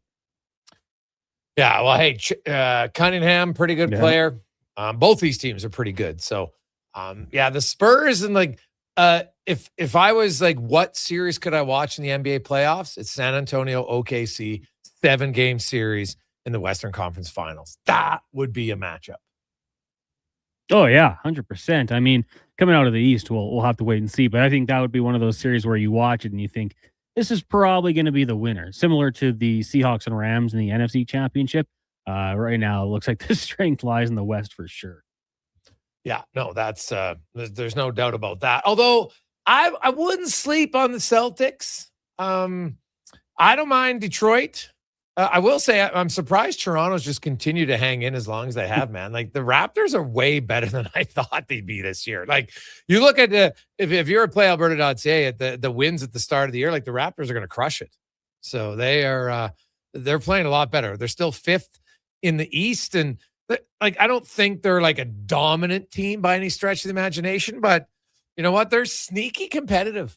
And right now, it looks like, you're going to have to face the Knicks or the Cavaliers in the first round. So it's not going to be like an easy matchup either way. Like, I don't think they're going to be able to catch the Knicks and get third place, right? But, them and the Cavs would be an interesting one over in the West. Of course, OKC and the Spurs, I think, are good. The Denver Nuggets can't help them out. The Houston Rockets are a pretty good team as well. The Lakers have kind of found their way. The Timberwolves, even the Phoenix Suns, like they got, like 7 teams, I think, with 33 wins in the West. So it's going to be great. Playoffs there. Then we got the playoffs in the NHL. Of course, still a few months away. But the order's 3 and 4 to start. 3 games in 3 games in 3.5 days because they play Wednesday night, Thursday night, and Saturday afternoon. But really no travel involved, right? Like you fly in, you stay at the same hotel in Anaheim, usually to LA. Then they'll bus back and then they'll fly to San Jose, which is a quick little jaunt. So that's, as far as travel goes, that's a pretty good 3 and 4. The only way you could find better would be if they went to New York City. Yeah, absolutely. And sorry, I'm just kind of getting lost in this game. Just to talk about the Celtics, I think we got to give a lot of credit to Jason Tatum as well. Like tearing your Achilles, we thought a year's the timeline. He's getting back and active, and he's as he should be, right? Like there's motivation for him to return to the lineup versus a guy like Halliburton, where the Pacers are just struggling the way they have this year. I don't know if you think that could upset the juju of this Celtics team or what it would be, but to get Jason Tatum back, that could be massive for the Celtics if they are able to get him, who are already playing good ball. I look at and they are. And looking quickly to yours, we got a few texts coming in, 833-401-1440, 833-401-1440. Hey, guys, I think we need to move Henrique and Mangiapane if we want a Parayko type. If it's just Mangiapane, then we can only get a B-level guy from Camrose Chris. Chris, keep in mind, $3.6 million for Mangiapane, right? You get that out. Let's say you take on Murphy from Chicago and, they retain a little bit. I don't think that's a B-level guy. He's a good player. There's Ristolainen. There's a guy like I really like White Cloud, man. I would look at White Cloud. I don't know what Calgary's looking for him, but I think that could be a sneaky good pickup for your team. I look at White Cloud and I think that he has potential to do more for your team than a guy like Brett Kulak did. That's how much I like him. I think he's a really good defender, and he's aggressive. He's been in the West, so he knows how it's played. So I'd be in on him for sure. I don't know if they have to move both Henrique and Mangiapane. Plus, if you move Henrique, you still got to bring someone back, right? Like you need a third or fourth line center if you're going to do that. So we'll see kind of where it goes from here. Let's wrap things up here. I don't have my headphones on, so I couldn't hear you, Concert, so I just had to say, let's go. But tomorrow on the show, we will set up more on the orders. I know there's some reports about McDavid. And now I know that their travel has been delayed due to that storm because they were supposed to fly into New York. So, maybe that's impacting when his arrival time will be in Anaheim with the Edmonton Oilers. And, they only have 12 healthy forwards with Kapanen out. So, McDavid could sit out. They could go 11-7. I'll believe it when I see it. I've never seen that guy sit out a game. So, unless it's like game 81 in the season and they rested all those guys in San Jose last year, but usually you don't do it. So let's get to the Command Sports 1440 update brought to you by Legacy Heating and Cooling. Home with no payments, no interest for 1 year on your furnace. Stay warm all winter. LegacyHeating.ca. Good night. This is a Sports 1440 update. The Edmonton Oilers reassigned goaltender Connor Unger to the Orlando Solar Bears of the East Coast Hockey League. The Condors will roll with Matt Tompkins and Calvin Pickard for the next 4 games. And the Dallas Stars announcing that they placed Mikko Rantanen on the IR with a lower body injury retroactive to February 20th. Down in Dunedin, the Jays fell to the Mets by a score of 4-3, but in the loss, Kazuo Okamoto had his first home run in a Jays uniform. In the association, Spurs trailed the Pistons 35-29 in the second quarter. Later night, Grizz up against the Kings, and the Jazz are in Houston. Meanwhile, in the NFL, the Atlanta Falcons planning to place a franchise tag on tight end Kyle Pitts Sr. With that, he'll make just over $16.3 million next season. Coming up next year on Sports 1440, it is Fox Sports Radio. We've got live local coverage resuming tomorrow morning, 7 a.m. with Kevin Carius. I'm Connor Halley. This has been a Sports 1440 update. This is Sports 1440, a Stingray radio station broadcasting on Treaty 6 territory. Download the free iHeartRadio app and listen to CKJR wherever you go. McValue meals are here. Get the McD's you love for $5 plus tax.